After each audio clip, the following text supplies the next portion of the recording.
Secrets of Mental Magic. How to use the full power of your mind. Vernon Howard. I love to plunge into that realm of mystery, giving a comprehension of the power of mind, and the workings of mind. Honoré de Balzac. Something exciting is about to happen. In a few moments we will explore together the marvelous world of mental magic. But before we set out, I'd like to give you a glimpse of the marvels just ahead. Let's begin with an anecdote from history. Something exciting is about to happen. That was the sign hanging on the wall of a gold miner's cabin. Guided by an accurate map of the area, he had traveled on horseback into the ranges to seek a long-lost gold mine. He also had something else, the enthusiastic expectancy that something exciting is about to happen. His sign on the wall kept him reminded of that as he searched the mountains. It happened all right. He found the gold mine. History reveals that it gave him a fabulous fortune. You, too, can find the gold in your own life. Your map is your copy of Secrets of Mental Magic. You need only let it guide you to your personal fortunes. Maybe you ask, exactly what kind of benefits can I expect to come my way? Let's take a look at a few forthcoming treasures. You will catch your first exciting glimpse of an entirely new way of living. Based on findings of both ancient wisdom and modern psychology, we call it your magnificent glimpse. Do you ever wonder how to solve problems too personal to talk over with others? Mental magic supplies solutions to such difficulties as loneliness, anxiety, fear, depression. We will read the fascinating story of a man who became famous around the world for his special kind of magic. You will then learn how your own magical touch can give you overwhelming success. Ever feel that you are carrying burdensome responsibilities? Through these scientific systems, you will find yourself free to live lightheartedly, as nature intends. We will take an adventurous journey to the sacred well of the mysterious Mayans. Here we will see how tested mental principles supply appeal to the opposite sex, promote financial prosperity whatever your target. Miracles are within us. That is the declaration of French author Honoré de Balzac. One of the miracles you can expect is a new sense of lasting security. Like to predict a dazzling future for yourself? Through the accurate secrets of mental magic, you can do just that, then sit back and watch them come true. A business acquaintance told me, I'm very much interested in your forthcoming book, Secrets of Mental Magic. In a single sentence, how would you describe it? The book is a system for winning. For winning whatever you want and need. That is why we can now confidently explore together the marvelous world of mental magic. You can enthusiastically expect that something exciting is about to happen. Something wealthy. Your first secret of mental magic. Here is your first exciting secret. Before reading this book, please turn to chapter 16 on page 214. Go through the first two sections entitled Your Special Secrets and have a mental magic party. By doing this you perform your first act as a mental magician. You turn this book into your personal guide to the richer life. Your mind can predict your future. At this early point it is good that we define the phrase secrets of mental magic. By this we mean that every man possesses at this very moment enormous mental powers. However, many of these thought forces are unknown to him, he is unaware of their existence within his mind. So our purpose is to discover these secrets of mental magic, which we will refer to as SOMM, By uncovering these mental treasures we can use them for daily prosperities. Everything changes magically for the man who discovers the secrets of his own power. This great transformation is excellently described by Drive. Maurice Nicoll. But a man can begin to live differently in himself. He can begin to think differently and feel differently and desire differently and love differently. If this happens, the man has another relationship to himself/internally. His life in himself then begins to change. Such changes result in practical prosperities. One of them is the ability to predict your own future. But you may wish to ask, can I really foretell coming events? Of course you can. Not only that, but you can predict either success or failure for yourself. If you prefer success, you can have it. Your future can be prosperous far beyond anything you dream about. How come? Because the way you think determines the way you act. And the way you act decides the kind of future that unfolds before you. In forthcoming pages I will show you exactly how you can foretell your own prosperous future and make it come true. Simple? Of course it is. But you must make its simplicity a part of your even-day affairs. Marvelous? Certainly. And you can be the man-making magician. You need not be surprised to hear such things are possible, because everything is possible that is consistent with natural laws. Paracelsus, Swiss physician. What to believe about yourself? When Evelyn R. came to talk things over, she spoke of her bewilderment and lack of purpose. I think, she explained, that I need something to believe in. I'd like a project that I can pursue with wholehearted interest. I need to find something that really means something to me. I've tried so many things: social activities, hobbies, philosophies. There have been men in my life, and one or two affairs. But nothing seems to lift the inner ache. Sooner or later I'm forced to admit that I'm trying to lose myself in things that don't interest me at all. Tell me, please, what can I really believe in? Toward a change. I replied, try believing in yourself. In what way? It's not at all complicated. Just believe in the right things about yourself. What are the right things? That you can change your life by changing your thoughts. Believe that conflict and frustration are unnecessary. Take the stand that life is for you, not against you. Proceed as if there is a way out. Hold the viewpoint that you now possess inner powers that can be uncovered and developed for any purpose you wish. Can I really believe all that? What's stopping you? I don't know. There is nothing at all in your way. You only think so. But that, unfortunately, makes it so as far as you are personally concerned. Yes, I understand. You want something in which to believe? All right. Believe in yourself. Do that much, and everything else will easily take care of itself. Evelyn nodded. I like that philosophy. It's even more than a philosophy, Evelyn, it's a fact. Don't accept your present way of living as the only way. It isn't at all. Whether you presently know it or not, another brighter world exists for you in the here and now. Evelyn found that brighter world for herself through the very secrets of mental magic you are now uncovering. As English author Thomas Carlyle announced, it is the thought of man, by which man works all things whatsoever. How to be a rebel. Human beings are in constant rebellion against failure and unhappiness. That is good. It indicates a desire for freedom. But because of unclear thinking, most men utterly waste their powers of healthy rebellion. In brief, a man rebels against the wrong things. By directing his protests against exterior conditions, he misses the point entirely. It is not his exterior world that needs his attention, it is himself. A man falls into a self-made trap whenever he thinks that by replacing his politics or his sex partner or residence or religion that he has really changed anything.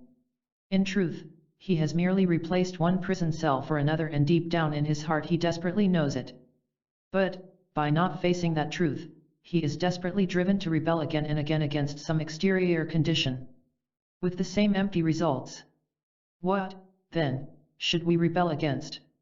What is the logical and profitable target? We have one thing and one thing only to rebel against, our own negative or unrealistic or unworkable states of mind. In that is complete freedom, and in no place else. When a man makes right his mental processes, every exterior condition effortlessly rights itself.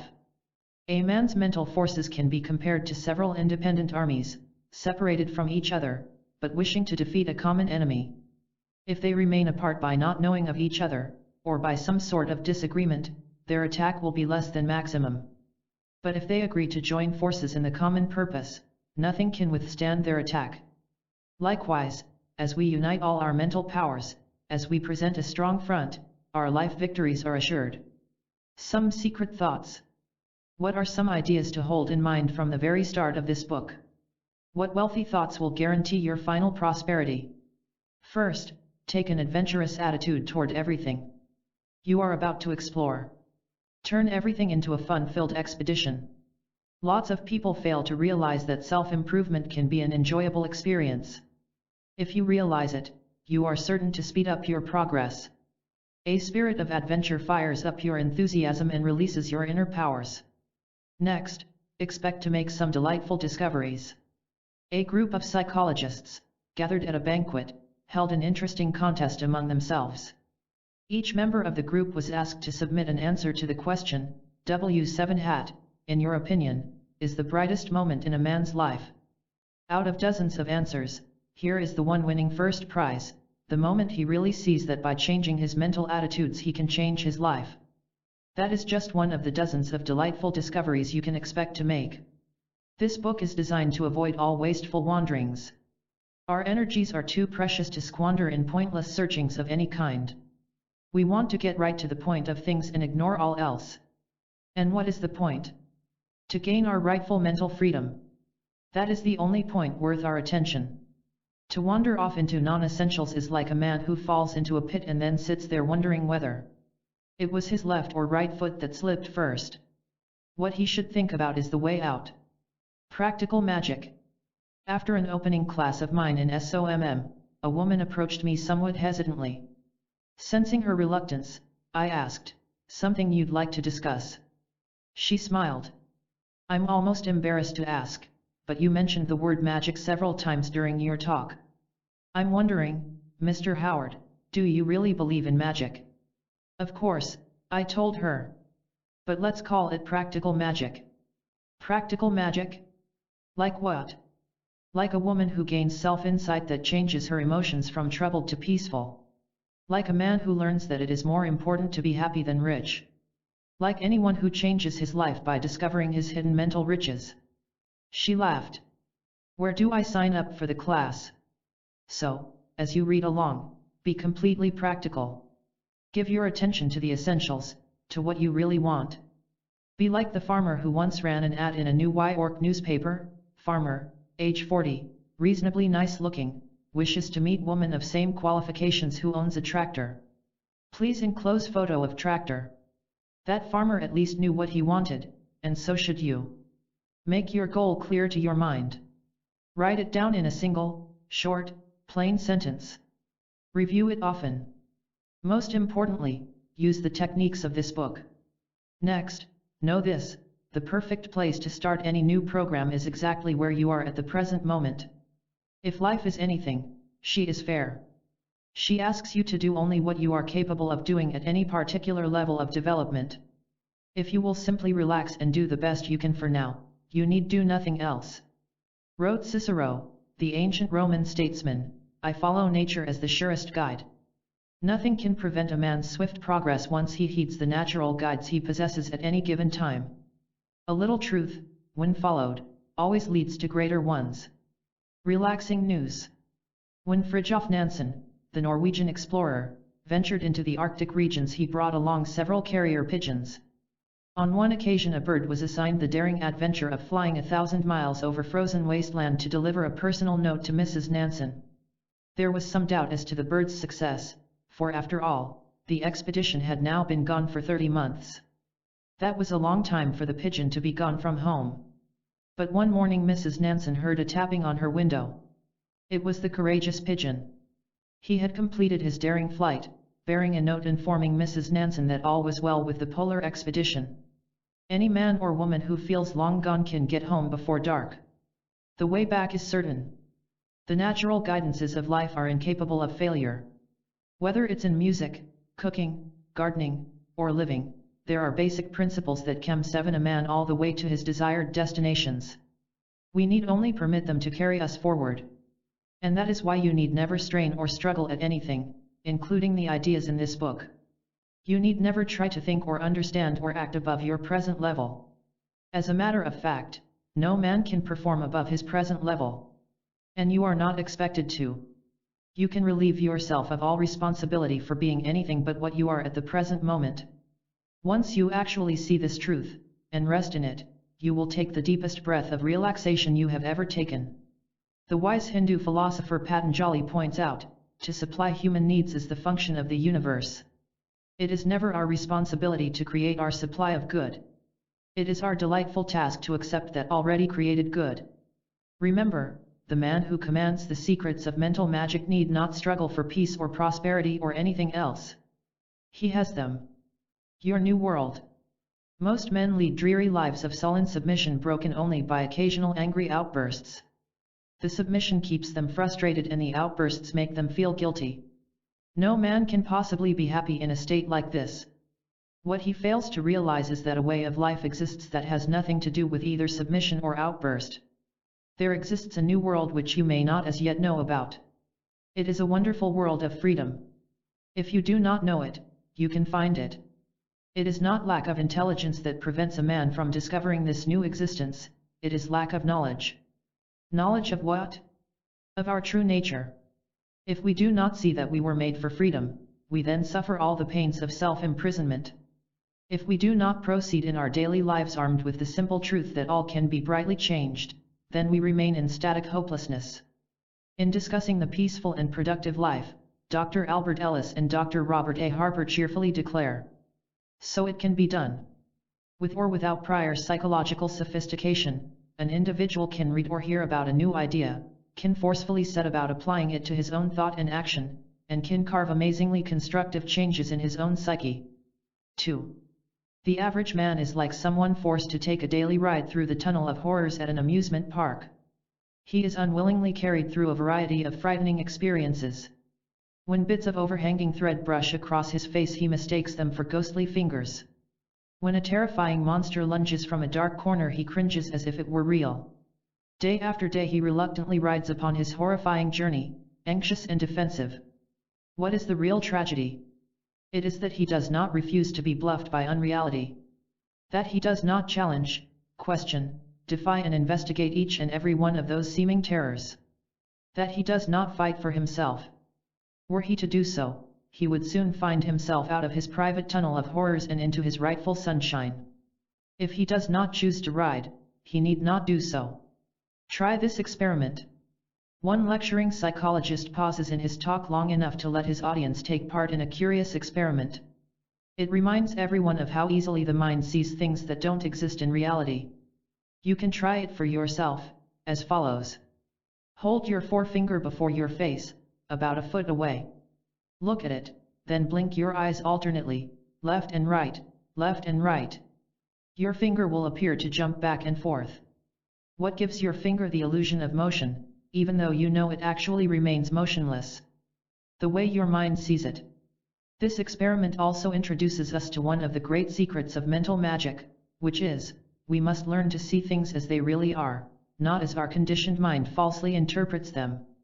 If we see life as a threat to our progress, we will react as if it were a threat. That wastes our valuable energies. Learn to challenge, question, defy and investigate each situation that bothers you. Learn to fight for yourself but never against anything. Don't permit anyone or anything to bluff you. Greet all situations with a wise mind. Examine them carefully and you will see that circumstances lack power to harm you. During World War I, the Germans built a fake airfield made up of flimsy wooden buildings. They hoped to lure the British into wasting bombs on a phony target. But the British saw through the scheme. They sent a single airplane over the field to drop a single bomb, a wooden one. Work at seeing every situation as it really is, not as the mind may distort it. This is what places you in command of every situation. Your mind is enough.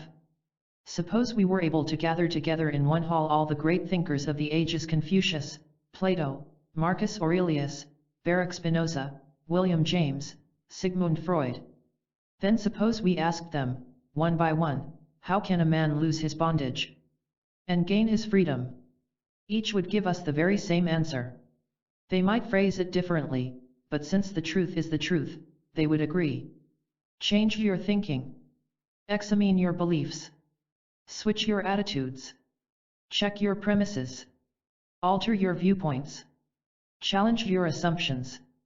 The Bhagavad Gita, the sacred book of the East, sums up like this: man is made by his belief. As he believes, so is he.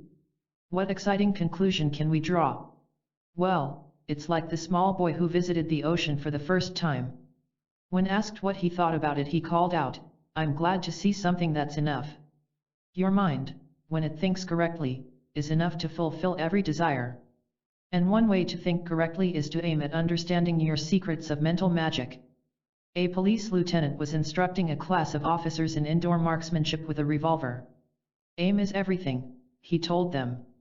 If you aim right, you can't fail to hit the target. He then held up a revolver to which was attached a small but powerful flashlight, set parallel to the barrel. Turning off the lights, the instructor flashed the light against the target. You see, he explained, that when you aim rightly, you just can't miss. That is a good idea to remember. As you go through this book, make it your aim, make it your single intention, to understand. By doing so, you just can't miss its benefits. The turning point. At some time or other in a man's life he hears an inner shout that confirms what he dimly suspects, that something is all wrong. He sees that his life is distasteful to him, yes, even hateful in many ways. This awakening, and that is what it is, should be heeded and encouraged. If he listens to it, and does not suppress it as something bad, it can be the turning point of his life. If you are disillusioned, discouraged, or dismayed, be glad. It is a wise and necessary step toward discovery of the richer self. Disillusionment means that you have frankly faced your way of life and found it no life at all. It means that you see for the first time that the unworkable is unworkable. Dismay with your present self must occur before your higher self can appear. A self-satisfied man never climbs a single step above his present level. So be disillusioned, if that is the way you feel, and be glad about it. You have cracked the old negative pattern just a bit. A preliminary step for finding the richer self is to get utterly weary of explanations offered you which really explain nothing. There are lots of people eager to give you advice on how to live your life. Much of it is not only worthless in itself, but it throws you even farther off the right track. Your advisors may be nice enough people, and well-meaning, but that doesn't mean they know what they are talking about when it comes to your life. As one man humorously explained to me, I quit asking my friends for advice. I found out they were as mixed up as I. The truth itself is the only reliable advice. The Trojan horse. How do we go about finding the truth that sets us free? The first thing to know is that we already know it. Somewhere, deep down inside, every man knows what is best for him. But his mind has accepted an amazing load of false doctrine. He mistakes too many illusions for realities, as with the man in the tunnel of horrors. So the truth becomes lost in a maze of misinformation. You probably remember that classic tale of the wooden horse that caused the downfall of Troy. The Greek army, encamped outside the barred gates of Troy, plotted to take the city by trickery. They built a huge wooden horse, planted 30 soldiers inside, sealed up the secret exit, and withdrew their army.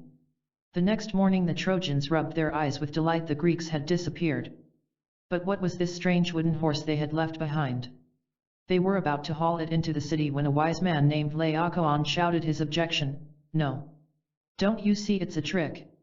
Beware of this Greek gift. But the Trojans refused the warning. The wooden horse was dragged inside the gates of Troy. That night the hidden warriors slipped through the trapdoor. Racing to the gates they flung them open to the waiting Greek army. That's an excellent illustration of how the truth can save us from folly if we only heed it. Every man has the capacity to hear the truth, but he must listen. Declares Dr. David Seabury. There is no greater, simpler, or surer way to transform your life than to stop, look and listen, seeking the experimental processes of your mind. At every crossroads of thought, at every blind turn in your life experience, experiment. Stop your thoughtless involvement in the rush of events, look calmly and carefully at the situation, then listen quietly, to the deeper guidances that rise up in your consciousness to help you. If you are attentive to the experimental process, and shut out for a little time the noise of life, you will receive great help. This leads us to another dynamic secret of mental magic which we can call your magnificent glimpse. There is a cheering principle governing all personal progress that goes like this. Once a man catches a glimpse of something better, nothing can prevent him from attaining it. Once you realize, or even suspect, that a superior way of life actually exists, it is practically yours. The only thing that prevents a man from discovering his richer world is his non-awareness of its existence. The magnificent glimpse is a major power behind all the successes you have enjoyed thus far. When fully understood and employed, it paves the way for further conquests that may astonish you. It is like sighting the first star in the early evening. Seeing it, you know that it is just the first, that many more will appear before your gaze. Notice how it has already aided you in many ways, as you glimpsed the possibility of learning a new skill, you tackled it and eventually became its commander. Once you first suspected that you might talk skillfully before an audience, you tried and succeeded. As the idea of a better home fluttered across your mind, you acted on it until that home became a reality. Let's clarify this great idea a bit more by examining it from the negative view. Without that first magnificent glimpse of the richer life, a man has neither motive nor energy for searching it out. Obviously, a man never looks for something of which he is unaware. It's impossible to pursue something that doesn't first exist as an idea in mind. But as a man gets his first exciting suspicion ever so faintly, his entire energies unite to bring it his way. The adventure of one of our Western pioneers illustrates the point. A Pennsylvania man rode west with the intention of making his fortune in cattle. With high hopes he founded his ranch at the base of a mountain. But hard times came in the form of drought. While riding around one morning in search of fresh water, he chanced to glance toward the base of the mountain and caught his magnificent glimpse. Something unusual over there claimed his attention, something he hadn't noticed before.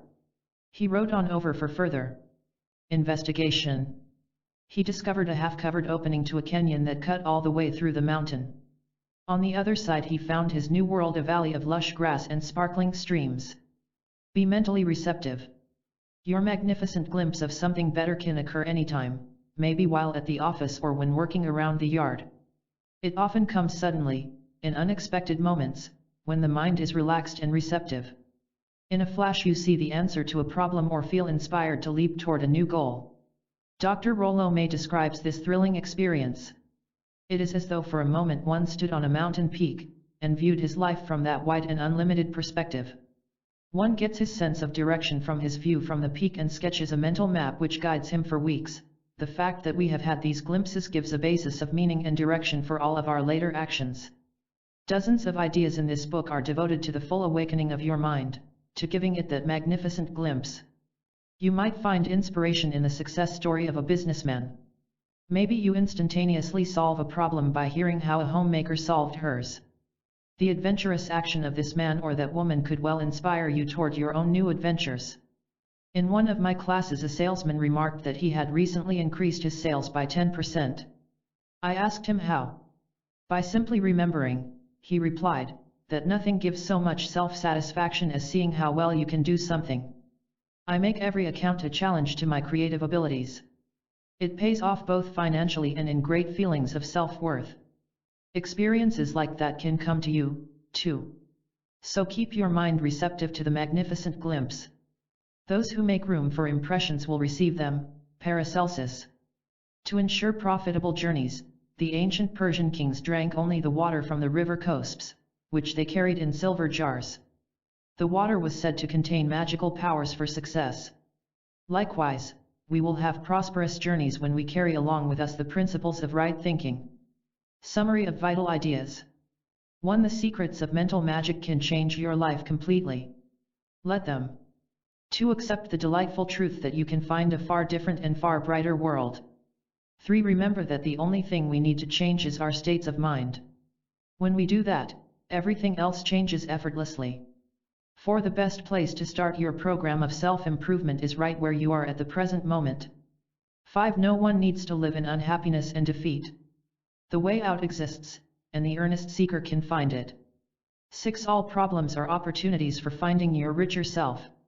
Study your problems with the intention of understanding them. 7. Examine your daily attitudes and viewpoints. Gradually replace those that fail to serve your best interests. 8. It is the truths of life that set us free. We need only to listen to them. 9. Be receptive to the magnificent glimpse. It can flash into your consciousness at any time. It comes to the relaxed and waiting mind. 10. Carry SOMM with you into your everyday affairs. There is nothing more practical or exciting. That's what I want, all right. Then that's what you can really have. The man with the blue paint. The story is told about the man who was overwhelmed with buckets of blue paint. All his friends had extra supplies of blue paint that they didn't want. So they carried them on over and left them on his doorstep. Before long his house and garage bulged with buckets of blue paint. But still they came. It wasn't long before his yard was a jungle of buckets of blue paint. Well, sighed the man, I've got to do something with all this blue paint so kindly left me by my friends. So he started painting everything blue. He painted his house blue. He bought a green car and brushed it blue. When a set of red books were delivered to his door, he quickly slapped it with a coat of blue. Everything he knew became blue. I really don't know why I do it, he sighed, but since one don't know what else to do, everything gets blue. So he painted and painted, without the slightest idea why. But one day as he was painting something blue, his brush paused in midair. A fantastic idea struck his mind. Why not paint something a cheery red or a bright yellow or maybe a refreshing green? Seems to me I used to enjoy those happy colors. What a revelation! There is an alternative to blue. So from that time on he never painted anything blue. And every hour was cheery and bright and colorful. The lesson? There is an alternative to colorless living. A bright new life does exist. If you wish to find your own more colorful days, we can start together with these 10 basic secrets of mental magic. 1. Every man is mentally wealthy. It happened during the days of the early West. An Apache raiding party captured a U.S. Army safe containing $7,000 in paper money.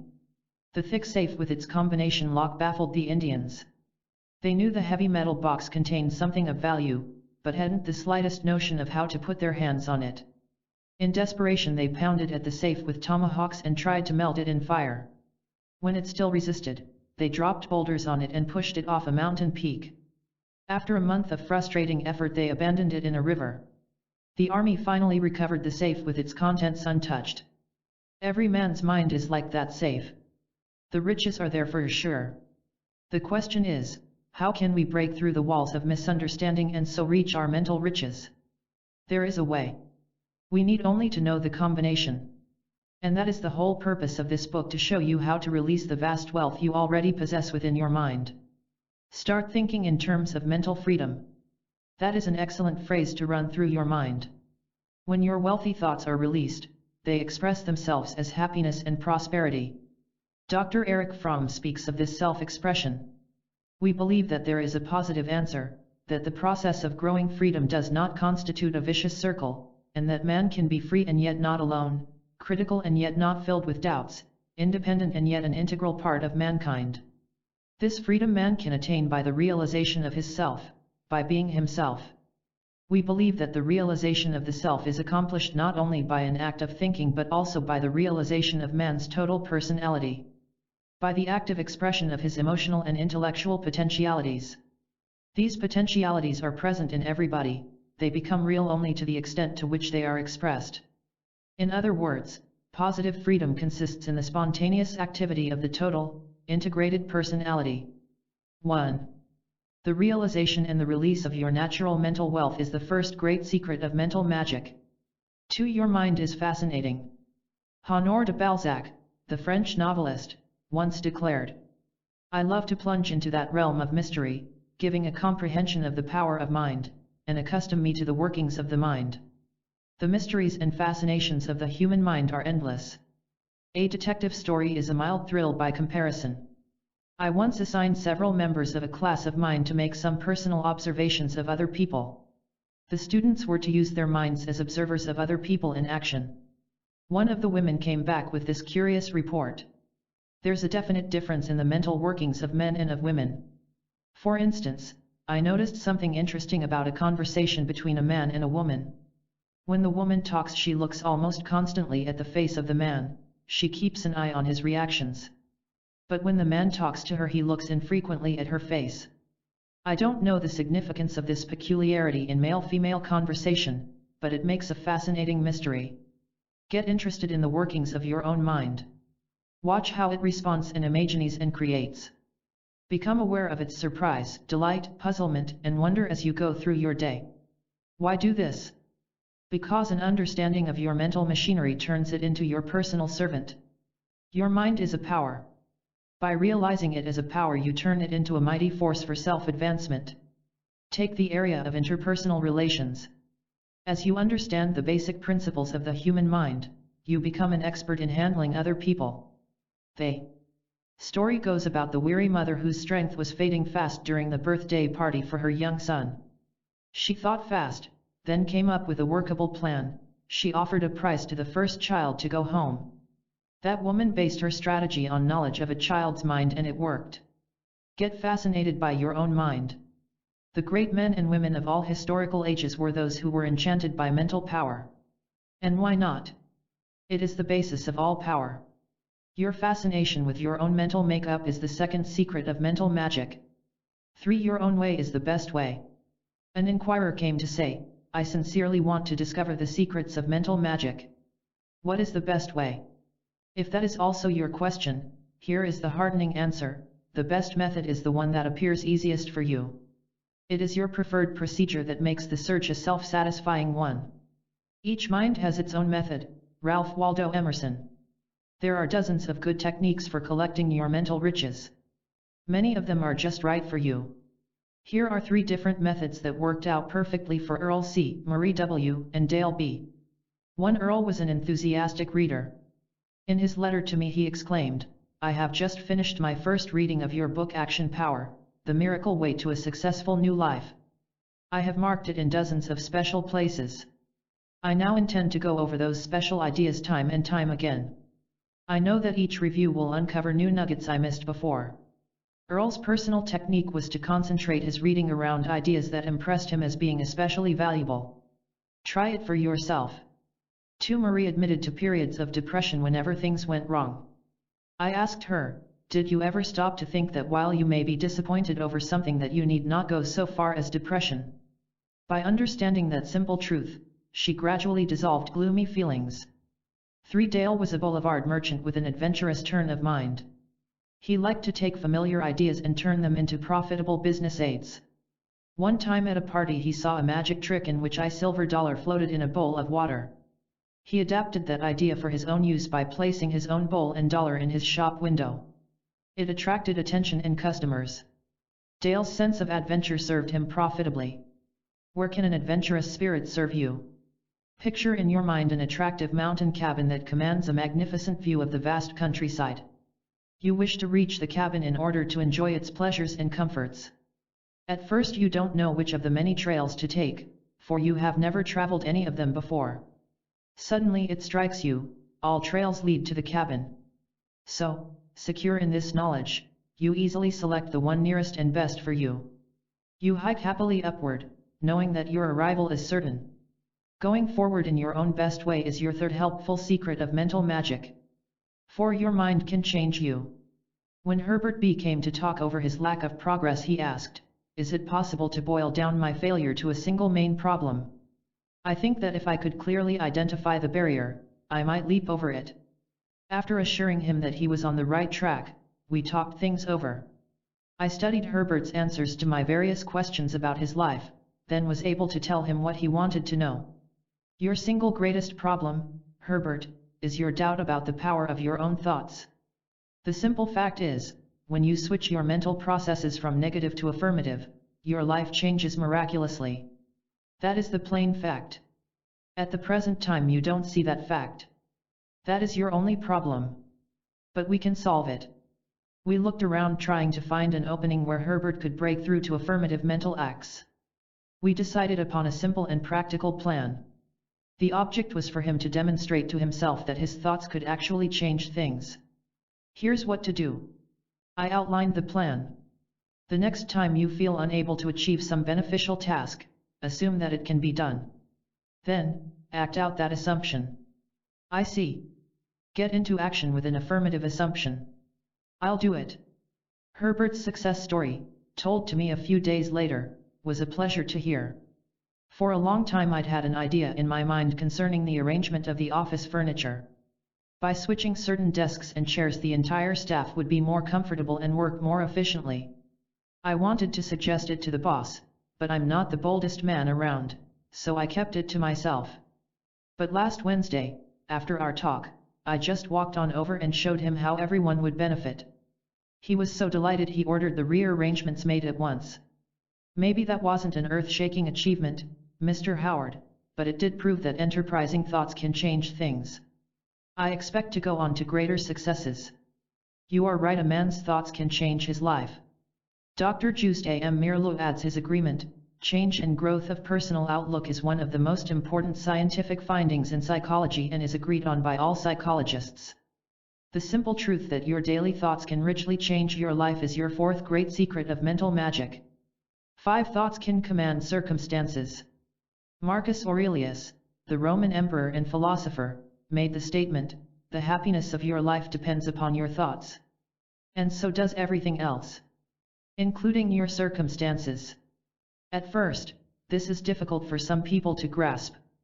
We tend to think of conditions as just happening, when, in reality, they are caused.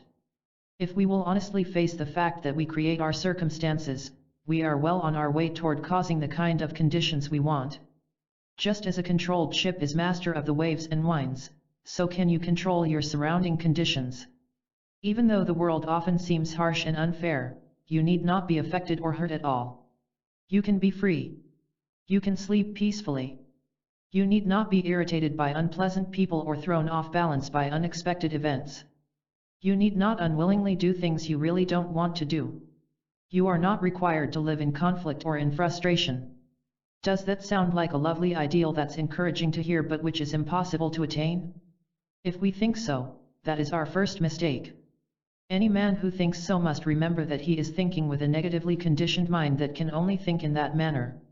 Happily, what a man may mistakenly think is so, may not he so. And in this case it just isn't so. That triumphant thinker Ralph Waldo Emerson makes it clear, victory over things is the office of man. Each man is a new power in nature. He holds the keys of the world in his hands. The truth, then, is that you are capable of floating freely over all problems or irritations that may now form part of your day. And you can experience this free floating anywhere in the home, at the busy office, while driving your car, anywhere at all. How is this possible? Because, really, you are your contentment, because your happiness depends upon nothing outside yourself. Wherever you go, you are your very own peace. The ability of your thoughts to command circumstances is your fifth great secret of mental magic. 6. Your mental powers are limitless. When an Egyptian shepherd boy was given charge of a flock of sheep, he was told, "The pool on the other side of the hill is for emergency only. Its water is limited, so don't use it unless other sources dry up." An extreme hot spell brought on the emergency, so the boy led his flock to the pool. Although the sheep drank from the pool all day long, the water maintained its original level. The shepherd investigated the strange situation and made a curious discovery: the pool was fed by an underground stream. As the water was removed from the top of the pool, the underground pressure was activated into streaming upward. In other words, the pool had a constant and limitless source of supply. A man's mental powers are like that, limitless. Then why, comes the logical question, do the majority of men and women lead such limited lives? The answer can also be found in the story of the pool. The majority of men and women never really investigate their potentialities. They wrongly assume that what they now see is all that they will ever see. They think that what they presently do is all that they can ever do. They falsely believe that tomorrow must be as unsuccessful as today. So they sadly accept self-limitation. And as long as a man accepts limitation, he will not be motivated to discover the great potentialities that his mind actually possesses. That shepherd boy discovered great natural resources because of an emergency. But we need not wait for an emergency before locating our great reserves of inner abundance. Because they are within now, we can have them now. And one benefit is that they prevent emergencies from arising at all. Incidentally, of all the riches there is none more remarkable than its ability to keep a man out of trouble in the first place. The self-aware man, the mental magician, the man who understands his mind, not only knows what to do for his own benefit, but he knows what not to do. Such a man is free from the vicious circle of one difficulty after another. What we need is self-knowledge. That is the secret of limitless self-power. An anxious passenger on a Mississippi riverboat asked the captain, "Are you sure you know where all the rocks are?" "No," the captain replied, "but I know where the channel is." You and I need never be anxious about any hazards we may encounter as we sail along. Once we know our own channels of strength, we can totally unconcern ourselves with hazards. They no longer have anything to do with us. Let's try an interesting experiment. Start by reading the following 3 thoughts. 1. The supply of what I want is always equal to my need. 2. Every individual possesses magical powers, ready for release into his service. 3. Results surpassing all expectations can be achieved by me. Here you have 3 power-packed thoughts that can inspire your thinking and guide your action. Furthermore, they are thoughts you can run through your mind anytime you choose to do so. Nothing can stop you from thinking them whenever you like. As English philosopher John Locke states, man may have full power over his own mind. All a man needs to do is choose to have that power, just as you might select a certain key on a cash register. In either case you ring up value. Experiment throughout your day. Memorize the thought you like best among the preceding 3. Choose to let it inspire your mind as you go about your activities. It will refresh you. I want to give you an interesting mental exercise. It will remind you that you actually have the power to spell out the successes you want. Consider yourself surrounded by an unlimited supply of wooden alphabet blocks. Next, think of something that you desire, perhaps more self-confidence, maybe a feeling of security, or whatever. Picture yourself reaching out for whatever blocks you need for spelling out that desire. Block by block you construct it. It is really a matter of simply going ahead and spelling it out, for you have an unlimited supply from which to draw. Your mind is like that. It contains every element you need for spelling out whatever you really need. Work with this idea. More and more you will increase your ability to select only those thoughts that do you. Your ability to choose constructive thoughts is your 7th secret of mental magic. Some friends called on me the other night, arriving about an hour late. They explained, we took the wrong turn at an intersection. When we got back to that corner we saw a sign we should have noticed in the first place. Lots of people are like that in their daily journeys. They fail to take time to notice the guiding signs along the way. They drive on, bewildered, getting nowhere and getting worried. They never stop to realize that there are definite guiding signs that could direct them to their desired destinations. Stop, look, and listen is not only a fine highway practice but good conduct when driving toward any life goal. You already possess the capacity for discovering these guiding principles. Your mind is perfectly capable of finding what it looks for.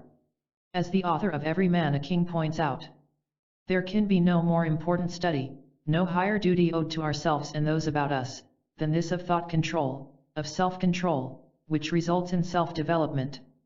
Perhaps because thought in itself is intangible, and most of us really have so little control over it, there is an impression that direction of mind action is a difficult and abstruse affair, something that requires hard study, leisure, and book knowledge to accomplish.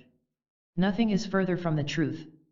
Every person has within himself all that is needful, and has all the time needful, to remake his intellectual nature, his character, and practically his body and his life.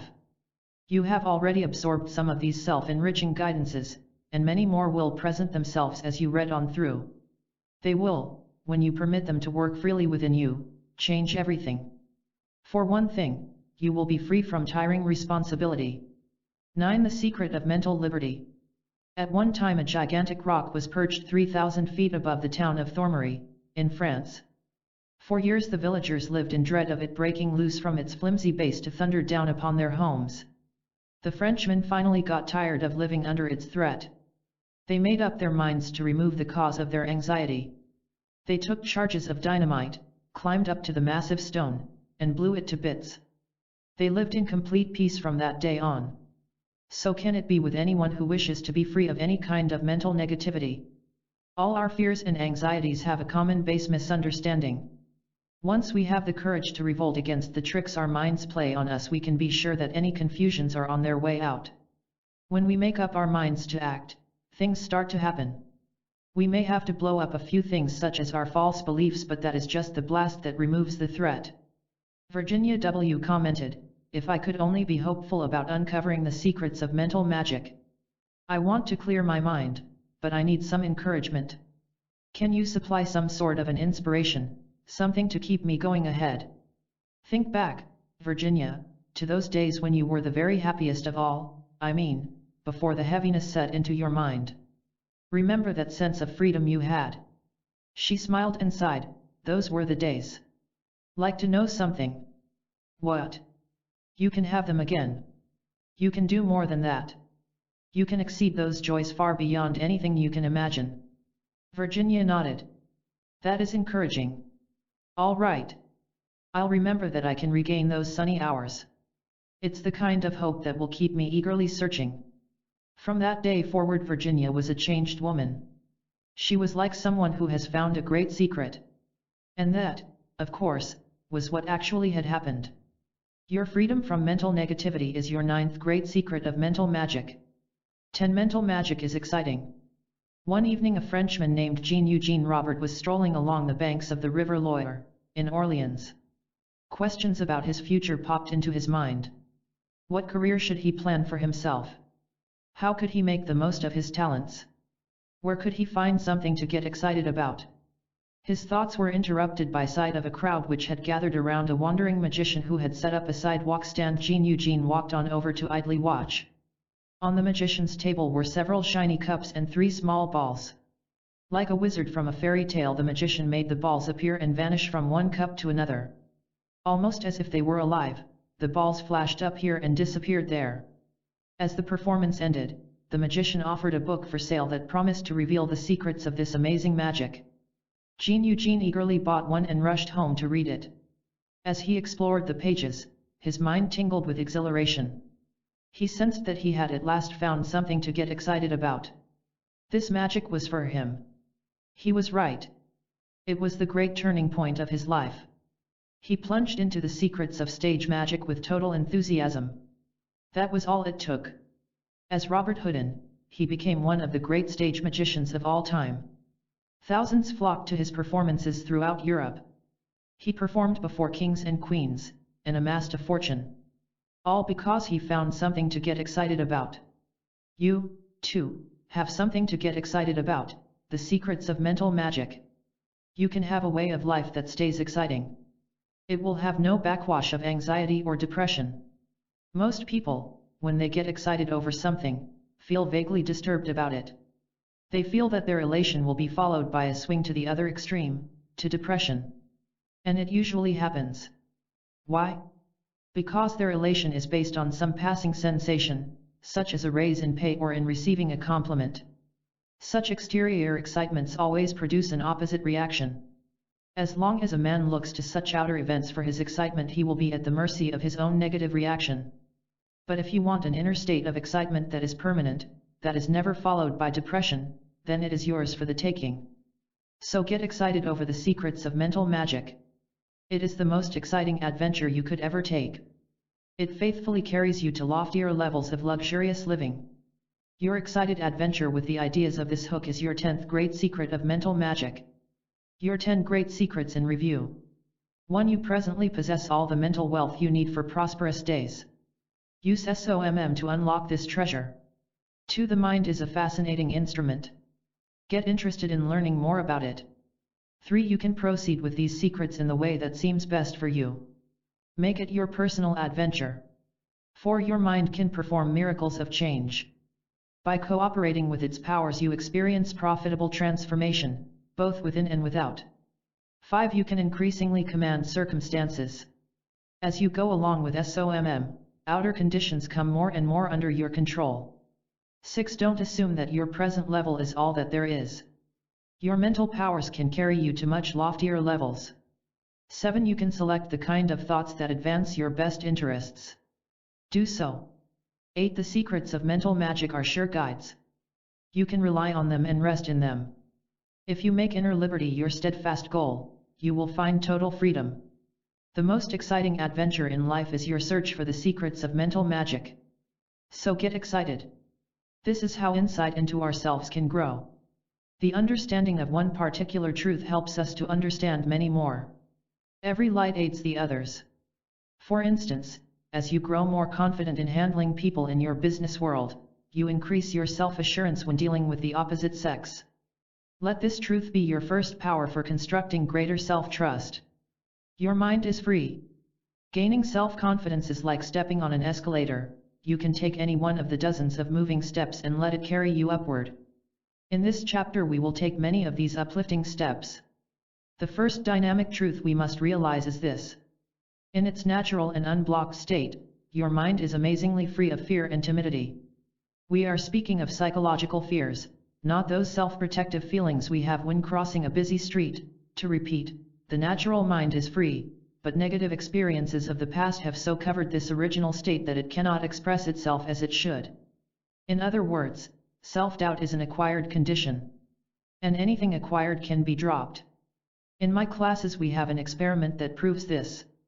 Before their very eyes, class members see that confidence building is not really a building process at all, we merely use that word as a convenient description.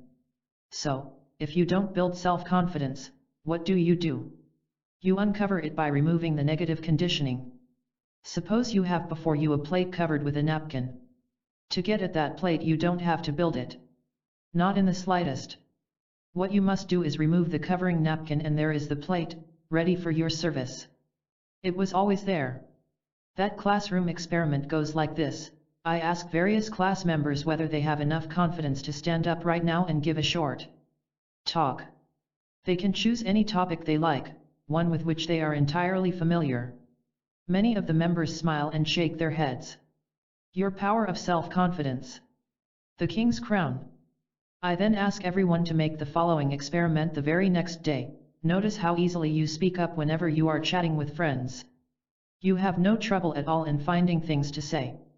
There isn't the slightest strain or nervousness. Your words flow out freely and abundantly. Class members come back with some interesting reports. One man's comment was typical. I see the point of the experiment. It proves that spontaneous confidence is there all the time, it's merely blocked by various inhibitions. I couldn't give that talk in class because I feared I wouldn't make a good impression. Now that I see that confidence is really here, I can correct things in the right way, that is, by removing those mental blocks. If you like, try that helpful experiment for yourself. Let it prove that you are now a confident person, but just don't know it. By applying the secrets of mental magic of this chapter you can soon know it. Some years ago there was a violent rainstorm in Spain. It uncovered the crown of King Swinthila, ruler of the Visigoths. That valuable crown had been hidden in Spanish earth for 1,200 years. Let that anecdote remind you that your crown of self-confidence is ready for your discovery. Next, let's see what good things come to the man who makes this rich find.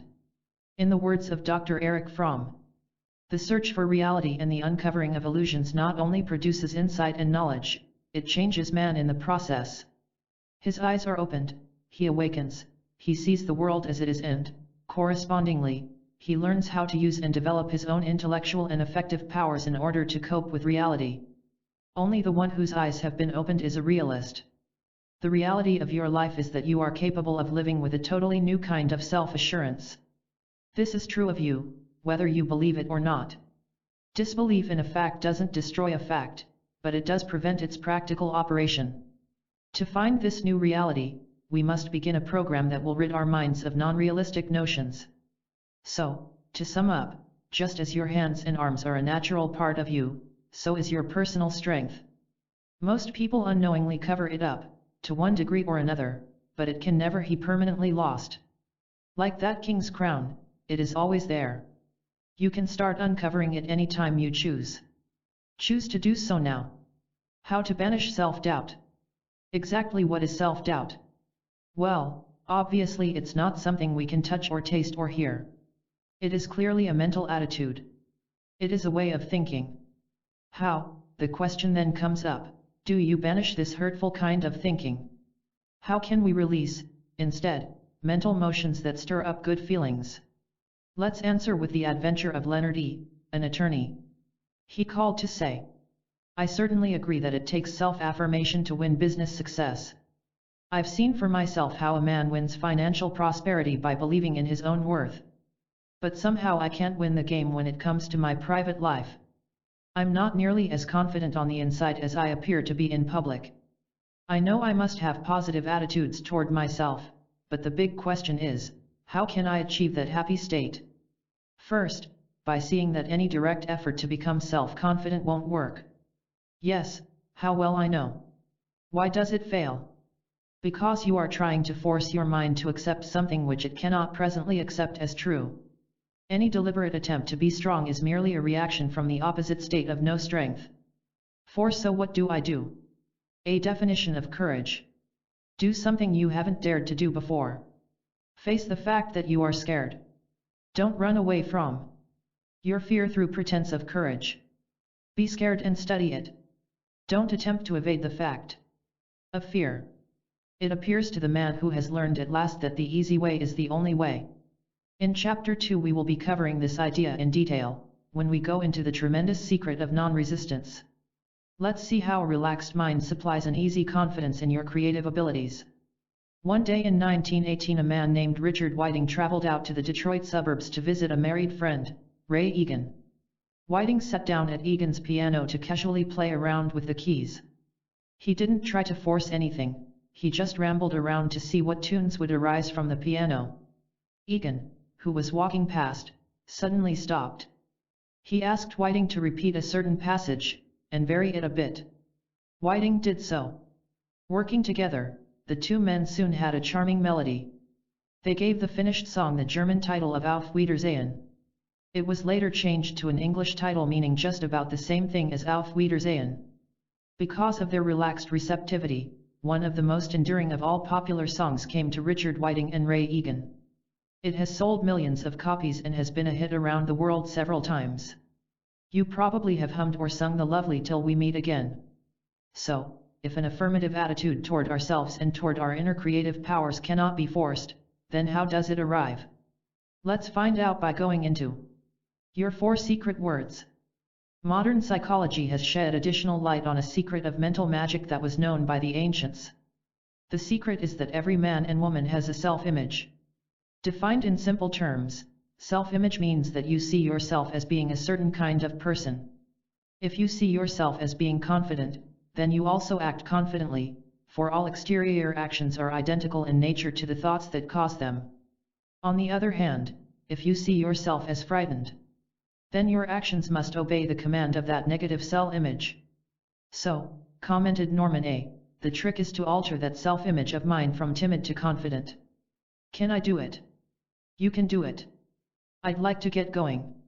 Where's the starting line? I pushed paper and pencil across the desk to him.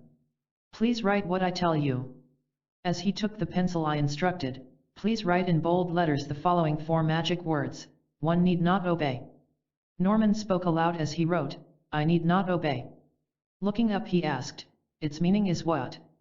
Those are your 4 magic words. Whenever you feel like retreating from a situation that calls for courage, stop and catch yourself for a moment. Notice that your self-image is whispering to you, it's telling you that you are scared. Don't accept it. Remind yourself calmly and firmly that you need not obey that suggestion of timidity. I like the plan. Norman's story. You see, Norman, you yourself have built this self-image of negativity. Without realizing it, of course. You've suggested it to yourself so long and so often that it's become a fixed habit. Your 4 magic words are your counterattack to crack that habit. It reverses the process. You are telling yourself the exact truth when you state I need not obey. You really don't. You just think so. That thinking has deceived and cheated you long enough. Use the 4 magic words to claim your natural and rightful state of calm confidence. Use them often. You needn't struggle to convince yourself of this existing confidence, any more than it's a strain to see that today is Wednesday. You don't have to try to believe a truth, you need only accept it. See that your self-confidence is true. Experiment with all this. Let me know how you come out. About 10 days later he let me know. Like this, I'm single, you know. I like girls all right, but I'm scared of them. More than they know. I think about girls a lot. But what good is that? I'd like to find a nice girl, but it never works out. Do you know something, Mr. Howard? When you're scared of a girl she knows it. And then she doesn't like you as much anymore. She's disappointed that you're not a strong and confident man who makes her feel secure. Well, anyway, the other night something happened that changed a lot of things. Like to hear. Like to hear. Success. Well, there's this girl in the office down the hall. She's very nice. Sort of bashful, like me. I have to go in there once or twice a day. Most of the time I just kid with her. Know why I kid? Because I don't have the courage to seriously ask. I kid because I hope that sometime she'll hint we should go out together. I know it's up to me to take the initiative, but I just don't have the nerve. Anyway, I had to drop in her office the other day. I wanted to ask her to have lunch with me in the company cafeteria. But I was afraid, mostly afraid she'd say no and leave me standing there embarrassed. Then I remembered. I need not obey that timidity. You know something? It worked. No strain at all. It simply occurred to me that I need not submit to that feeling. So I asked her. Just like that. She smiled and told me, it sounds like fun. We had lunch together. I have the feeling she wanted me to ask long ago. You know, Mr. Howard, that's just a small victory, but I know I've cracked that timid self-image a bit. I see that it has only the authority over me that I unknowingly give it. I need not obey. This SOMM is highly practical for you, too. Use it wherever you find yourself reacting more shyly than you want. As you hear the negative whispering, quietly remind yourself, I need not obey. Start like this, in the spaces below, list 3 situations where you want to act with more daring. This will keep you reminded of your goals. Now, apply the ideas you have just covered. Use them easily, casually, without rush or strain. Just apply them wherever you can in your daily affairs. A surprisingly delightful thing will happen to you. You will discover that you have command of yourself after all. How to achieve more? Your thoughts determine the place you occupy in life. All that we are is the result of what we have thought, it is founded on our thoughts, it is made up of our thoughts, Buddha. The quality of your ideas determines the quality of the actions you take toward your desires. The average person heads for his goal with a blend of both affirmative and negative ideas. The more affirmative his thinking, the greater his degree of success. But the extent to which negative factors control his mind, the lesser his achievement. The process can be likened to baking a tasty chocolate cake. If the baker uses the ingredients as listed by the tested recipe, he cannot fail to come up with a tasty chocolate cake. But if he leaves some of them out, or if he adds untasty ones, his cake will be less than it could have been. All the ingredients for living confidently are known. We can load our table of life with as many delicious recipes as we like. We need only discover and follow the tested recipes. In this book we call those recipes the secrets of mental magic. Try this good recipe for discovering your confident self. Select a goal which you feel to be just slightly beyond your present capacities. Tackle it enthusiastically, as best you can. You will achieve some degrees of success. That success expands both your abilities and your confidence in yourself to succeed with the next slightly beyond goal. In other words, dare to put yourself to the test. This is an easily observable characteristic of successful people. They are forever acting beyond themselves. Their mental attitude might be expressed, to achieve more than I think I can, I do more than I think I can. Such people find a constant stream of good things coming their way. It came to J.L. Kraft, founder of Kraft Foods, like this. The confidence of J.I. Kraft. Officials of the United States Army and Navy were eager to find a cheese with certain qualities. The cheese had to preserve its freshness and flavor over long voyages to foreign shores. They heard that the Kraft Company was putting up some of its cheese in tins. An invitation was extended to Mr. Kraft to bring a 5-pound tin of cheese to headquarters for appraisal. Upon arriving he was told that the Department of Agriculture was also working on a method for preserving cheese in tins. Kraft boldly suggested that his cheese and the rival one be tested alongside each other. So both tins were placed on an office radiator for 2 weeks. When Kraft returned 2 weeks later he saw splattered evidence of victory. The rival cheese had blown its top over the heat. But the Kraft tin was in perfect shape. You win, an official declared, then sadly added, but who's going to clean up the office? The daring confidence of J.L. Kraft in both himself and his product led to government orders for millions of pounds of cheese. You can challenge yourself in both your business affairs and in your personal life with good results. Writes Professor James C. Coleman. Our human nature seems to be such that we actually function more smoothly and more happily when we are active, questing, challenging, stimulated. When we go out of our way to expand our interests and our knowledge, we gain a sense of satisfaction. When we narrow our interests and cease to grow, we feel dissatisfied. We are bored with a vegetative existence that offers no challenge. Success often arrives at an unexpected hour to the person who challenges life, who persistently maintains his self-value. Few people realize that from 1776 to 1781 George Washington never won a major military victory over the British. In March of 1776 he drove the British out of Boston. From that date on it was a matter of strategy, of watching, of being an inspiration to his men. In an unexpected place, at Yorktown, in October of 1781, General Cornwallis surrendered his army to the Americans. General Washington won out because, in spite of apparent failure, he maintained his value as a commander. The single greatest thought. During the early days of whaling ships a golden coin was fastened to the mainmast of a vessel. It was the reward for the first man to sight a whale. What confidence it gave to a man's sharp eyesight. Would you like to know the greatest single thought for inspiring your confidence? It is the thought that your actions will be richly rewarded. With that excitement over forthcoming benefits, nothing can stop you. Without that thought, your actions will be half-hearted and your results will be few. Nature made us reward-minded people. We like rich results and happy endings. And we can have what we like. But here is the exciting point to grasp. By working with the secrets of mental magic you can know for sure that those rich results are winging their way toward you. The principles of life have never failed and they never will fail anyone who lives in harmony with them. Any success that you have achieved thus far is clear evidence that you have wisely allied yourself with these natural principles. And you can prove your increased wisdom by relying on them more and more. All this is not something mystical or impractical. It is richly workable in everyday affairs. I have seen it guide parents who wanted to help their children. I've watched it work miracles of financial increase for businessmen.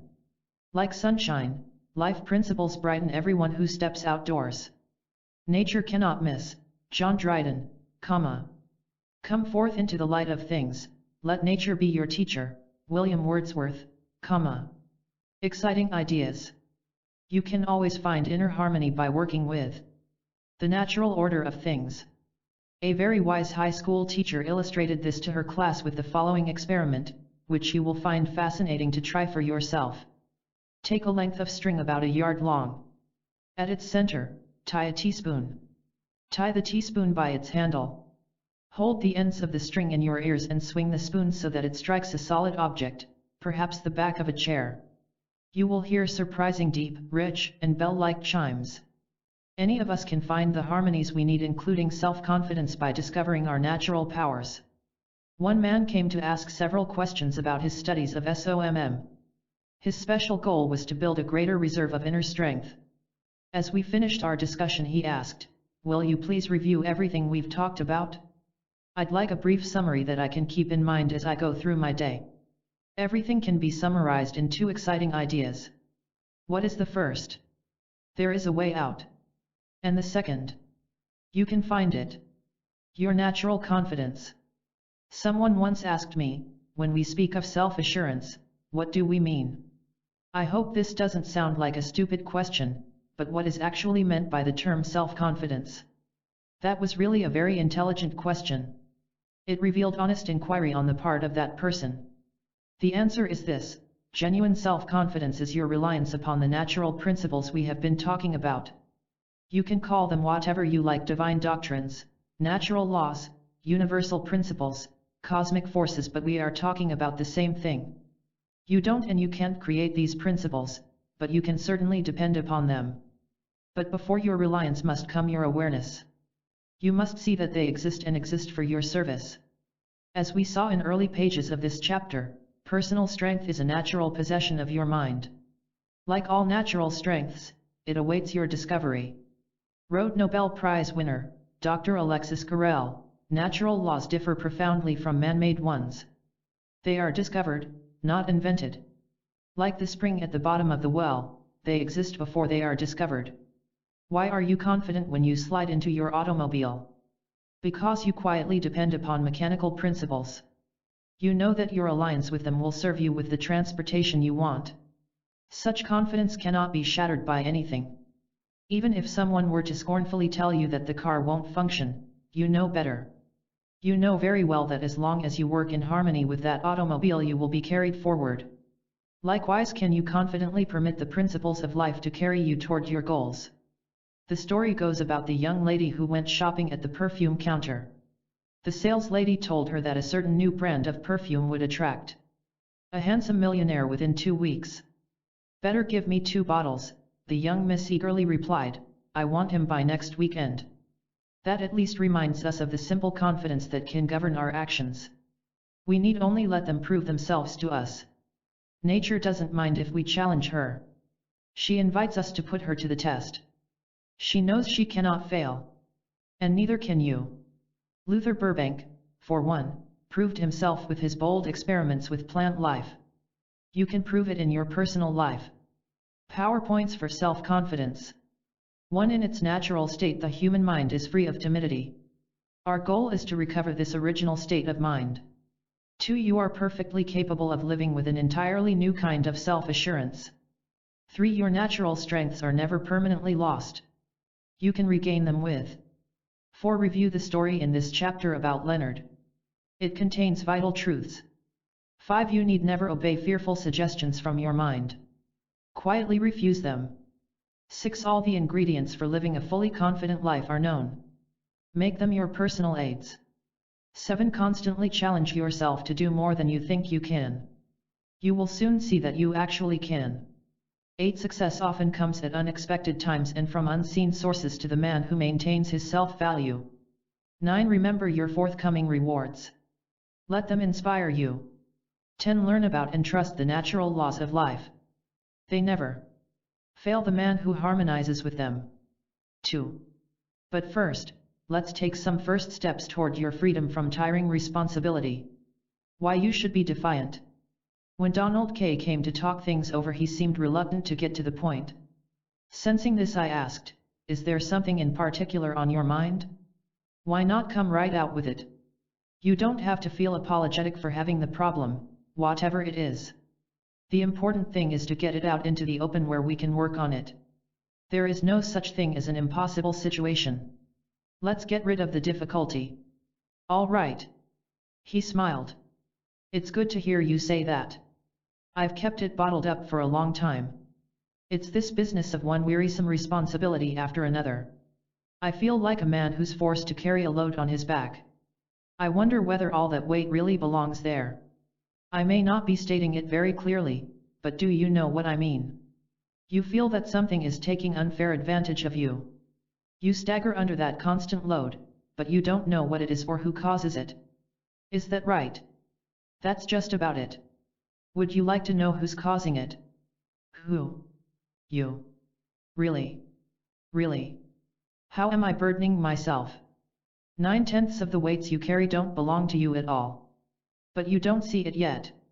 Through a mistaken sense of duty, usually accompanied by pangs of false guilt, you constantly do things you desperately wish you didn't have to do. The truth is, you don't have to do them. You only think you do. They are mental in origin, but you don't know it yet. There are secrets of mental magic that will clear up your thinking. I'll show you how to use them. Then, Donald, you will find yourself delightfully free from all those mystifying loads. Give me a single good secret. Cheerfully defy all duties that you honestly feel don't belong to you. It's your life, remember. Donald felt much better after that. His days took on new meaning and purpose. He learned to separate genuine duties from false ones, a liberating action. Which is your next step toward personal freedom? What your responsibilities are not. A man in Arizona once found a faded treasure map which gave directions for finding a chest of gold coins. The map was puzzling because it also included some false and misleading directions. But the man took time to separate the true from the false and found his gold.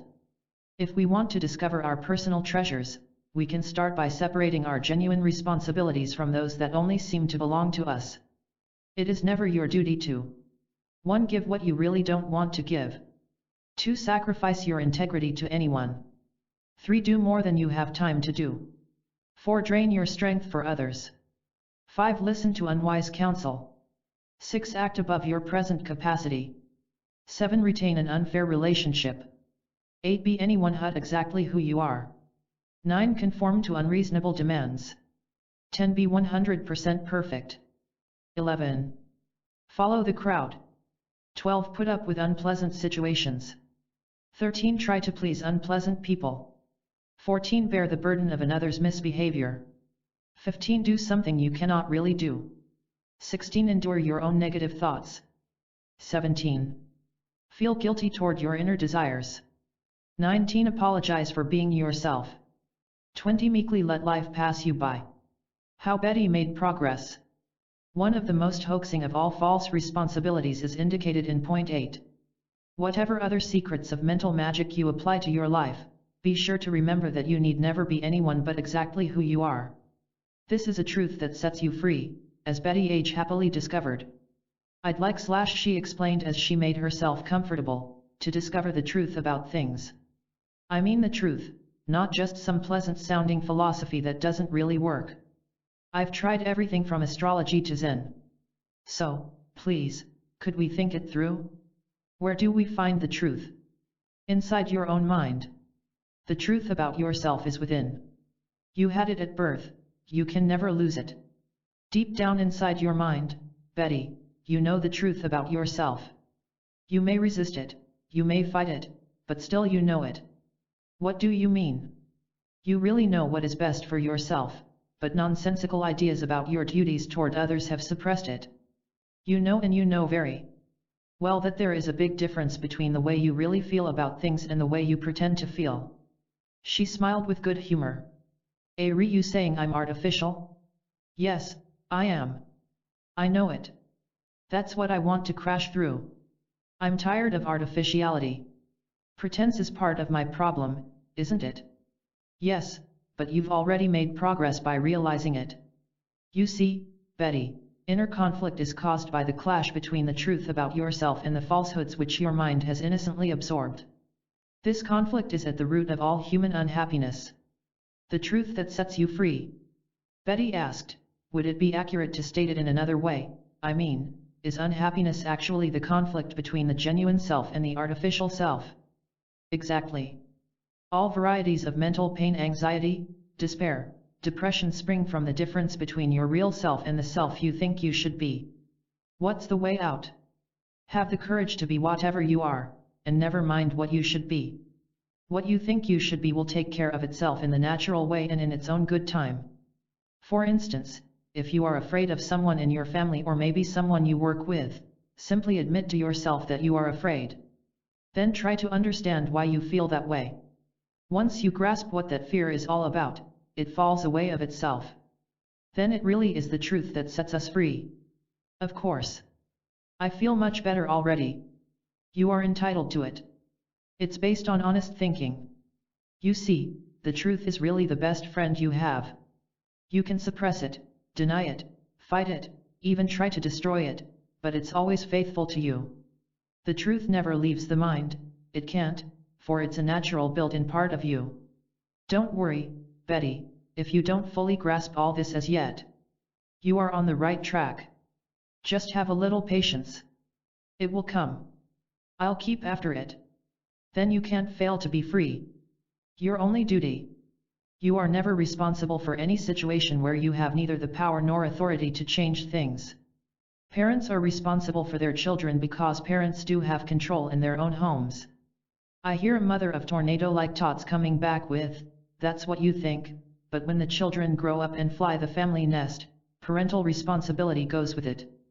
This may seem like an obvious fact, yet I find many parents needlessly burdening themselves long past natural requirements.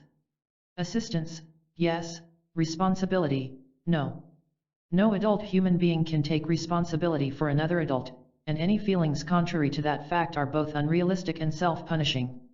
Whenever you run into an unchangeable situation involving another person, your only task is to abandon all feelings of responsibility toward it. And you should do so cheerfully.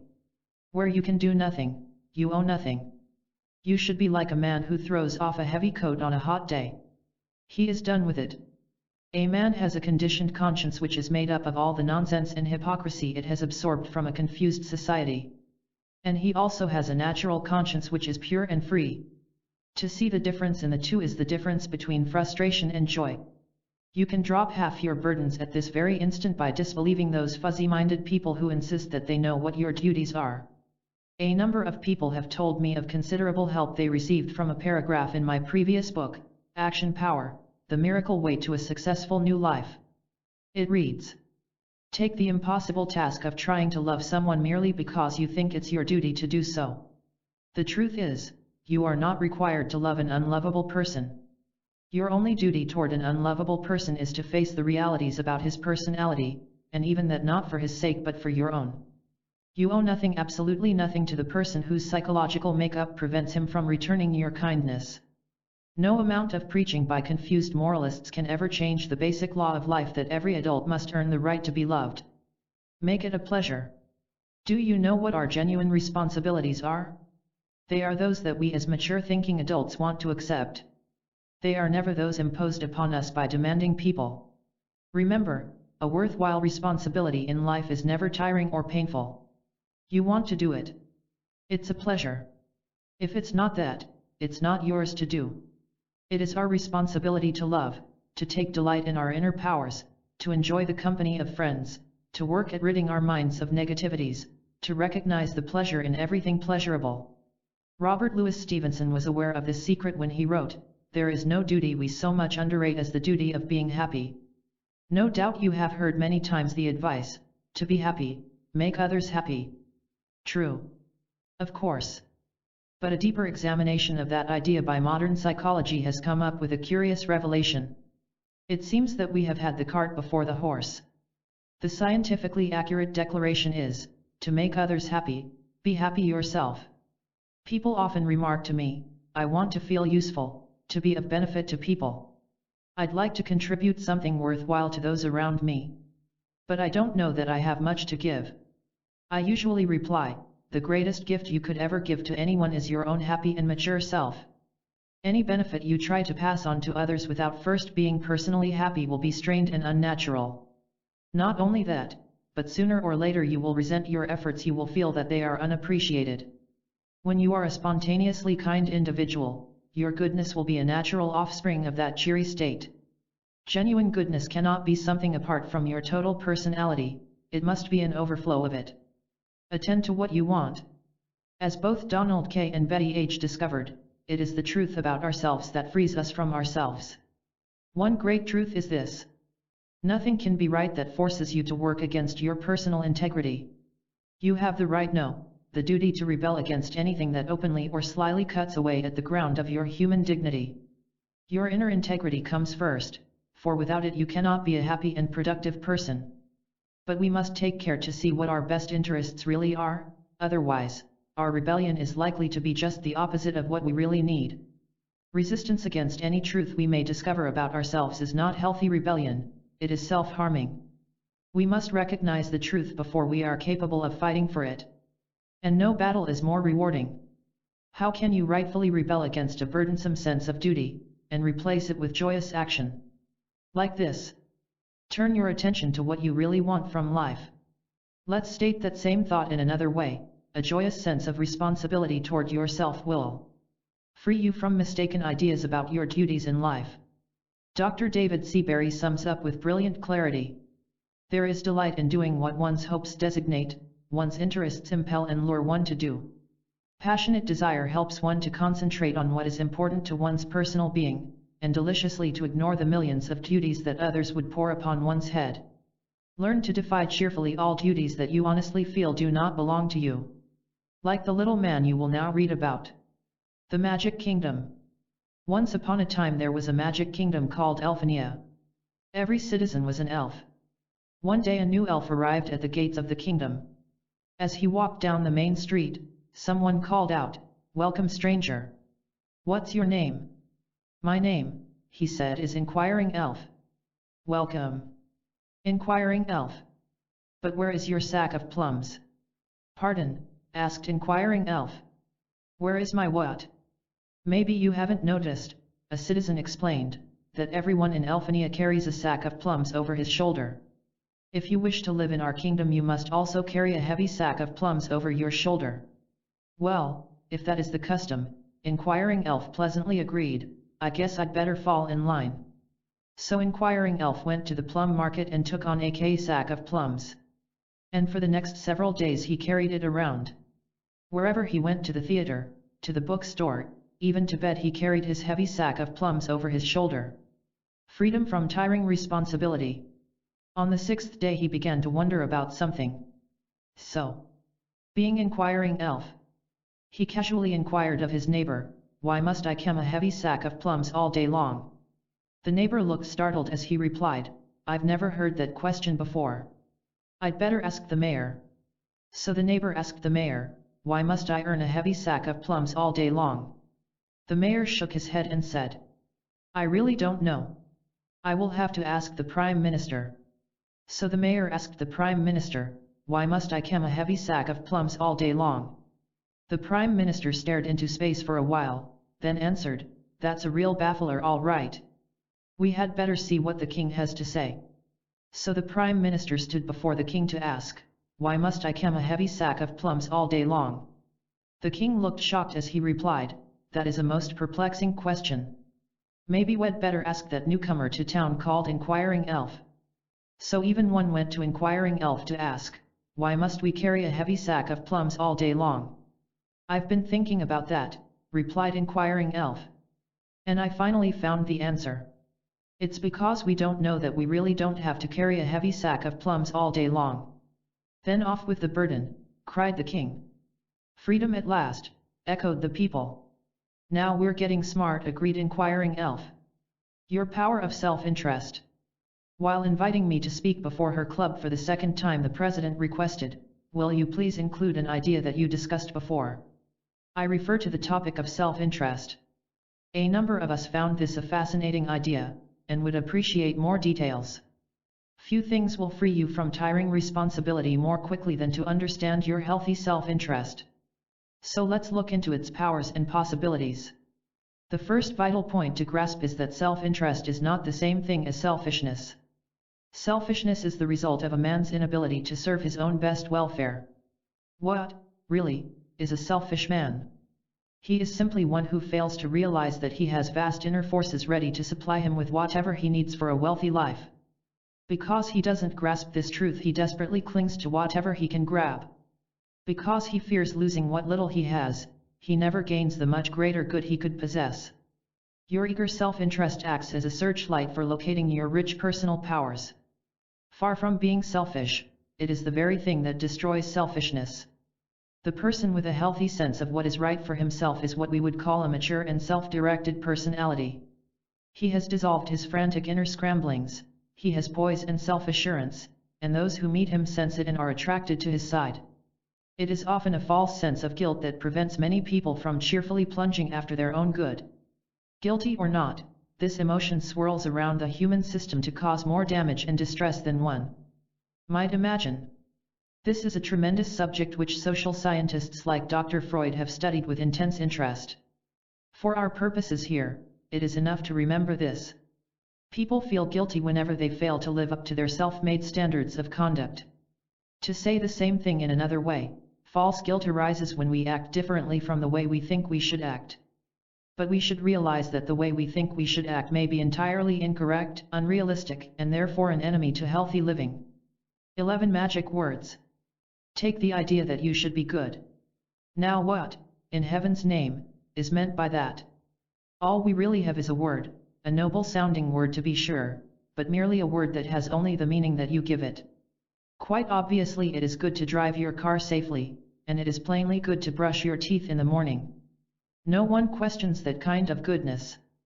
But is it good cooperation to serve on a committee when you really don't want to?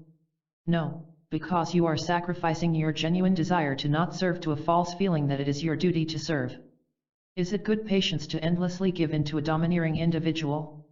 No, because you are giving away your own individuality and integrity in the false name of good humility or maybe good patience. Abandon all notions that you must sacrifice yourself to others in any way whatsoever. Sacrifice is a denial of life, never an affirmation. We make sacrifice only when we feel we have nothing worth keeping for ourselves. At the start of this chapter we read of the couple who lightened their lives in a way they never dreamed possible. Here are the 11 magic words that performed this miracle for them. Your first responsibility in life is toward your own mental advancement. The law of life says first things first. If you will make this your principle of living, you will free yourself from all tiring responsibilities. Not just because Vernon Howard says so, but because it is so. Nature decrees that you should cheerfully serve yourself so that you will have something of genuine value for others. The satisfaction of your natural needs is a primary law of nature. It creates a happy and generous personality. Once a man's inner self is satisfied, he is free to go about his daily business with cheery enthusiasm and without a hampering sense of guilt.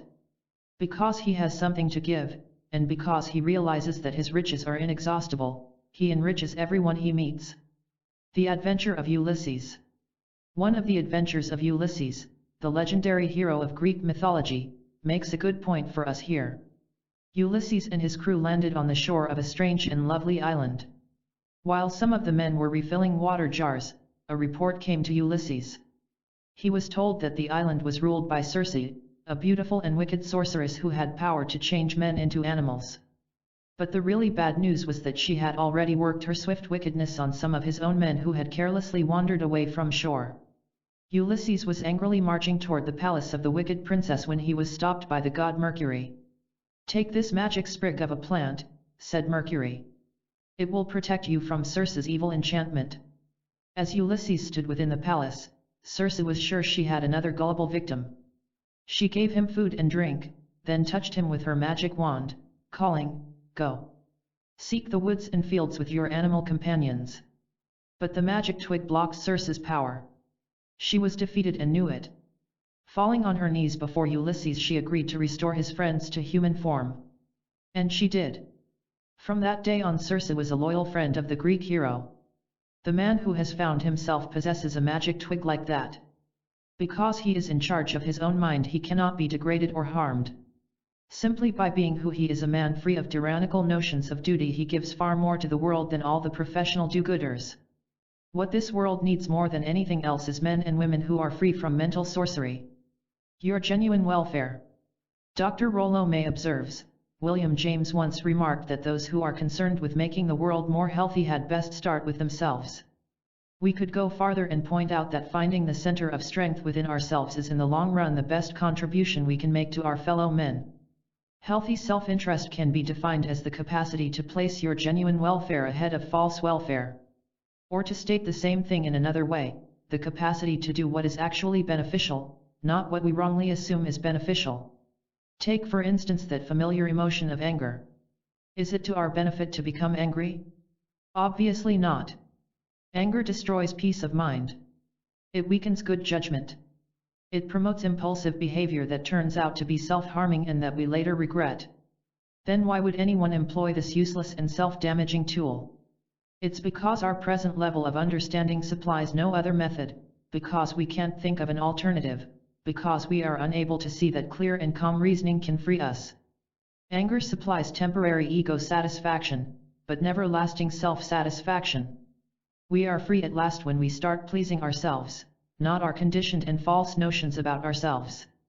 All negative tools, such as anger, envy, worry, fall away like autumn leaves once a man really sees them as negative tools.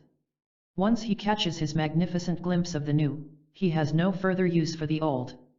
Then his life changes magically in his favor. Whenever you are thinking about a certain action, put this simple question to yourself: in the long run, is it self-defeating or selfing? The habit of making this self-inquiry enables you to tell the difference between a constructive and a harmful action. And once you clearly see where your best interests lie, you effortlessly choose that happy course. The English philosopher John Stuart Mill supplies this simple guide: actions are right in proportion as they tend to promote happiness, wrong as they tend to promote the reverse of happiness. Summary: your freedom from tiring responsibility always equals your ability to serve your healthy self-interest. So, it is to your self-interest to serve your self-interest. Your declarations of freedom. 1. Become aware that you are carrying needless notions about your responsibilities. Freedom soon follows. 2. Learn to cheerfully defy all duties that you honestly feel have no place in your day. 3. Review the 20 listed points in this chapter. How many can you rid from your mind and practiced? 4. Deep down inside your mind you know what is best for you. Ignore the demands of confused people and listen only to this inner voice. 5. Know this, it is the truth about your inner self that frees you to live your own life. 6. When we have found ourselves, there are no longer any burdensome duties. There are only those pleasurable actions we enjoy taking. 7. By being a personally happy person you automatically contribute benefits to others. That is what this world needs, genuinely happy people. 8. Remember the adventure of inquiring elf. Notice how he challenged society's right to burden him with miserable custom. 9. Use your power of mature self-interest. 10. Write down and memorize your 11 magic words. Your first responsibility in life is toward your own mental advancement. What will happen to everything outside you, things like your social affairs and your daily work? They get better. You mean that everything on the outside becomes both different and improved? Why, yes. An uplifted mind elevates everything with which it comes in contact, just as sunshine brightens everything it shines on. Please explain that a bit, Nancy. Well, it's like this. The way we think is what makes things the way they are. Think better and things get better. Do you know this as a personal experience, or are you repeating ideas we have covered in class? In a small way, I know it personally. But I'm working at turning on more light. Now, Nancy, what was your original question? I asked whether the secrets of mental magic can help our relations with the opposite sex. Nancy suddenly smiled. Oh, I see what you mean. I just answered my own question, didn't I? An uplifted mind uplifts everything. That means that my life with that man will get nicer and nicer. How nice. Freedom to love. That was a roundabout way to answer Nancy's question, that is, to let her answer it for herself. That is one of the goals of this book, proof through personal insight. That is what really changes things. What we are covering together in every chapter, what we are really talking over, is the way to become a new person. When that is achieved, your world changes. Without it, nothing changes. This includes the world of the opposite sex. Because this is a vital area of daily living, let's discover how this new life connects with male-female relations. The person who changes himself through SOMM will find some fascinating differences in his relations with the opposite sex. He will think and behave in a way that at first is strange, but gradually comes to be his newly natural manner. A man sees a woman as an individual for sharing, rather than as merely using. A woman sees a man as someone with whom she can communicate, not merely converse. The little pleasantries, for which both the man and the woman yearn, express themselves with delightful frequency. Both have an inner freedom that releases and exchanges tenderness, affection, simple kindness, and understanding. The real self possesses all these qualities, they need only freedom of expression. Poet Richard Lovelace sees it. If I have freedom in my love, and in my soul am free, angels alone, that soar above, enjoy such liberty. When we become new, so does our love. Love and self-growth. Take the idea of responsibility, covered in the previous chapter. Many husbands and wives, many lovers, feel burdened by a relationship. Though this may not be outwardly admitted, it is a major cause of inner tension and irritability. What can SOMM do about this? Well, we can see that our primary responsibility in life is toward our own personal growth. We can put first things first. Then, when this higher level of understanding is reached, there is no longer any sense of having an unwanted burden. In its place we have positive feelings toward the relationship. Instead of irritating responsibility, we have a light-hearted outlook that makes the relationship pleasant for both the man and the woman. Our first responsibility is toward personal growth. That alone guarantees a lovely love life with the opposite sex. This is clearly explained by Dr. Fritz Kunkel. Our duties towards ourselves and towards our social environment coincide. Indeed, there is only one duty, namely, to grow mature. To find ourselves, our center, our highest value means unlimited growth, both of individual creativity and of expanding brotherhood. Couples who have disagreements have a perfect opportunity for mutual growth. By taking their responsibility toward growth, they can use a problem. Actually use it for gaining self-insight. The longleaf pine, growing in the south, has an interesting characteristic. It uses fire to promote its own health and development. The flames burn away surrounding obstacles to its growth. Likewise, any couple can make their very conflicts a source of mutual enrichment. It is strange how easily the human mind misses the point. To be loved, we need not be rich or famous or influential. We need be only one thing. Ovid, the ancient poet, makes it clear: to be loved, be lovable. Understanding the other sex. This is a good place to pause for an interesting inquiry. Exactly why are we studying the secrets of mental magic? What purpose do we have in making this search? Why are we taking time to explore these ideas? What is the point of it all? The point? It is of utmost significance and simplicity, to enable you to live and love freely. An uplifted mind is the only power capable of delivering happiness and harmony. Unless we think in an entirely new manner, all our actions will be meaningless. We will be like puppets tugged from one unwanted condition to another. Our relations with the opposite sex will be anxious and confused. But as the secrets of mental magic do their good work, everything changes. You no longer think toward the opposite sex with anxiety or confusion. You have no sense of burden. Instead, there is a certain clarity of mind that makes everything just what it should be. Clear thinking toward the other sex is essential. That is when we will cover this feature in following pages. But a few preliminary ideas at this point will help. Someone once wrote, although the world is thousands of years old, we still have 3 major problems to solve: blondes, brunettes, and redheads. Yet, if a man makes it his purpose to understand women, he can certainly do so. If a woman makes it her intention to grasp the workings of the male mind, she has no real problem.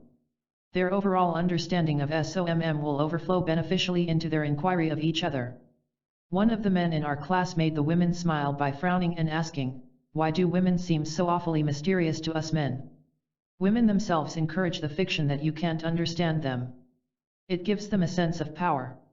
But a woman goes all out for a man who has sense enough to see through her. It relieves her of so much painful pretense. A woman really doesn't want to be mysterious. She wants to be loved. The secret of attraction. The subconscious attitudes that a man holds toward a woman are not much different from his other attitudes.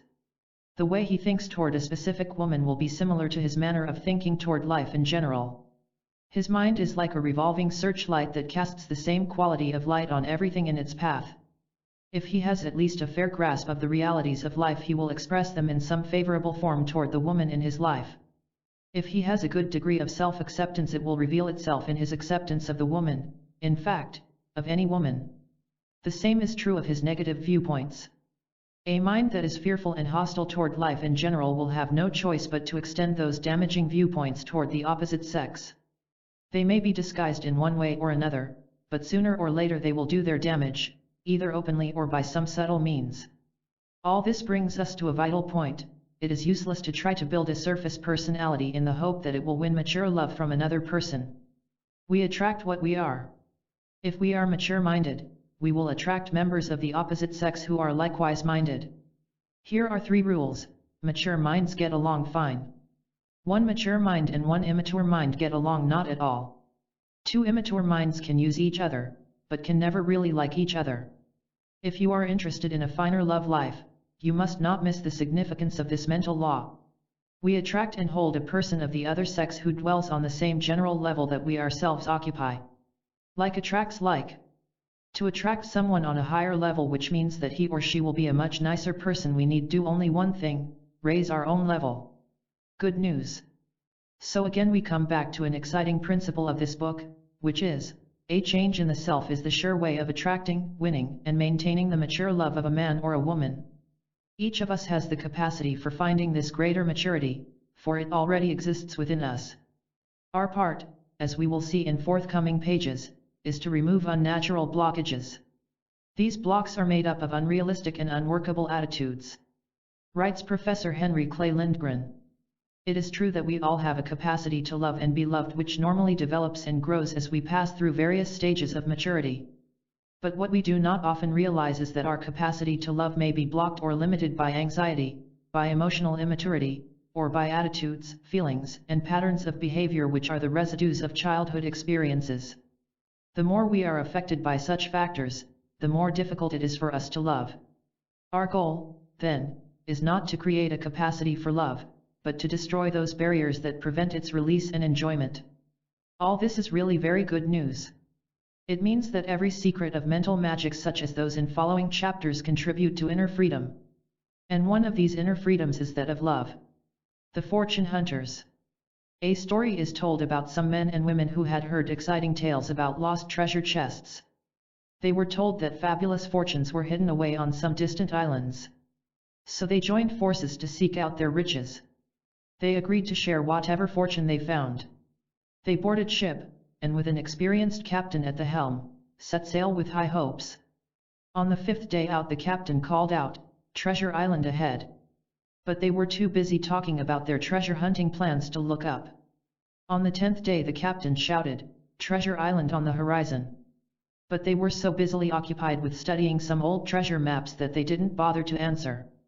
On the 15th day the captain shouted, "Treasure Island to the starboard." But they were so intent on deciding on just how to divide the treasure that they paid no attention. Fortunately, that story has a happy ending. Those men and women finally became aware of what they were missing. They realized that their supposed earnestness was only a series of distractions that robbed them of the very thing they wanted. So they stopped distracting themselves. They began to listen. And so they found their fortunes. So many male-female ventures are like that. The man and the woman needlessly distract themselves from their very fortunes of mutual happiness that they expect from their venture. One study at a university came up with 5 major distractions. 1. Worry about yesterday and tomorrow, instead of making the relationship a pleasurable one right now. 2. Shallow thinking. Talking about love and harmony instead of becoming the kind of mature person who can express these harmonious characteristics. 3. Indifference to the need of the other party for attention and affection.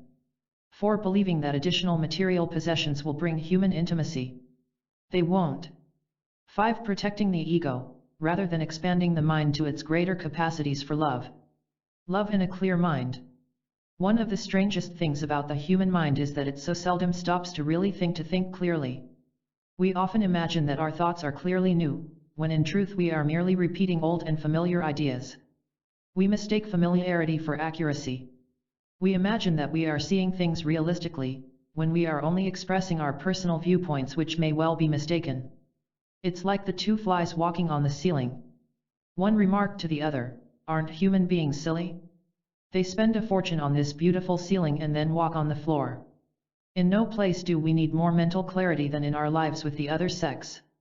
Take the common practice of comparing the sexes. Comparison is bound to induce feelings of inferiority or superiority. Both are based on insecure thinking. Both should be abandoned. The mature-minded lover thinks neither of inferiority nor superiority, nor even equality. Only a soldier in battle wonders whether the enemy is stronger or weaker than he is. The terms of inferiority, superiority, and equality have no meaning to the free and mature man. In their place he thinks about things that are really meaningful, such as enjoying the relationship. English author John Ruskin writes, "We are foolish and without excuse foolish, in speaking of the superiority of one sex to the other, as if they could be compared in similar things. Each has what the other has not, each completes the other, they are nothing alike, and the happiness and perfection of both depend on each asking and receiving from the other what the other only can give." Asked someone, what keeps a person in a confused state of mind? His lack of awareness that he is confused. What prevents him from becoming aware? His lack of a good look at himself. What is the way out? A good look. Will that make him a more loving person? It is the only thing that will. Why is that? Because, as the false goes, the truth comes. It's the truth that sets you free. Free, among other things, to genuinely love. The most important thing. The story is told about the noted French artist who was interviewed in Paris by an American reporter. The American asked the artist why he never visited the United States. Replied the Frenchman, "Because I only know a half-dozen sentences in English." "What are they?" The artist answered, "Hello. Goodbye. How much? Ham and eggs. I love you. Come see my paintings. That is enough, the reporter told him, to get you by in the United States for at least a year. That story introduces us to a basic principle for all happy human relations: simplicity. How unnecessarily complicated we are. What magical changes would occur in everyone's life if everyone would work at simplification. If men and women would reduce their relations to one single purpose, everything else would fall into place with ease. What single purpose? To simply enjoy each other. When your sole occupation is to find pleasure in the company of the other, there is no room left for anything else. Harmful emotions, like envy and touchiness, are crowded out by your enjoyment. As one woman laughed during a class, "You know, I never realized how much fun he could be." Your starting point. This is the perfect starting point for building every other element needed for harmonious relations. A simple resolve to enjoy each other cannot fail to quietly produce further enrichments, such as cooperation and patience. This secret of mental magic was sparked by the response to a page in my previous book, Action Power: The Miracle Way to a Successful New Life. It reads, "Happily, the single most important thing you should do with a woman is the very same thing she wants. Enjoy her. If you will simply do that much, your entire relationship with her will fall into place delightfully. You won't have to struggle trying to understand her. You can rest from trying to get her to do something that you want but doubt that she wants. When you simply enjoy a woman, she knows that you like her. And that in itself is just about the most persuasive act you could ever perform. A woman soon wearies of a man who won't relax, let go, and enjoy her company. She doesn't want to be changed, analyzed, advised, judged, contradicted, sermonized, educated, pressured, or anything else. She wants you to enjoy her as she is. And that, never forget, is what makes her enjoy you." The Mental Magician. Let's explore a bit more the ways in which the general secrets of mental magic contribute specifically to male-female relations. Do you wonder what they would be like if a person were an advanced mental magician on a higher level of understanding? On this loftier level he would: 1. Be competent in matters of sex. 2. Never fear loss of lore. 3. Really understand him or her. 4. Not be sensitive or touchy. 5. Be confident toward him or her. 6. Fully enjoy every mutual venture. 7. Not be at the mercy of domination. 8. Have an attractive sex personality. 9. Know how to act naturally. 10. Handle the other person smoothly. 11. Never get his feelings hurt. 12. Be at ease with the opposite sex. We had reached these ideas in one of our classes when someone spoke up, "But it all sounds too good to be true. Can these ideal states really be attained by us? I can't imagine them as actualities." Of course. At the present time they are merely introductory ideas. You can no more picture them than you can picture some new person that you haven't as yet met personally. But that doesn't mean that they don't exist. They are real, just as real as an unknown person that you may meet and know tomorrow. An illustration. I assure you that it is entirely possible for you to know them personally to us living experiences. You may nod your head in agreement at this, or you may not, but that is unimportant for now. Our purpose is to build new attitudes that will make you a new person. Then you will know these delightful states as actual experiences. You will change so much you will no longer recognize your former self. Asked one of the married women, "Will you please give us some sort of illustration about this self-change? How does it come about? Where do we start? Take the matter of hurt feelings. I don't understand how I can be free of them. I'm sensitive to criticism. It's been my nature for years. Just a disapproving glance from my husband plunges me into gloom. With all this touchiness, how can I keep from getting my feelings hurt?" The answer is in the way you identify yourself, that is, in this person you call I. Your present T has no choice but to get hurt. It is reacting to everything on a lesser level of understanding. Once this lesser T is dissolved, a new one takes its place. This is your real self. This new T cannot be hurt or offended or insulted in any way by anyone. Don't worry if you don't understand all this at present. It will become clearer to you as we go along. All right. Don't worry. I intend sticking with this until I really get it. It's fascinating. You asked for an illustration. Let's use this one. picture in your mind a set of bowling pins sitting upright at the end of the alley. As long as those pins are sitting there, they are ready to get knocked down. They are in a position to be tumbled by anyone who comes along. But what if they were entirely removed from the alley? Then they couldn't be knocked down by anyone or anything. How can non-existent bowling pins get knocked down? Lasting contentment. Now, in our mental life, our beliefs are the pins. The ways that other people act toward us are the bowling balls. To go on with the illustration, you have certain beliefs that should not exist in your mind. They are unrealistic. But as long as they do exist, they are certain to get knocked down, and you will get your feelings hurt. For instance, you may believe that other people should appreciate you more than they do. Then, when this desired appreciation doesn't appear, you get hurt and may be resentful. Now we come to the big question: what would happen if you removed the false notion that you should receive all that appreciation? What if you faced the reality that it just doesn't come as you want it? In that case, you would never ever be hurt again. How can a non-existent belief get hurt? It can't. Then, the abandonment of all our false beliefs is the way to lasting peace of mind. It is the only way. You see, all mental suffering results from a clash between the truth about things and our mistaken viewpoints toward them. Take away the false viewpoint and the truth comes. As the truth comes, pain goes. It no longer has a home. Then, as you have said, there is really no need to suffer from anything. Absolutely nothing can harm the man who has found himself.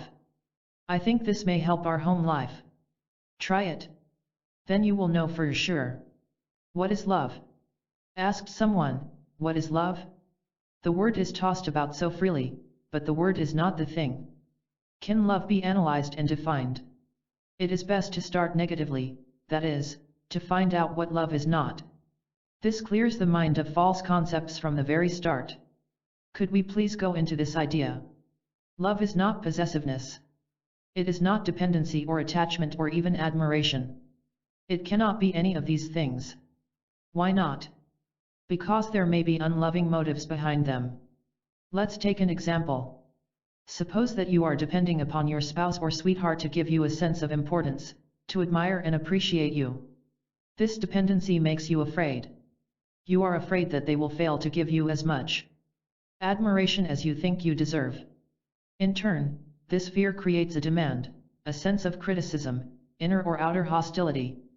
Obviously, all these have nothing to do with love. Where does that leave us? With the only accurate definition of love that there is. But this definition must be personally experienced. Can you give us some idea of what you mean? For one thing, love will be entirely different from what you now think it is. Love is a state of complete detachment. Love is when you don't want anything from the other person, when you have no hidden motives of self-gain, when you have no demands whatsoever upon him. This kind of love is a state of total understanding. It may seem strange to define love as understanding, but that is what it really is. How can I tell whether another person actually possesses a genuinely loving nature? By consistency of pleasant behavior. Someone who merely pretends to be kindly will sooner or later forget his rehearsed lines. He slips. You catch him in an off-guard facial expression that indicates anything but kindness. A small remark may give him away. On the other hand, the genuinely loving person is consistent in both his public and private behavior. Because he has no pretenses to act out, he has no lines to forget. His real self, which he found by facing the truth, simply and spontaneously lives out its richness. Can I reach this happy state? If you want it more than you want anything else. 10 Dynamic Secrets. 1. Remember that all the secrets of mental magic in your life with the opposite sex. They change everything for the better. 2. Continue to uplift your mental viewpoints. This gives you an increasingly attractive personality. 3. Resolve to deepen your self-insight. It produces smoother relations with the other sex. 4. Bear in mind your purpose in studying SOMM. You learn to live in love. 5. Everyone has a natural capacity for affection, tenderness, and romance. They need only to be released. 6. Review the section dealing with love in a clear mind. It has everything to do with a better love life. 7. What is the most important thing a man and a woman can do? Enjoy each other. 8. Review the 12 benefits given in this chapter. All can be won by the man or woman who becomes an advanced mental magician. 9. We find our genuinely loving natures by abandoning false beliefs about ourselves. W7. Work on this point. 10. Remember the definition of love supplied at the end of this chapter. Study and apply its principles. Ask the fortune teller, did you find the woods? Yes. Did you find the stream? Yes. Did you find the oak tree? Yes. Well, shrugged the gypsy with a cheery grin, 3 out of 4 guesses is pretty good for me. But the bachelor's quest had a happy ending after all. He made his own prophecy. He predicted that sooner or later his search would turn up just the girl he wanted. So he searched, they met, and they shared good fortune together. A glimpse into tomorrow. Greece has dozens of ancient temples where inquirers used to consult a prophet called an oracle about their future. At one of these temples an archaeologist named Constantin Karapanos unearthed some strange-looking bronze tablets. On them were written questions brought by inquirers, plus the answers from the oracle. The questions were surprisingly practical, much like those a modern man might ask. One inquirer wanted to know whether or not to invest in a certain piece of property. The oracle told him to go ahead, the purchase would be profitable. Another inquirer, an anxious man named Lysanias, hopefully asked whether the child to be born to his wife was his own. Man has always been fascinated by the future. Like a traveler on an upward curving mountain trail, he wants to know what is around the next bend. He somehow realizes that by glimpsing ahead, even just a foot or two, he can do something today to turn the future to his favor. And he actually can. He can do it with self-observation. Just as science can predict the weather by observing the nature of winds and clouds, so can we foresee our individual futures by observing our own natures. It is not at all difficult for you to predict your personal future for the next several days or weeks. You can foretell the way you will feel, whether elated or depressed. You can forecast whether or not you will make progress in your financial affairs. Your relations with other people, whether pleasant or otherwise, can be seen with accuracy. How? Your magic crystal ball is self-observation. Whatever has happened to you in the past will continue to happen unless you take the one necessary action that changes things the way you want them. Which we will get to in a moment, comma. Become a mental monarch. The happy truth is, if you don't like your own forecast, you can alter it in any way you like. How come? Because your future is always and only an outcome of what you are. To change your future, change yourself. Deep down in his heart of hearts, every man knows that here is the truth of the matter. We all sense that things turned out the way they are today because of the shaping we did yesterday. If you want to be a perfectly accurate prophet of your future success, you can be one. You can foretell a superior tomorrow for the simple reason that you have the power to shape it. We start by changing ourselves. Any attempt to alter our future without first changing our mental character can only result in disappointment and confusion. It's like asking a caterpillar to fly like a butterfly. It can't fly like a butterfly until it is a butterfly. You are your future. We like to avoid facing this fact by pretending that things just happen. In human events, nothing ever just happens.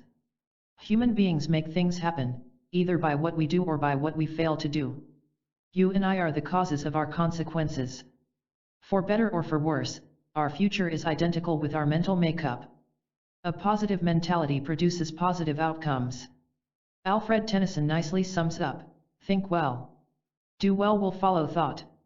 Once your mind takes on a royal nature, no person and no circumstance can bar you from your personal kingdom. The adventure of Cyrus the Great, the ancient Persian monarch, makes an interesting illustration of the point. Cyrus was born a prince, but the wicked king Astyages was determined to prevent the boy from inheriting the royal throne. Cyrus found himself banished to desolate wastelands, to be brought up in the care of lowly shepherds. His future seemed hopeless. Yet through a series of courageous exploits he won his way to the throne rightfully his own. Likewise, nothing can deny future royalty to the man whose mentality is that of a monarch. Expand your vision. The paragraphs immediately following are of extreme value to you and your richer future. Please give them maximum attention. The human mind is incapable of seeing anything above its present capacity for seeing. It is possible for it to extend its vision beyond its present state, but at any given time it can see only what it can presently see. What is the practical meaning of this? As we raise our capacity for seeing future possibilities, we raise our powers for predicting accurately our future successes. As we uplift our mental viewpoint, we more clearly see that we are in control of our future. With that awareness, with that wisdom, we are able to take control. Picture yourself climbing to the third floor of a 15-story building. As you stand at a window, you see before you a highway, with cars passing from right to left. You can predict how far a car will continue to the left, but wherever your vision of the highway ends, your accurate prediction must also end. But what would happen if you extended your view by climbing upward to the very top floor? From that greater height you could see much farther to the left. And now, because you can see more, you can predict more. All this is not a vague philosophy, or just a pleasant idea. It is a downright practical picture of something that you can do anytime you choose with enormous personal enrichment. Want to guarantee your richer future? Then raise your mental level, uplift your awareness. As did Virginia L. She didn't bother very much to hide her bitterness and resentment. She was at least honest about them. She said, "I sometimes think I'm the unluckiest woman in town. If you only knew some of the bad breaks I've had." I asked, "Do you know anyone who has the opposite kind of luck? I mean, are you acquainted with someone who seems lucky, who constantly gets all the good things you miss?" "Yes, as a matter of fact I do. She works in the same office with me. I don't know how she does it, but she does." How Virginia succeeded. "Why, Virginia," I asked, "do you suppose there is such a consistent difference between her fortunes and yours? Something must be causing them." "Sure. She's lucky and I'm not. But what makes her so lucky? Who knows? She just is. Does her personality have an enthusiasm that makes her attractive to others?" "Yes, I suppose." "Do you have that enthusiasm?" "No. I'm too tired to get excited over anything." "Does she tactfully take the initiative in working out problems that come up at the office?" "Usually." "Do you do likewise?" "No, I'd just as soon let someone else handle it." "Don't you suppose that she just might be the cause of her own good fortunes?" "Maybe. Could be. Is there any reason why you can't do the same for yourself?" "I'd like to. I really would." To Virginia's credit, she started an active program for changing her future. Later, during a class in mental magic, she reported, "For the first time I really see what creates a superior tomorrow. It's the person himself." I'll give you a good example. The other day I was tempted to feel envious of a woman who had won an office promotion. Instead of yielding, I looked her over. I saw that her pleasant and efficient ways had rightfully earned her that promotion. "Well," Virginia smiled, "if she can do it, so can I." And she did, too. A few weeks later the company had an opening in its Department of Public Relations. Virginia was immediately selected. She was right for the promotion because she was right with herself. It is now her good fortune to travel around town, meeting new people and enjoying herself. The principle of cause and effect. The story goes about the scientist who produced a strange sort of creature by crossing a tiger with a parrot. When asked about it, the scientist replied, "I don't know what it is, but when it talks you'd better listen." That bit of humor carries a good lesson in living. Whenever the truth speaks to us, it may appear strange at first, but what great messages we hear by bending an ear. That is why we next want to attend to the principle of cause and effect. This powerful principle operates in your life every minute of your day, either for your best interests or against them. Our purpose here is to make it a force that serves our welfare. And the first wise step is to become aware of its existence. The principle of cause and effect is like looking for a horse while riding one. It is so close to us that we often fail to see it in operation. What, exactly, is the principle of cause and effect? It is really very simple. It can be observed by anyone who gives it careful attention. Once understood, it becomes a tremendous personal power for changing the life. Here it is.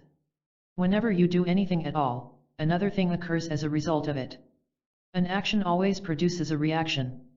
In other words, one thing always leads to another. There is no such thing as a cause without an effect. It's like a ball hurled against a wall, it must bounce away in one direction or another. You have seen this principle at work in hundreds of ways. When you plant a seed, it reacts as a flower. As you speak to someone, he speaks back. If you constantly suggest to yourself that you are ill, your emotions will soon make you feel that way. When you take a bite of your favorite candy, your taste responds with pleasure. Your personal prosperity.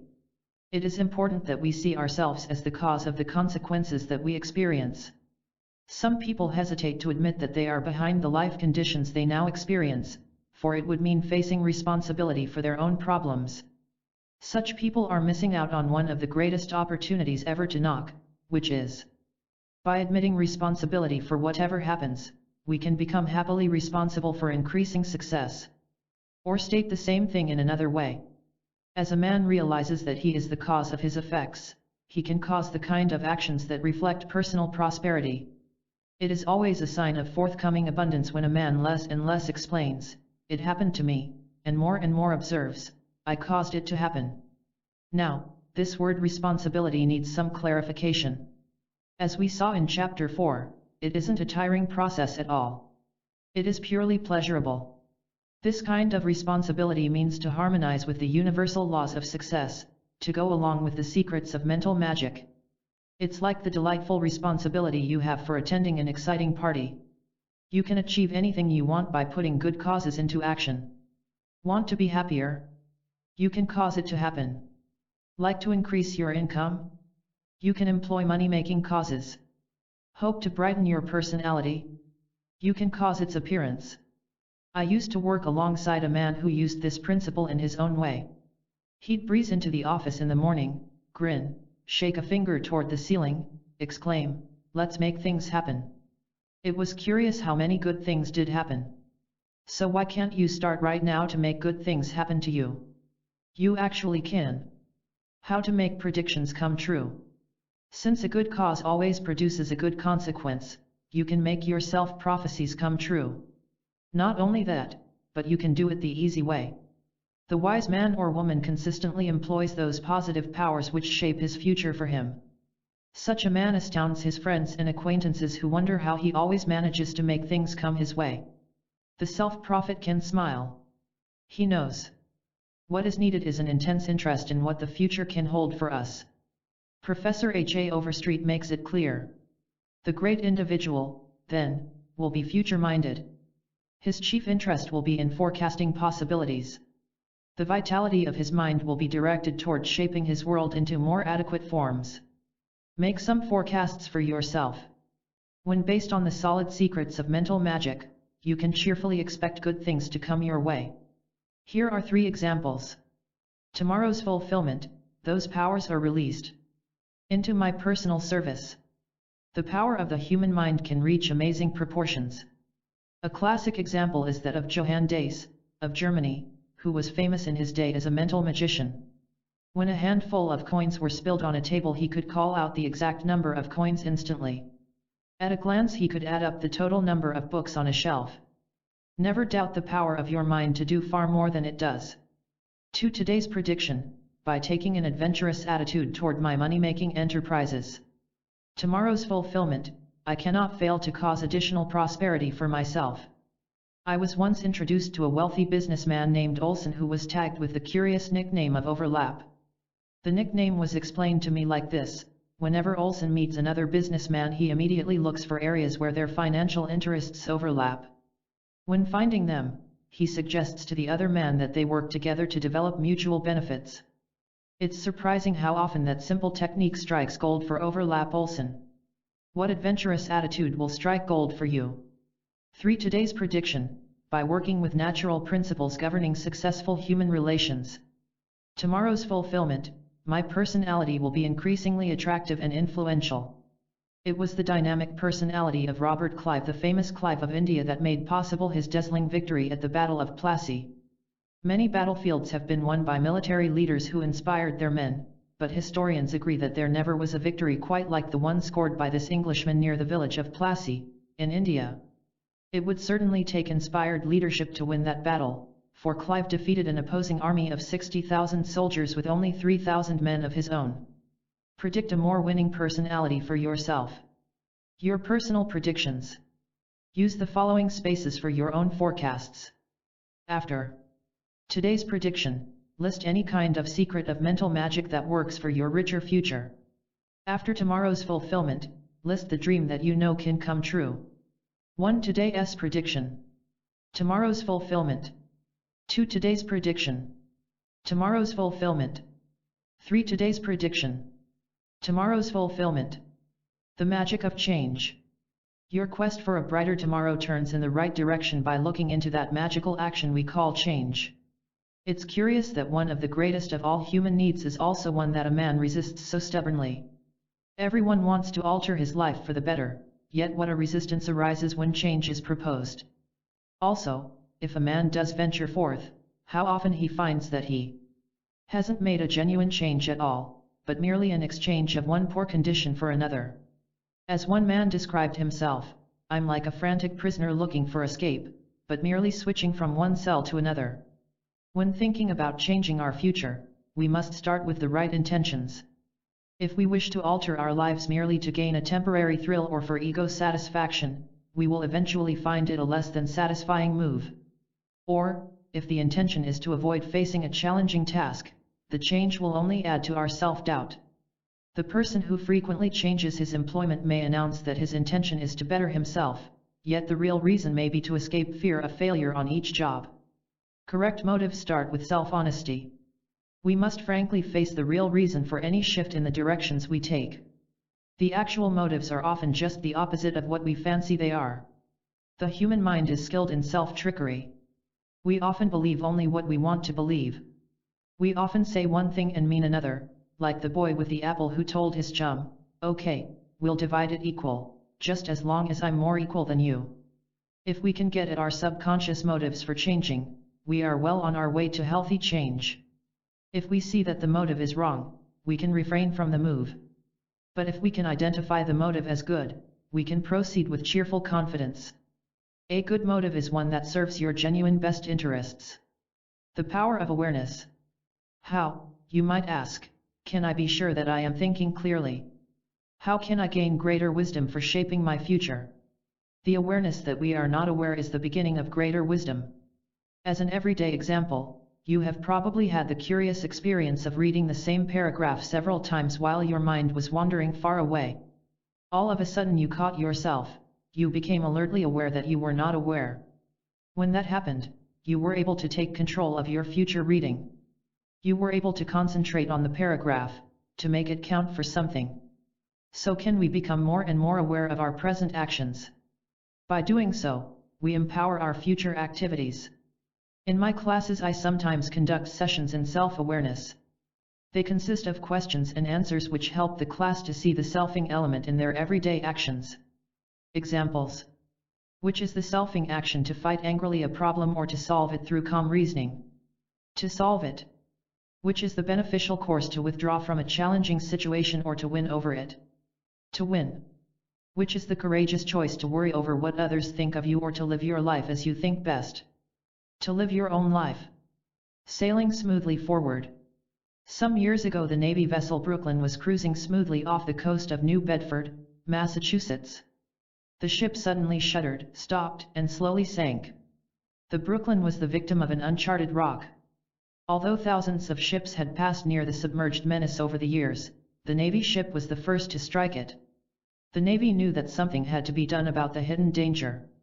What they did was both simple and workable. They went to work with a wire drag, a heavy cable suspended between two boats. It is lowered into the sea and fixed at a certain depth. As the boats move ahead, the wire drag catches any rocks or ledges in its path. Once a rock is located and identified, it no longer has power to damage passing vessels. That is an excellent parallel to a method we can use to make our future life cruises pleasant ones. By using the drag wire of awareness, we can locate and identify those subconscious notions that threaten our voyage. By a bit of investigation we can make sure that they bother us no more. The self-aware man can chart any course he likes, and be confident in reaching his port. He is a Columbus to his own future. Dr. Erich Fromm, in discussing Dr. Sigmund Freud, says the same thing in his own way. But Freud did not end on a note of fatalism confirming man's utter helplessness against the powers which determine him. He postulated that man can become aware of the very forces which act behind his back, and that in becoming aware of them he enlarges the realm of freedom and is able to transform himself from a helpless puppet moved by unconscious forces to a self-aware and free man who determines his own destiny. 2. The great secret of success. We change our future by first changing our thoughts. As we saw in Chapter I, this is a truth agreed upon by the great mental scientists of history. The force of a richer mind cannot be stopped in its eager work of creating a richer tomorrow. Our actions are accomplished in our thought before they are reproduced outside of us. We are gifted with faculties radiating from a common center, faculties extensive, powerful, and improvable by use. Honore de Balzac. Leon D. and I were discussing these ideas when he commented, "That might be just the clue I'm looking for." I've often asked myself why the bad news in my sales work keeps repeating itself. If I am causing my own scarcity, I want to face it frankly. Then, I'm sure, I can do something about it. Right. Right. Think for a moment of a giant printing press, the kind used by a newspaper. Suppose that the editor set up the type to make the headline read failure. That is exactly what would be reproduced in every newspaper rolling off the press. On Monday, Tuesday, and Wednesday you would see failure. Every day would produce the same failure. Why? Because the printing press must reproduce that basic type. It has no choice but to follow orders. Even if the editor wanted 2 liters better headline, or hoped for 1, nothing would happen. The newspaper must follow the metal pattern set for it. Leon nodded. I see. Ours is a mental pattern. Correct. Now, suppose the editor changed the basic type to read success. That magically reverses the news. Every day of the week would produce success. Nothing in the world could cause it to produce anything else. What you are saying, Leon commented, is that when the mental type is right, everything rolls out successfully. Exactly. Think of your subconscious mind as your personal printing press. Whatever kind of mental type you set up, that is the kind of news you will get. If you want successful headlines, compose thoughts of success. That's a great illustration. I won't forget it. Put it into action. That's the whole idea. Leon's sales work spurted upward immediately. He found that by thinking of himself as successful with every customer, those thoughts reproduced themselves in the form of more sales. It was good news for Leon from that day forward. You, too, can predict your own bright future. And see it come true. Thoughts that enrich your future. 1. Get excited over your future. It can turn out the way you want. 2. The secrets of mental magic enable you to look into tomorrow. This foresight gives you power to shape forthcoming events to your liking. 3. Self-change is your great guarantee of a change in fortune. Work at uplifting yourself. 4. A royal future awaits the man or woman who becomes a mental monarch. 5. Learn to see your world from a higher level of vision. It stretches your powers of prediction. 6. Why should you depend upon the principle of cause and effect? Because it can be depended upon. 7. You can make good things happen to you. Employ the secrets of mental magic. 8. Forecast a richer future for yourself, based on the plans found in this chapter. 9. Develop self-awareness. For one thing, it prevents problems from arising in the future. 10. Keep in mind Leon's triumphant experience. Set up your own mental type reading. Success is always there, always trying to break through. It's like the mountaineer who lived with his son far back in the ranges. The boy was carefully barred from all contact with girls, even from pictures of young ladies. On the boy's 18th birthday they journeyed to town together for the first time. As the boy viewed the wondrous sights, a trio of pretty girls giggled past. "What are those?" asked the boy of his father. "Those, son," was the reply, "are life-size mechanical dolls." On the way back to the mountains the father asked his son which one of the wonderful sights he'd like to have most. "I think," the boy eagerly replied, "I'd like one of those life-size mechanical dolls." The entire secret. It is always possible for you to attain anything you really need. Declares Ralph Waldo Emerson, there is nothing capricious in nature. In nature, the implanting of a desire indicates that the gratification of that desire is in the constitution of the creature that feels it. In other words, life offers you a checking account with endless funds. But in order to withdraw them, you must know that they are there. That is really the only problem for most people, and one which we discuss in other chapters. What, then, is the first great secret for winning your desires quickly? Let's introduce it with the story of an English youth named Walter Scott. This young man had a wholehearted eagerness for tales of the days of knighthood. Nothing fascinated him more than to read of dashing knights in armor who galloped from castle to castle, battling villains and wooing fair maids. He happily devoted himself to the single subject of knighthood. He never touched a book about politics or astronomy or archaeology. He crammed his mind only with adventures of daring knights. His mind became so rich with the subject that he felt the urge to write his own adventure tales. So he did. That is how the young man later became Sir Walter Scott, the famous author of Ivanhoe. His secret of success can be yours, too. You can apply it wherever you wish to win your desires swiftly. Single-minded purpose. That is the entire secret. To the degree that a man is able to concentrate his mental powers on his goal, to that same degree will he succeed. Now, every man has the potential power for winning overwhelming success in his chosen area, but he may not be using it in an all-out attack. His powers are divided, spread out too thin, incapable of the concentrated pressure that finally cracks obstacles. How to destroy barriers. Single-mindedness means to concentrate yourself powerfully and enjoyably on the desire you want to win. To attain this dynamic state, the mind must progressively detach itself from its own contradictions. For instance, a person wishing social success must not also demand that other people behave as he thinks they should. Once this person simply permits people to act the way they are, he is free of mental contradiction and is consequently a more attractive person himself.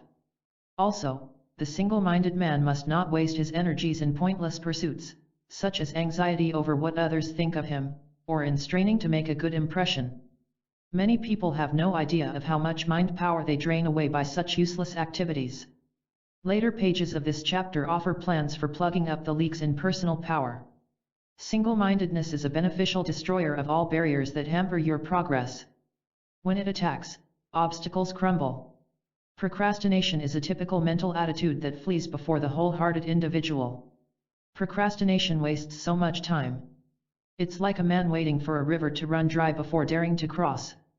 But the man who knows exactly what he wants has no such difficulty. He simply goes ahead in some way. He may cross over by swimming or wading or flying or sailing, but it makes no difference to him as long as he goes. Confusion is another negative mental state that falls before the single-minded man. Casanova, the great lover, was asked which of his many lady friends he liked best. He replied, the one 1 a.m. with at the moment. Likewise, your concentrated effort leaves no room for confusion. Your viewpoints. In order to win your desires quickly, you must first understand them. Here is a major principle to grasp. Whenever a desire arises within you, it is immediately followed by a response, that is, by an attitude toward that desire. This attitude will be more or less positive in nature, or more or less negative. You will either react within, yes, I think I can achieve that desire. Or you will respond, no, I don't think it's likely to come my way. Obviously, your mental viewpoint toward a desire has an enormous influence on whether you fulfill it or not. A positive reaction is like releasing an arrow from a bow, enabling the arrow to speed straight for its target. Your positive release sets into motion all your natural powers, such as imagination, persistence, hope. But a negative response creates only a strain. It's like an archer tensely facing his target with drawn bow, but never releasing it. The frustration of desire accounts for much of a man's daily tension. The authors of Psychology of Adjustment state it like this. Frustration, therefore, does not eliminate important wants but only accentuates them. This gives rise to a very annoying experience called tension. Tension from lack of want fulfillment is perhaps the keenest suffering of mankind. This statement implies that each of us is an expressive and want-fulfilling individual. No one who experiences the gnawing pressure of an unfulfilled vital want can easily deny that man biologically has certain needs and that when their satisfaction is prevented he suffers from this basic violation of nature. The pleasures of thinking. So what we must do is to invite attitudes that fulfill our wants and needs. To do this, first think about a present desire of yours. Now, observe the basic attitudes you hold toward it. Determine whether they work for the desire or against it. Separate the positive ones from the negative. The very distinguishing between the two is bright light.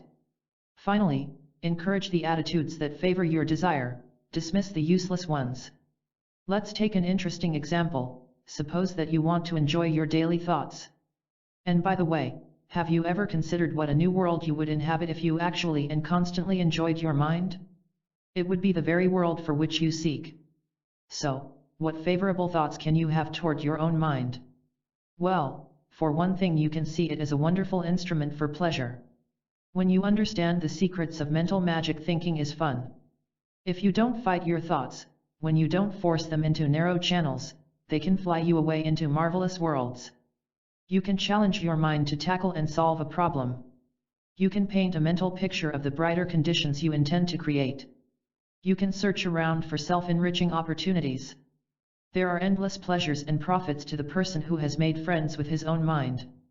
The ancient Roman author Plautus summed it up with, if you have a contented mind, you have enough to enjoy life with. It has been rightly observed that we get from life in proportion as we give.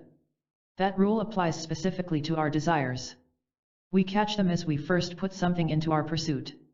The man who fails to get what he wants is like the rancher who wanted to catch a rabbit, but thought it pointless to place a real carrot in the trap.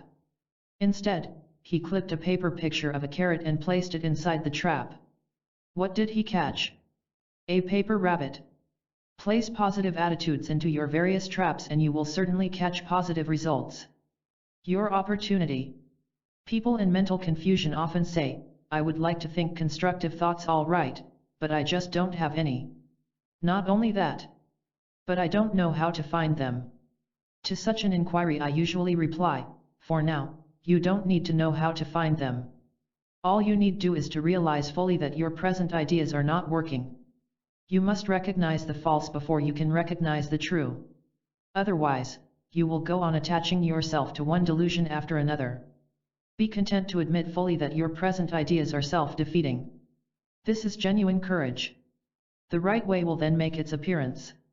Clear thinking is not a matter of finding something, but of losing something. You must lose your illusions. Then, all is well.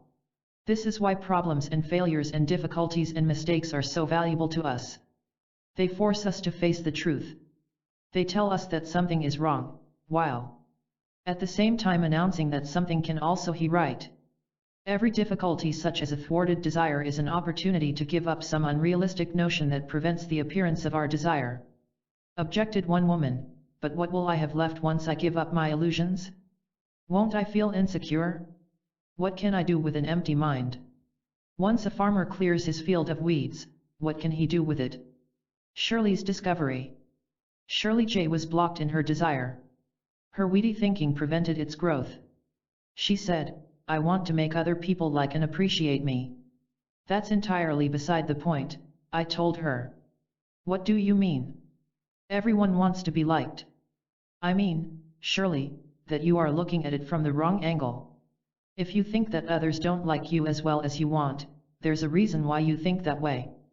And the reason is that you don't like yourself very well. So, whenever you are with others you react, of course they don't like me too well.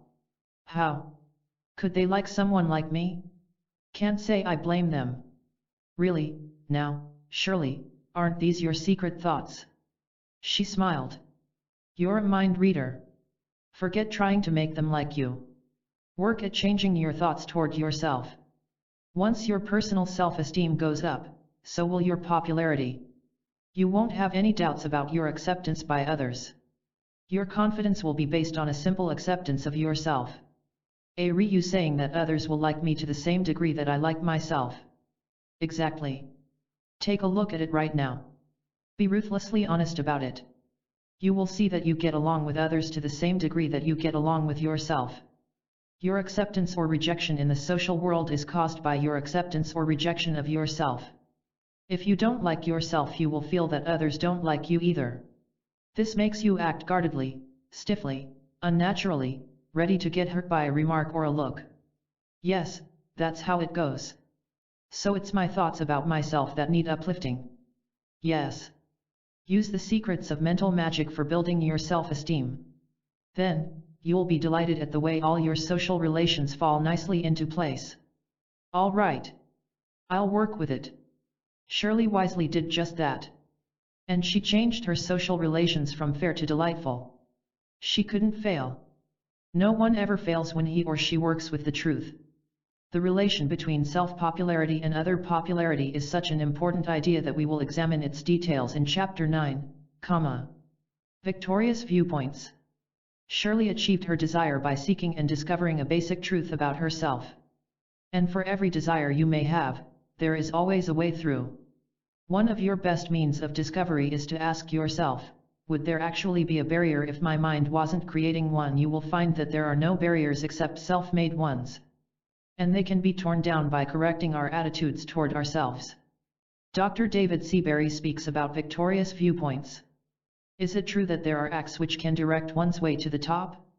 As we progress in our research, it will show that there are, that the great and near great use these means, instinctively, intuitively or unconsciously, choose which word you will. Their conclusions as to how victory can be accomplished may have differed, but none of them doubted that it could be done. Of one fact we can be sure: those who won positions of power, who gained recognition, who performed great services for mankind, who sought and found love, who, in whatever their sphere, became fortunate, maintained through thick and thin an affirmative attitude concerning the desires they sought to fulfill. The pioneer. So, we see that it is our attitude toward our desire that makes the big difference. And there is a special kind of affirmative attitude that I strongly urge you to adopt. I know of nothing that will do more to make your desires come true. Sooner or later, even thing comes to the adventurous man. A pioneer named James Bridger made a famous discovery by adventuring into the unknown. His success supplies a helpful illustration. Bridger was among a party of western trappers encamped along the Bear River. It was wild and unmapped country, and nothing was more mysterious than the very river flowing past their camp. Everyone had a different idea as to the course of the Bear River. Excited opinions flew back and forth across the campfire. In order to settle things, James Bridger stood up and spoke out, "I'm leaving. I'll be back to give you some right answers." The adventurous trapper followed the Bear River as it twisted its way through valleys and mountains. Suddenly, a vast view burst into sight.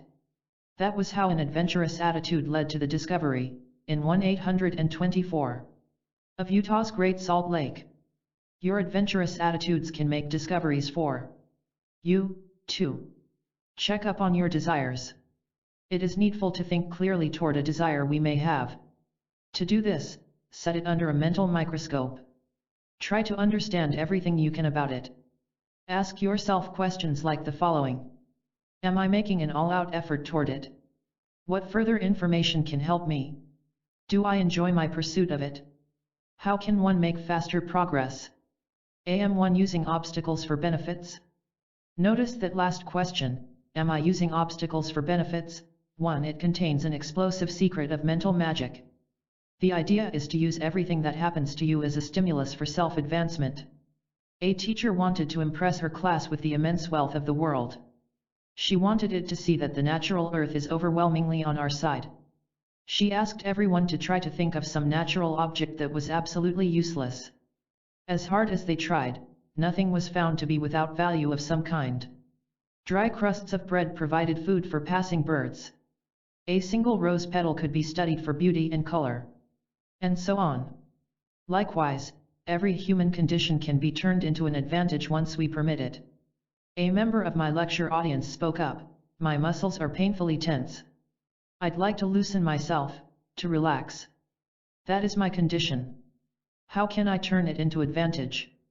The reason you remain physically tense is because you don't stop to become aware that you are tense. Interrupt yourself during your day to notice how tightly you are holding your muscles. Once you see this, once you are aware that you are tense, you can simply let go and loosen yourself. It is your awareness of the condition that really solves it. Practice this self-observation throughout your day. After a while, your combination of self-awareness and self-loosening will become a relaxed habit. Look for the benefits in every condition. They are always there. There is always a supply to every desire. Energize your desire. It is a startling fact about many people that they have all the power they need but are completely unaware of how much of it they waste. What great things they could accomplish if they would only plug up the leaks of their precious energy. You have all the power you need for winning all that you need. Declares the author of Every Man a King. All that you dream of, all that you yearn for and long to be, will be within your reach if you have the power to affirm sufficiently strong, if you can focus your faculties with sufficient intentness on a single purpose. It is concentration upon the thing you wish that brings it to you, whether it is health, money, or position. Constantly affirm that which you wish, hold it persistently in the thought, concentrate all the power of your mind upon it, and when the mind is sufficiently positive and creative, the desired thing will come to you as certainly as a stone will come to the earth, when left free in the air, through the attracting influence of gravitation. You make yourself a magnet to draw the condition you wish. What must we do to create such a state? Certainly we need not find energy. You already have so much present power. Your thoughts are enormous forces. The physical body is an aid to attainment. Your emotions carry you freely forward. The faculty of speech is a creative power. Your 5 senses enrich you every day. Attitudes to abandon. No, it is not the creation of energy that needs our attention. We must channel it into constructive release. But in order to do this, we must be aware that we are wasting those precious powers. That will cause us to stop at once, for no man knowingly wastes himself. Battling unrealistic fears is typical of wasted action. The time and energy spent fighting phantoms could well be employed winning the desire of the moment. Wasted energy is illustrated by the man walking down the street while wildly swatting at the air. "Why," asked a passing friend, "are you making those useless motions?" Replied the man as he swatted out, "It keeps tigers away." "But there aren't any tigers within 1,000 miles. "It works, doesn't it?" beamed the swinging one. Learn to identify those mental motions that waste your thought power. As you see them for what they are, you will speedily abandon them. Here are 10 typical attitudes that should be cast overboard. Worry over being misunderstood. Clinging to false assumptions. Being unnecessarily serious. Indulging in self-accusation. Regretting the past. Mentally arguing with the self. Not maintaining a receptive mind. Being emotional instead of reasonable. Not making it an interesting adventure. Getting angry at life. Let's give that last point the close look it deserves. An unhappy person rebels against his unwanted condition. He wants to be rid of the things that make up his unhappiness, such as failure, anxiety, weariness. Now, all by itself this rebellion is both natural and healthy. It indicates a feeling in the man that there is another way to live and he is right. But here is where he makes his great mistake. As we saw in chapter I, he rebels against the wrong things. He battles against life, when he should be attacking his own false beliefs about life. He is like a man lost in the desert who wrongly assumes that he must stay there and wearily battle the elements. What he should battle is his belief that he must stay there. Once he actually sees that he need not remain, the way out is as simple as walking away. Action power. One man who had found his way out told me, "I used to think that life was a battle between myself and the world. What an eye-opener when I saw that it was really between the truth and my false assumptions. Now, I not only know exactly what I want, but have them." Some of the letters crossing my desk refer to an idea found in my previous book Action Power, The Miracle Way to a Successful New Life. You might apply it to your programs. When you get mad at life, you are misdirecting precious energy. What you should rebel against is the phony and unworkable and agonizing attitudes toward life that someone planted in your mind when you were too young to know better. You now think that these attitudes are the only ones that exist, because when you know only one thing, you know only one thing. But there exists a world of happiness and excitement of which you may not be aware. But you can find it. How? By the steady reduction of those false ideas about life that were once drilled into you by fuzzy-minded people. A river in Brazil was used to carry logs downstream from the jungles to the city. The fallen trees were trimmed, rolled into the river, and left to float down to the sawmill. For several months everything worked out perfectly. All that river's energy served to deliver the logs to the destination. Then, trouble developed. Groups of farmers and engineers dug channels into the river to serve their various purposes. The channels weakened the river's steady flow. As it coursed downward it lost its logs to one channel after another. Less than 50% of the timber came through. Then, corrective action was taken. The channels were blocked off. The river no longer wasted its energy. All its logs went all the way. Let that remain as a mental picture. Let it remind you that you already have all the power you need for delivering your desires to yourself. Your part is to recover all that power. You do it by blocking off every idea or notion that drains you. 100/ Rich results will come. My hope in presenting all these ideas is that you will work with them until you receive practical results. They will come. Have full confidence in that when you enjoyably persist. It might be a flash of insight that increases your income. Maybe you find yourself abandoning some tiresome action because for the first time you see how pointless it is. Or maybe you thrill to the feeling that a new life is actually possible. But they will come. You can work alone part of the time, and also with others. Many people tell me that they have been helped by forming groups for the sole purpose of exploring the secrets of mental magic. Others find it profitable to make these studies a part of their church or club or business activities. Some of the best results are reported from groups who gather in the evening at homes of various members. Plans that win your desires. 1. There are abundant supplies of everything you need. You find them through SOMM. 2. Maintain a single-minded purpose toward your goal. 3. Examine your attitudes toward your desires. Encourage affirmative viewpoints. 4. Enjoy your mind. This establishes a cheerful atmosphere that invites your desires. 5. Ask yourself whether the barrier to what you want exists only in your mind. This could prove to be a great revelation. 6. Go after your desires with a spirit of adventure. Use everything as a means of self-advancement. Every difficulty can stimulate you to more successful action. 9. Become aware of thoughts and emotions that waste your energies. Abandon attitudes that drain your strength. 10. Work energetically with the plans in this chapter until you win your desires. Help others to win theirs by holding a mental magic party. Surely they cannot separate from our consciousness, shall follow it whithersoever that shall go, and are of their nature divine and immortal. As we regain our full emotional freedom we also reclaim the art of direct living, that delightful state we knew in childhood. Children are beautifully spontaneous because a confused society has not yet forced them to be artificial, suppressed, on guard. A child does something because he feels like it. An adult does something because he feels he should feel like it. How to have fun? Let's think together for a moment more about that party game.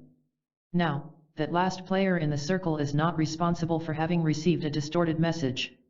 He couldn't help what was passed on to him. He received it with as much judgment and understanding as was possible. Likewise, no man is responsible for having picked up false doctrines about himself and his capacities. Most of them were planted in his mind when he lacked discernment, when he was too young to reason. Let's see now, let me think things through. Is it really true, as I've been told, that I'm at the mercy of fate? Or, do I possess certain inner strengths that place me in command of my own life? Yes, I think I do. So I'll make it my business to find and use my natural powers. No, you and I are not responsible for having accepted the false when we were too young to know the difference between the true and the false. But every man is responsible for ridding himself of those hoaxing ideas that trick him into unhappiness. And do you want to know something? Freedom finding can be a fun-filled game. Personal freedom and happiness. Margaret C. started the counseling session with the simple declaration, I want to be happy. Do you know what happiness is? I asked. No. Then how will you recognize it when you see it? I don't know. Everything is so confused. When you say that you want to be happy, Margaret, what you really mean is that you want freedom from unhappiness. Freedom is happiness. Yes, I can see that. How do I liberate myself? By dropping the chains of unrealistic thinking. When you see things as they really are, not as you think they should be, you are free and completely happy. Margaret found her freedom by using the ideas you will now read about. Back in the year 1535, a Spanish ship was sailing off the coast of South America when they sighted a strange group of islands. The exploring crew discovered some amazing creatures living there, including giant tortoises. When the news spread about these curious lands called the Galapagos Islands, other expeditions tried to find them, but failed. The superstitious sailors concluded that the islands moved around to different spots in the sea. The simple fact was, the tricky ocean currents carried approaching ships off in wrong directions. Once this truth was discovered, the islands were located with ease. This is an excellent example of how the human mind draws false and harmful conclusions through misunderstanding. In this day of advanced science, we wouldn't make a geographical mistake as did those sailors, but we still come up with harmful conclusions in our daily mental explorations. The greatest day of your life. What, to tell the truth, is the thing that wears us out and destroys our happiness. It is the constant clash between what life is real, all about, and what we wrongly think it is. As long as we hang on to illusions that contradict reality, we suffer. There is no other explanation. And any attempt to find one will only result in additional pain and frustration. The wise and courageous man is the one who is willing to face the facts of life, as temporarily challenging as they may be, for the sake of his permanent freedom and peace. Where, then, is happiness? In the mind. In your mind. Proof? Think of something outside your mind, perhaps a person or a possession that used to give you pleasure, but no longer does. That exterior thing is still the same, but it no longer makes you happy. How come? Because your thoughts have changed toward it, because your viewpoints are different. More evidence? Think of another person or a possession that had no attraction for you in the past, but that now gives you satisfaction. How come you like it? Again, because your mind holds altered attitudes toward it. This does not mean, of course, that exterior objects have nothing to do with our states of happiness. It does mean that our mental viewpoints determine whether they are pleasurable or not. Since you can change your mind, you can change your states of happiness in ways far greater than you may now suspect. One man who came for counsel was told, "The greatest day of your life will be when you really see your mind as the cause of your own troubles." "Why is that?" he asked. "Because for the first time you will also really see your mind with the ability to create your own happiness. Serve your best interests." Have you ever wondered why people often harm their own best interests? What is the explanation for such contradictory behavior? The answer is extremely helpful. Take, as an example, the man who constantly meets difficulties with anger. He uses this self-damaging method only because he knows no other course to take. He is unaware of alternatives. But as he grasps a self-helping tool such as seeing his problem with a mature mind, his anger falls away as an out-of-date technique. As we grasp the superior, we lose the inferior. As we really see our best interests, we serve them. The ideas we have covered up to this point should make us excited. The mind can create happiness. It is independent of outside influences. It will free us from painful dependency upon fickle circumstances. Here is how Dr. David Seabury expresses it. Research in the field of modern psychology has in recent years made a contribution to our health and happiness that should excite us far more than the invention of any of our modern machines. It has made the discovery of how a person uses his mind correctly, and thus how to live with ease. It has proved a fact of greater importance to each individual than all of our modern contrivances put together. Yet, like the discovery of the wheel, the needed truth was so simple that humans have ignored it for centuries. Especially was this basic wisdom hidden because it depended upon an attitude, and not until recent decades have the attitudes by which people live seemed important. What is this grand yet simple discovery that can do so much for us? It consists in knowing how true mental power is made available to anyone who knows how to use it. In other words, modern psychology now offers you a way by which you can use your intelligence many times more successfully. By so doing, you will not only conquer most of the troubles in your life, but achieve the desires that for years you have found impossible of realization. Life is for living. Now that we've covered all this ground about thinking, we come to a truth that at first may seem contradictory. But it actually makes wonderful sense. Life is for living, not for thinking. But before we can live freely, our thinking must be liberated.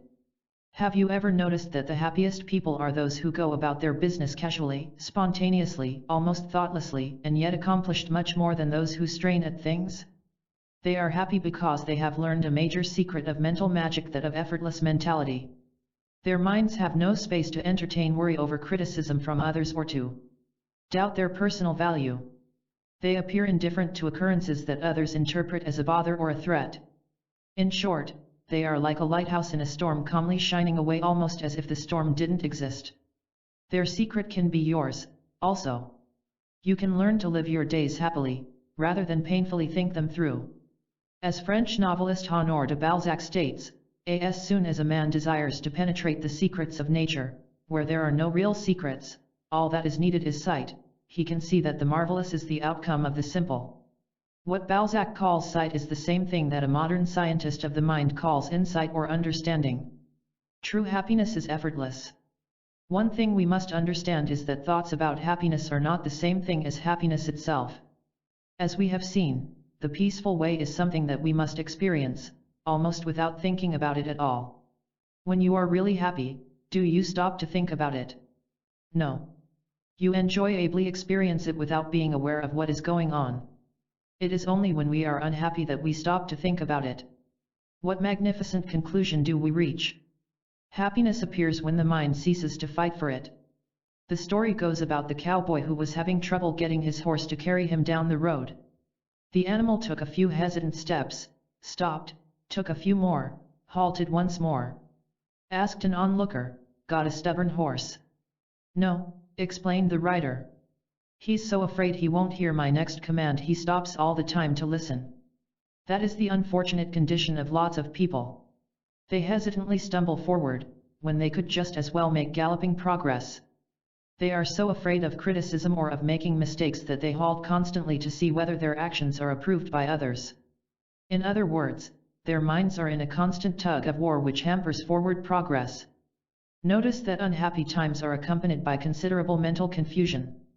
That can even be stated a bit stronger. Notice that unhappiness always involves confused thoughts. Here we have another valuable clue for finding genuine contentment. Our personal peace increases as we learn to think clearly. The rewards of clear thinking. Unless our minds operate with clarity and simplicity, tranquility will elude us. What do we mean by clear thinking? It means to see the facts of a matter, to be aware of its realities, and not be swayed by faulty attitudes or unrealistic desires. The problem is, most of us are satisfied that we are thinking more or less clearly. We haven't the slightest idea of how often we mistakenly see things as we are, rather than as they are. Psychology calls this stunt of the mind by the name of projection. This means that we project our personal beliefs toward a situation, then assume that what we think is true is actually true, though the exact opposite might be the case. The hostile mind, for instance, is convinced that other people are as hostile as he is, which keeps him in both inner and outer conflict. The clear-minded man, on the other hand, draws no such conclusions. He meets everyone as an individual. He lets each person reveal himself as he actually is, some hostile, some peaceful. That sort of clear thinking in interpersonal relations gives him an easy command. To be aware that we often mistakenly see the world as we are, rather than as it actually is a great step toward the clear-mindedness we need. And what rich rewards there are! Why the U-boat sank. Any false information that we hold in mind is certain to cause trouble. This is such an important idea to remember that I want to tell you about an incident from history that will help implant it. What you should know about happiness. During World War I, the German submarine UC-44 was laying mines off the English coast, hoping to blow up unwary British vessels. But the U-boat hadn't counted on the cleverness of Admiral William Hall, Director of British Naval Intelligence. Hall decided to deliver some false and destructive information to the commander of the submarine. The admiral broadcast a message, supposedly to his own ships, but which he knew would be intercepted by the Germans. The message stated that the mines planted by the submarine had been cleared away, therefore, any ship could now pass safely through the waters. Although the information was false, the mines were still there, the U-boat swallowed the message whole. As a result of acting upon false information, the UC-44 struck one of her own mines and sank. What can we do to prevent ourselves from acting upon false attitudes that sink our happiness? Lots. For one thing, we can use some backtalk whisper. Our supply of happiness is limited. You can't go beyond it. Backtalk, that is a totally false assumption that I don't swallow at all. My happiness increases automatically as my mind finds liberty. Whisper, why not remain miserable? Backtalk, because contentment is man's natural condition. Even though I need more understanding on this idea, I accept it as absolutely true. Whisper, human nature doesn't really change. Why try to improve yourself? Backtalk, pure nonsense. Human nature changes all the time, for better or for worse. I intend to change for the better. Whisper, you are all alone and helpless in a hostile world. Backtalk, wrong. All the great and natural principles of life are on my side. I need only to fully discover and use them. Whisper, making unhappy mistakes is a permanent pattern of behavior in your life. Backtalk, totally incorrect. My mistakes are caused by lack of insight into myself. As my self-understanding grows, my mistakes will fall away more and more. A profound truth. It's been said that the best way for a girl to keep her youth is not to introduce him to other girls. Likewise, the best way to keep your happiness is quietly to refuse negative ideas that try to introduce themselves to your mind. Don't let the gloomy lives of other people suggest that gloom is necessary to your life. It isn't at all. Not when you apply the secrets of mental magic. Nature has equipped certain seabirds with anti-salt glands that enable them to purify water from the ocean. Likewise, your mind is equipped with anti-gloom devices that enable you to obtain only the good and enjoyable from the world. Walter B. was a prosperous business executive who habitually came to the point in his office transactions. He came to the point as we talked, I'll get right down to business. I'm unhappy. I want to change things. How can I acquire happiness? You can't. I can't, he asked in surprise. No, and neither can anyone else. I don't understand. You can't, Walter, acquire happiness. But you can lose unhappiness. This isn't merely a play on words. This is the profound truth you've been looking for. The only thing that will give you genuine contentment is the loss of discontent. If you will work as earnestly with this idea as you do with a business project, you will make that inner change that you want. I'm trying to understand your point, but my mind's hazy. Will you please supply a few details? You see, your unhappiness is caused by unrealistic and self-damaging ideas that dwell in your mind. For instance, you may have the false notion that other people have the power to hurt your feelings. They really haven't that power, but because you think so, you react as if it is so. So you get unhappy. Walter grinned. You must be a mind reader. How did you know that I'm sensitive to remarks from others? How Walter succeeded. Because it's all part of your negative mental makeup. But back to the point. Your false ideas make you see things incorrectly. It is this incorrect seeing that makes you unhappy. You conclude that the problem is in another person's bad behavior or in some exterior circumstance, but it actually isn't, it's in your attitude toward them. Learn to dismiss those false viewpoints. Rid your mind of its distortions. Then you will be peaceful in all situations. Let me see, said Walter, whether I'm following you. You say that I should work at dismissing my false ideas about life. Then, when I'm free of them, happiness is the automatic outcome. If you have it exactly right. Think of happiness as a ridding process, not as something to acquire. People try to acquire happiness in so many futile ways, buying new clothes or joining clubs or even by trying to think happy thoughts. They fail for the simple reason that a negative mind can only produce negative answers. But when you work at ridding your mind of its negative viewpoints, happiness appears. When Walter came back for a second conference, he again plunged right to the point. It's still a bit hazy, but I'm on the right track at last. For instance, the other day I was tempted to blow up at a business associate. Then, suddenly, I realized that my anger would prevent the very thing I wanted most of all, that is, to solve the problem at hand. So I choose to calmly talk the matter over with him. Even thing cleared up nicely. Now, for the first time, I really see what you mean. By ridding myself of that false notion that anger was useful, I was able to do the practical thing. I'm much happier, believe me. Walter had caught his first magnificent glimpse of the better life. Summary: happiness appears automatically as we rid our minds of unhappiness-causing ideas. Happiness and self-expansion. If there is one essential element for the happy life, it is self-expansion. To do something better on Friday than we did on the previous Monday makes us pleased with ourselves. To gain self-insight that makes us less touchy or more cheerful is certain to uplift both our self-esteem and our liking for ourselves. We can call it self-expansion or release of our inner resources or simply growth, but it all adds up to the same thing: living more fully and zestfully every day. Nothing, absolutely nothing, has the power to make you happier than the daily discovery that you are actually better than you thought you were. And if you really want to know, you are always better than you think you are. And this is not something that Vernon Howard added to the book just to make you feel good. It's here because it's a fact, and a fact which you can delightfully discover for yourself whenever you choose, Every man has a natural urge for mental and emotional expansion. To the extent that you express your inner talents, little by little, to that same extent does your happiness glow more brightly. And to the degree that your rich inner self is suppressed and blocked, to that same degree will you feel dissatisfied with yourself.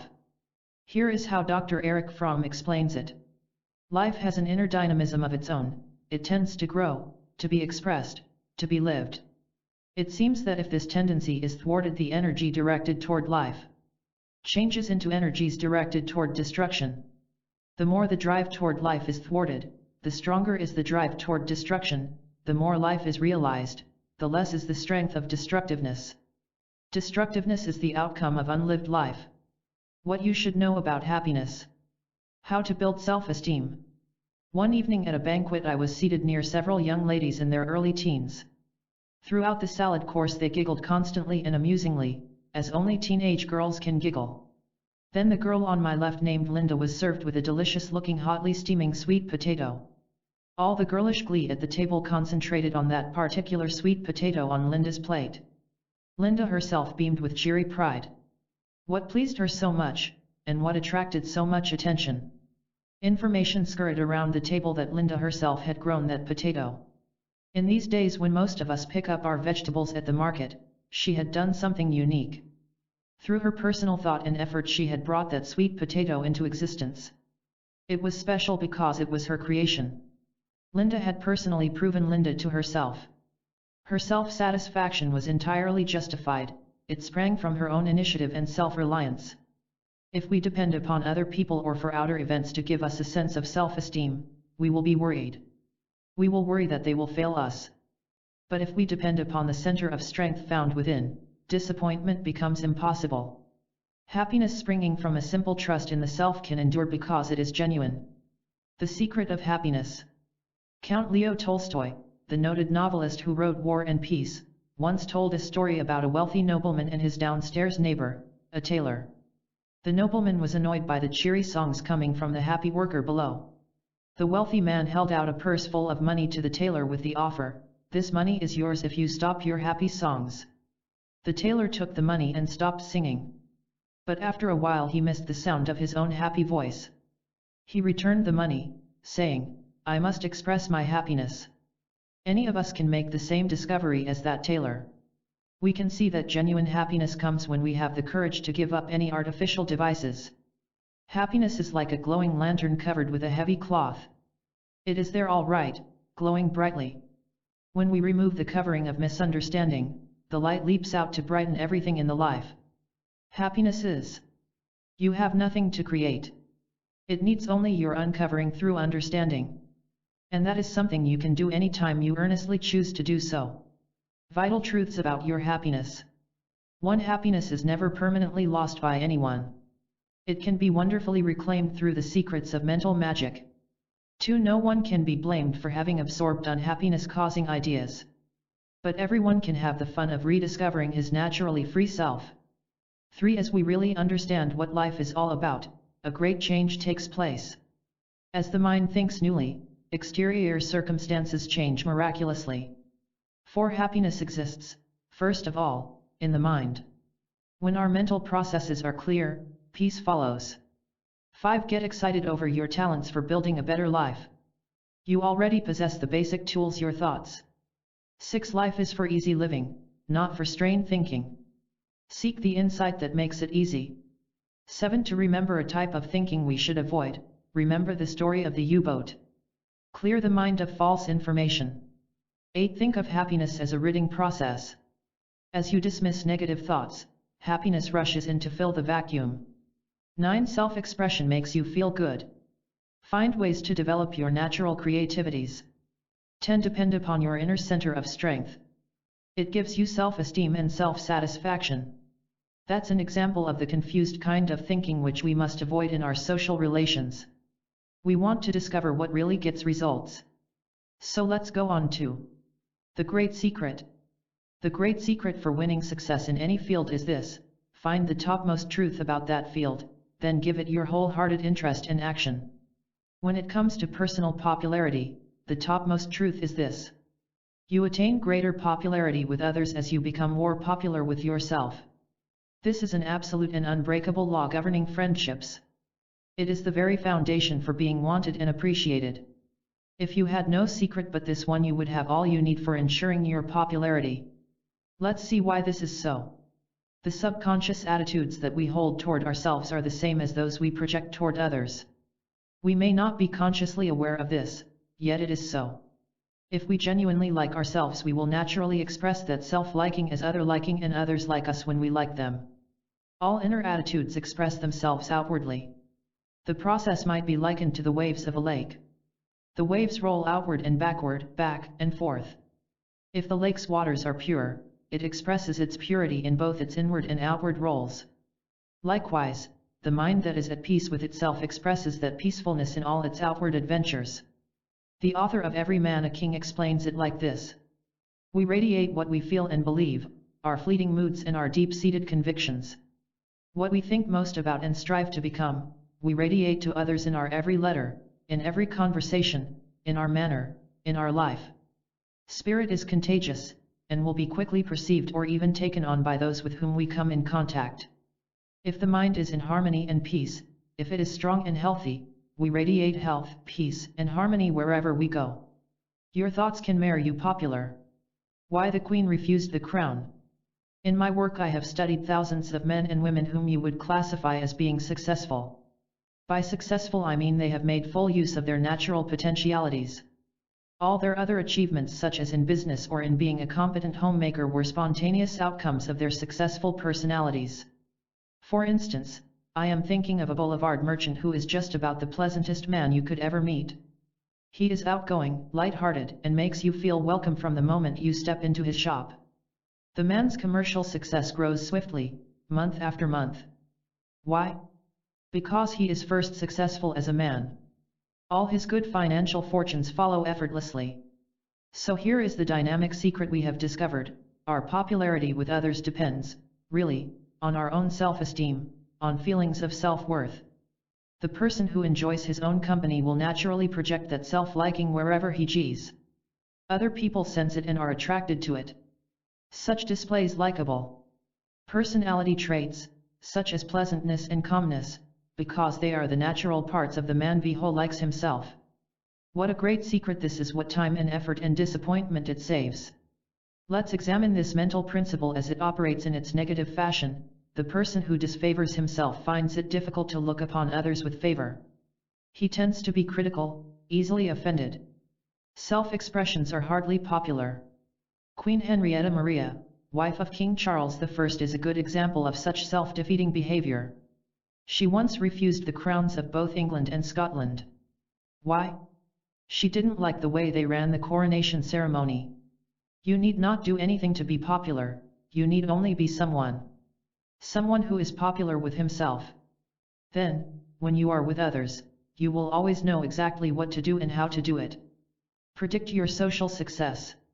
Well, nowhere can you foretell a brighter future for yourself than in the world of human relations. By applying SOMM you can be absolutely sure of living in an entirely new world. The phrase new world is literally true. It will be so delightfully different that you will wonder whether it is really true. Yes, it is true, because as psychologist William James declared, the greatest revolution in our generation is the discovery that human beings, by changing the inner attitudes of their minds, can change the outer aspects of their lives. What is this new world of human relations like? The man or woman living in this brighter creation might describe it like this. Everything is delightfully different. There is a peaceful relaxation I never before thought possible. The strain of putting on an act before others is gone. I am myself, and content with it. I understand others. I know why they behave as they do. My criticism of them has been replaced by understanding. If they are unkind, I know it is because they are frightened like I used to be. No one can hurt me in any way. My self-esteem is rooted in myself, it is no longer at the mercy of an unkind word or glance. People like me. They respect me. And here is a strange discovery, it is not as important as I thought it would be. I am at ease with myself, and neither praise nor blame can add to it or take it away. My life makes perfect sense at last. My world is different, yes, because I am different. If you have not as yet experienced this bright world, you can do so. And I am not talking about anything fanciful in this book, we are always practical. There is not a single line of prophecy in the previous paragraph that cannot be personally true of you. The secret is to empower yourself with the secrets of mental magic. Claim your inner wealth. It's really not difficult to discover the secrets of personal charm. We all know what we like in other people. And we realize that their attractive qualities are the same ones that make us appealing. We know that the attractive person is cheerful, self-confident, pleasant to be around, and so on. The identification of these winning traits is not the problem at all. What we must do is to venture beyond mere identification.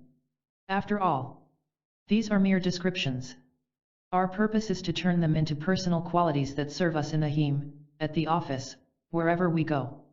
The first step is to see that they are mental attitudes. What else? Since even thing that we are and do begins as a thought. Change our basic thinking and we change the kind of personality we express. Think cheerfully in private and we act cheerfully in public. Be content with ourselves and that contentment will show on our faces. Know that there is no reason to be afraid of anything and others will sense that we know it. Where can we start altering those mental patterns that will remake our personalities? With self-knowledge. Someone once asked me, what has self-knowledge to do with personal popularity? Everything. How? If you don't understand that you have an abundance of inner wealth, how can you claim it?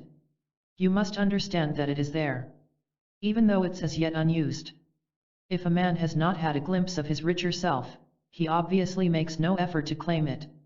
People who ignore their nobler natures _HTB likened to the continent of Australia. It was discovered back in 1601, and explored frequently by adventurers from many lands. But because no one realized its value, no one bothered to claim it. Not until over 150 years later did Captain James Cook take possession in the name of England. Self-knowledge gives you a magnificent glimpse of your richer self. From that time on, you possess your brighter personality. The self-directed personality. In spy thrillers you sometimes see a scene going like this. Agent X, who is about to parachute behind enemy lines, stands before his commanding officer. The CO pulls a $100 bill from his wallet and rips it in half. He hands a half to Agent X with the instructions, take this. When you meet the agent with the matching half you'll know he's Agent Z. The two of you will work together. Your combined skills will bring about a successful mission. Every person is something like that $100 bill. If a man's personality is without value it is only because he is still torn apart from his wealthy self. Psychology usually describes such a man as being alienated from his real personality. But as he gets together with himself, as his various values combine, he becomes a whole personality, rich in attractiveness. His personal wealth is instantly recognized by those whom he meets. Such a person is self-directed. He clearly knows what he wants. He has no hesitation going after it. He doesn't submit his desires to others for their approval. He knows what course is best for him. He sees that he cannot submit his thinking to anyone else and still retain his self-esteem. He knows that to surrender his right to think is to surrender both his individuality and his happiness. A single woman was telling me about her troubles at home. She lived with her married sister in the family. I don't like it at all, she said. I have no privacy. I can hardly call my life my own. But my sister thinks I'm better off living there. She also thinks your rent is handy, doesn't she? And she likes the way you help around the house. Building personality power. Well, of course, as long as I'm living there I feel it's my duty to help. She then repeated all the reasons her sister and her husband had given her for staying in their home. All right, I said, you've told me what they think. Now, what do you think? A quizzical expression flitted across her face. She seemed curiously startled that there might be a difference between their ideas and hers. Her expression seemed to say, "For the first time I see that my desires are the vital ones." She said aloud, "I think I ought to get my own apartment." She did, and that began a new era of popularity with both herself and with others. She was directing her own life. Dr. Sidney M. Jurad states, "The real self-directed person is the healthy personality. The person affirms the value and worth of his real self. He trusts his real self as the best guide for his own conduct. Consequently, his behavior is a true expression of his real self. He knows his real needs, his own values and ideals, and strives to satisfy the needs in accordance with his own values." Use this secret of mental magic for building your personality power. 1. Start your day with the intention of watching the results of your various thoughts and actions. 2. Notice the kinds of thoughts and actions that resulted in genuine satisfaction, also note those that proved unsatisfactory. This will deepen your insight into yourself. You will see that it really is your own thoughts and actions that make your day whatever it is. But most exciting of all, you will catch a magnificent glimpse of your own power to make every day a triumphant one. And that will give you more self-esteem. And that will make you more attractive. The story of Cincinnatus. When our minds express maturity and power, we need never wonder whether people will want us and seek us out. The genuinely strong individual is always in far less supply than demand. And by strong individual we mean the person who has found that wealthy inner self we are discussing. The ancient legend tells about Cincinnatus, who was such a strong personality. A breathless messenger raced into Rome with terrifying news: the Roman army was trapped by its enemy, the Equians. "If our army is lost, Rome is helpless before the invaders," wailed the people. "How can we save ourselves? Who will lead us out of our peril?" "Cincinnatus is the only one who can help us," cried a Roman senator. "We must go to him, ask his aid." "But he now lives in peace on his farm," came the objection. "Besides, he has no authority in Rome." "Then we will give him all the authority he needs," was the reply. "Without his wisdom we are lost." The Senate sent a delegation to Cincinnatus, who agreed to take command. As he entered Rome he saw despair and confusion. But his calm strength soon rallied the people. He then led a quickly formed army to the rescue of the trapped forces. On the battlefield, Cincinnatus ordered the attack, then led his men to swift victory over the Equians. On returning to Rome, the jubilant people wanted to make Cincinnatus their king. He gently declined, saying that his 16 days as ruler of Rome were quite enough. He explained, "I'm pleased to be my country's deliverer, but I have no need to be its dictator." SOMM develops such a personality, one that is needed, sought out, followed, and admired. Your richer self. After I'd given a talk on human relations, a man from the audience questioned, "You mentioned personal maturity several times. Why all the emphasis? What's the practical value in being mature? Why can't I just live my own life the way I want and skip things like self-understanding and self-growth? What's to stop me from living my own happy life as I see it?" There's nothing to stop you. But don't overlook one vital fact. Without maturity there is no happiness. The two are inseparable. Of course there may be lots of events in your life that you mistakenly identify as happiness, like running around and doing exciting things. But beneath it all the haunting despair is still there. Have you noticed that? Please don't make the mistake of thinking of maturity as some sort of lofty religious or moralistic teaching. It's nothing like that at all. It's an intensely practical way of life. Maturity is mental money. The more you have, the more genuine joy you can own.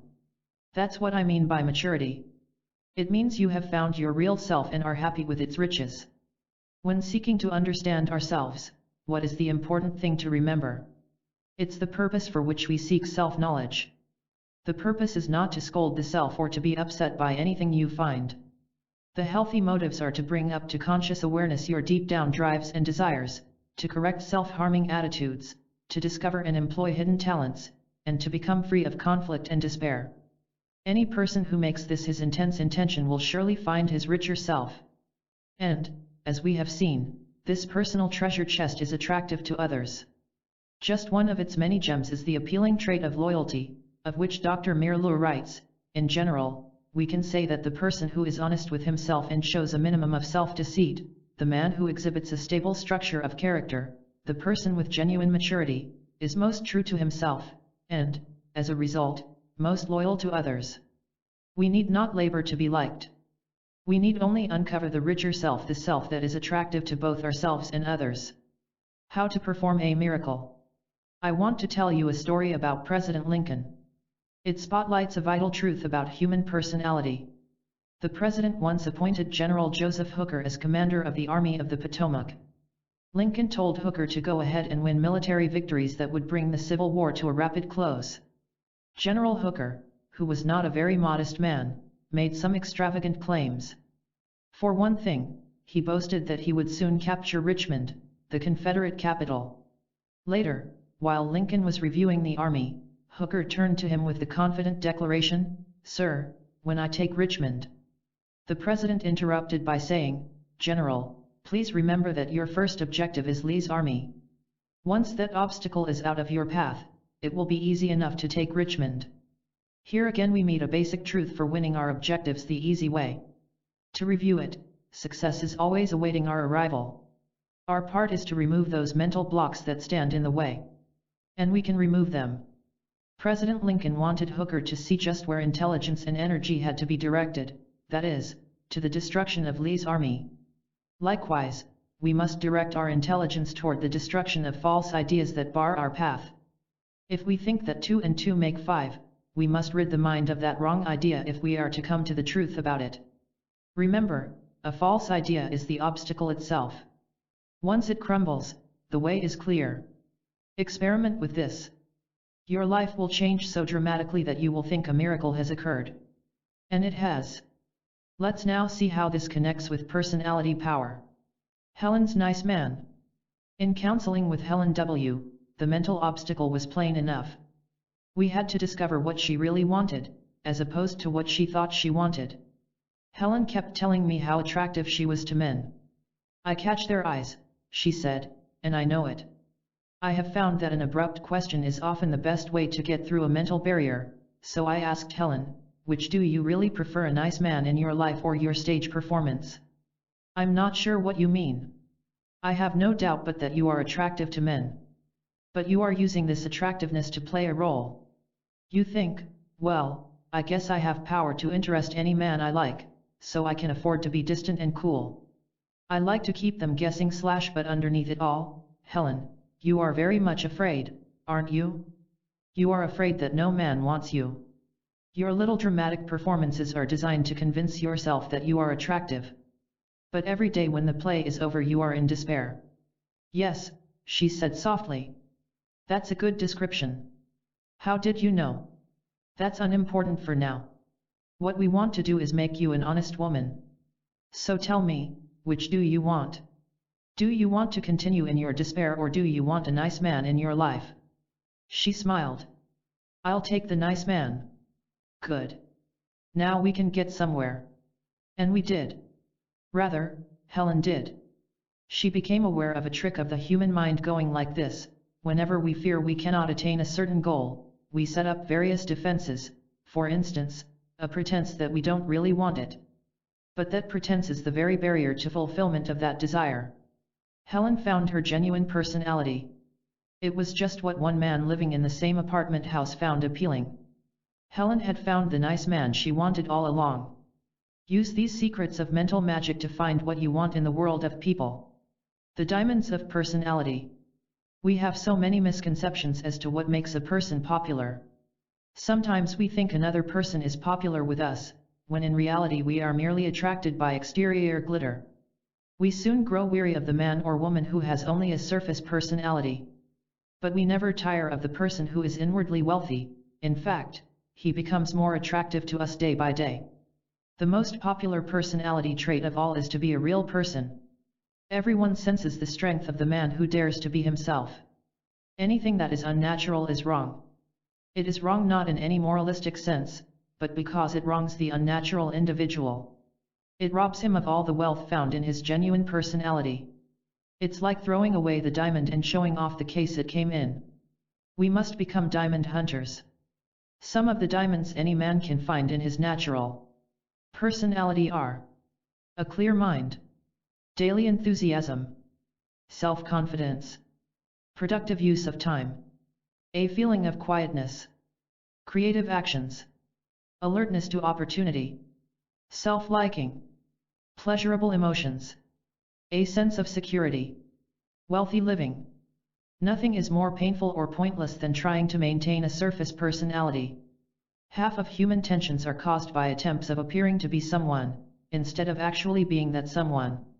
A businessman with this problem described it like this: you know how it is with a big bridge, maybe like the Golden Gate in San Francisco.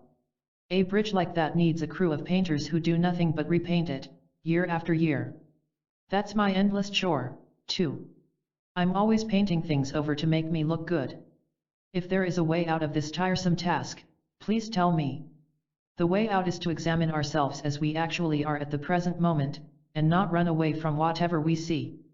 This is courage to see honestly what is really there, and not pretend otherwise. When that happens, a miracle also happens. I cannot describe this miracle to you, for truth cannot be communicated from one human being to another, but you can experience this great change. That, alter all, is what we want.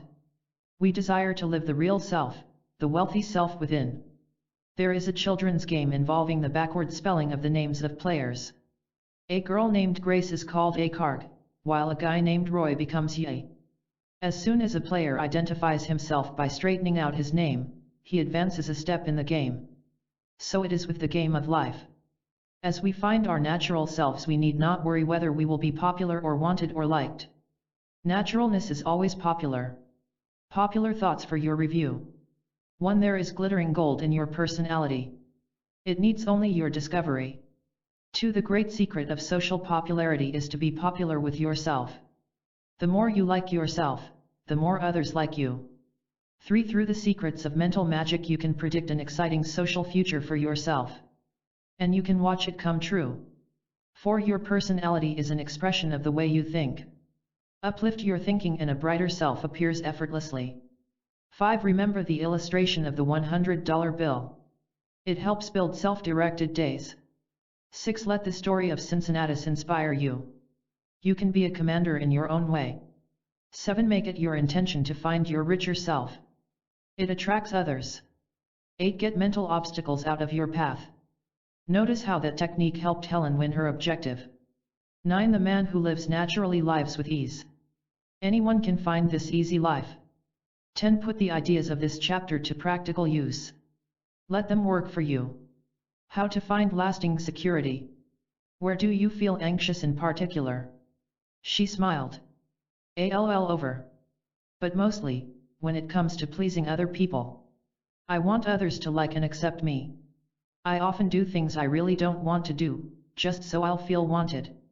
But it doesn't last, does it? After a while you're just as anxious and lonely as before.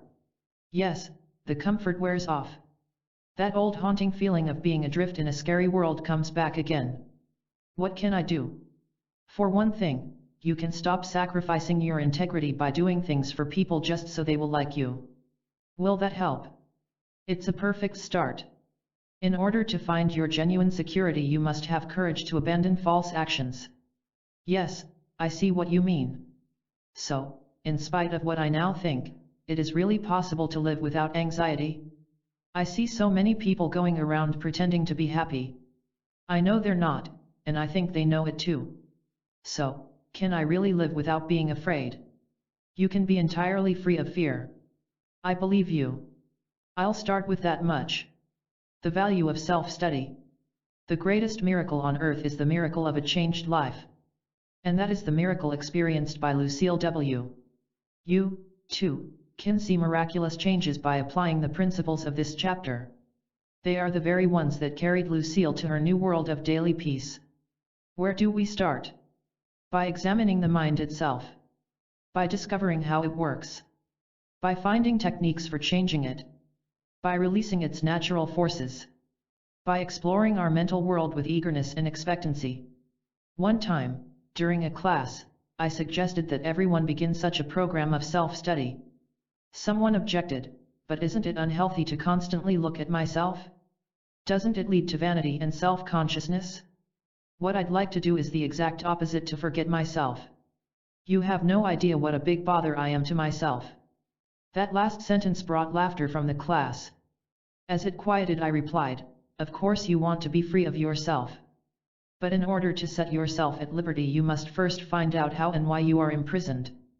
That is the only purpose of self-observation, to discover ways to mental freedom. To neglect self-study is like a prisoner of war who suspects he may be able to break free but neglects to investigate the possibilities. Your intention is what counts. Go into self-examination with the intention of understanding yourself. Self-understanding is self-freedom. This led to the question, what do you mean by self-freedom? The exciting truth. I mean, freedom from negative reactions to whatever happens in your daily life. Has it ever occurred to you what an entirely different kind of day it would be if these negativities were absent? By mental negativities, do you mean things like envy and resentment and bitterness? And disappointment and frustration and hopelessness? How would you feel if they were all gone? Great. Let me tell you something that you might think fantastic. The fact is, you can actually live such a wonderful life. As I say, you might not believe me at the present moment, but just wait until this class gets deeper into things. I assure you that you will begin to suspect that there is a different way of living than what you now experience. This suspicion is a magnificent glimpse. Once you get it, nothing can prevent miracles of self-change. How come? Because of an unbreakable law of psychological growth. A genuine magnificent glimpse means that you have reached the point where the truth within you finally becomes a bit stronger than error. You are at the 51% point. From then on, it is impossible for you to ever regress. You won't go back because you see, finally, that it is the truth that sets you free. Once seen, always seen. This gives you an intensity, a drive, an eagerness to find more truth. That's exciting. There is nothing more exciting than the truth. A unique system. Zen, that intensely practical Eastern philosophy, offers a unique method for self-study. It urges non-interference with the thought processes. It advises us to sit back and watch our thoughts as they pass across the mind, much as we would watch a movie. Just as we wouldn't climb up on the stage and attempt to interfere with movie scenes, we shouldn't try to force our thoughts into what we think they should be or into what we want them to be. We should quietly observe them, without moral judgment, and with neither condemnation nor approval. Also, much like watching a movie, we shouldn't close our eyes to scenes that startle or disturb us, but merely observe them as they pass by. This quiet watchfulness builds a clear understanding of the mind. It heightens our perception of reality. We come to see things as they really are, not as our tricky minds use to distort them. All this leads to a calmness, to a new feeling of security in ways that we might now believe impossible. What we must do, really, is make friends of our thoughts. As we come to know them, as we stop resisting, as we come closer, a remarkable thing happens. We see them for what they really are, the best friends we've ever had. During the days of sailing ships, a Dutch trading vessel was on a peaceful voyage to the West Indies. One portion of the voyage required that it pass through pirate waters. The anxious crew finally sighted what they dreaded: strange masts on the horizon.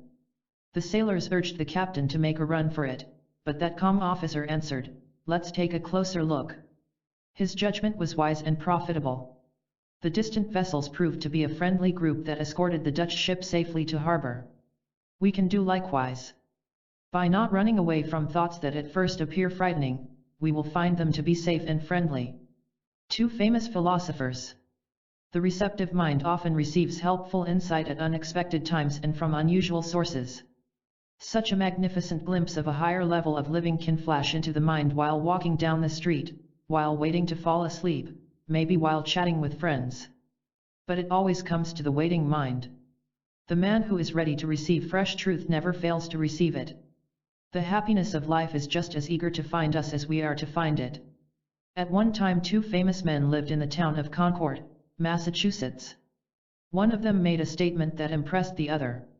The one receiving the impression later wrote, "Henry Thoreau made, last night, the fine remark that, as long as a man stands in his own way, everything seems to be in his way." That is how a helpful truth came from one famous philosopher to another, from Henry David Thoreau to Ralph Waldo Emerson. We can be practical philosophers too, gathering just as much mental wealth as we choose. And once gained, it can never be lost. It is a golden rule of the mind that once a man becomes aware of the superior life, he never wants to go back to the old. And he never does, for a truth once seen can never disappear. It always operates within the man and for the man. It's like once having observed a colorful sunset, its beauty is permanent to your inner vision. Our persistence will guarantee our reward. When the historic Lewis and Clark expedition finally won their way to the Pacific Ocean, their magnificent glimpse was expressed. That ocean, the object of all our labors, the reward of all our anxieties. This cheering view exhilarated the spirits of all the party, who were still more delighted on hearing the distant roar of the breakers. The sacred well of Maya. How can we get a clear picture of the human mind? What will illustrate its vast riches, ready for our claim? Most importantly, how can we find and enjoy these mental treasures that give us lasting security? In writing this book, I wanted to find a single powerful illustration that would answer these vital questions. I wanted one that would make a profound and permanent impression on the mind of everyone who read it. It took several months to find just the right one, but it was a well-rewarded search. We have the perfect story to help us. The man was Edward Thompson. The time was the last century. The place was the Yucatan jungles of Mexico, at the site of the ancient Mayan ruins. For years Edward Thompson had been fascinated by tales of this vanished civilization. Finally, he left his New England home and journeyed down there to see what he could find. As he and his Indian guide jogged on horseback through the tangled jungle, an exciting plan entered his mind. Upon reaching the Mayan city of Chichen Itza, he would center his search around the sacred well. There, somewhere in its depths, he felt he would find the answers to this highly advanced people of so long ago. His guide's voice broke the silence. "There. Ahead of us, Chichen Itza." Thompson gasped, stared ahead in frozen fascination. Magnificent temples, powerful pillars, silent pyramids, stone carvings of the feathered serpent, the Mayan god. But it was the sacred well that drew Thompson. He swung from the saddle and raced for it. It was much larger than he had supposed. From rim to rim it was about 200 feet. Lying down at its edge, he peered into the dark waters some 60 feet below. Thompson was a man of instant action. He called to his guide, "We'll start digging at once. Go get workmen and equipment. Treasure." As the dredging bucket dipped into the black depths, Thompson didn't know two things. He didn't know exactly what he would find down there. And he wasn't sure how soon he would find anything. But those were unimportant compared to what he somehow knew. He knew the treasures were there. At first the dredges brought up nothing but mud, leaves, common rocks. Thompson was tempted just a bit to wonder whether his work was in vain after all. But, being a courageous explorer, he stuck to the task. Day after day he crouched at the edge of the sacred well, watching for signs of Mayan treasure. Days passed. Weeks. Still, nothing but debris. More work. More waiting. Still nothing. One morning Thompson was examining the contents of a bucket freshly hauled from the dark depths. Out of the muddy waters he picked out a curious-looking object, yellow in color and ball-shaped. His hands trembled with excitement as he turned it over for close examination. Then, shouting triumphantly, he tossed it into a nearby fire. Immediately the air was thick with a rich fragrance. Thompson smiled and sighed.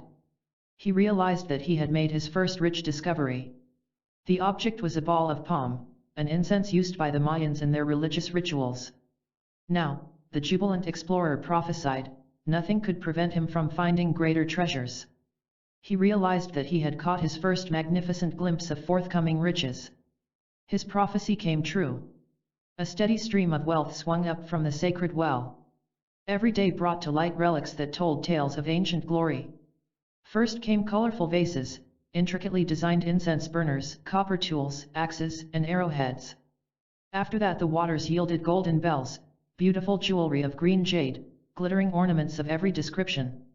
The treasure from the sacred well changed Edward Thompson's life in dramatic fashion. In every way, he was a richer man. Your enjoyable possession. Personalize that story by seeing your own mind as a sacred well. Also, picture yourself as the adventurous explorer who dares to investigate it. By doing so, thoughts emerge about you and your mind.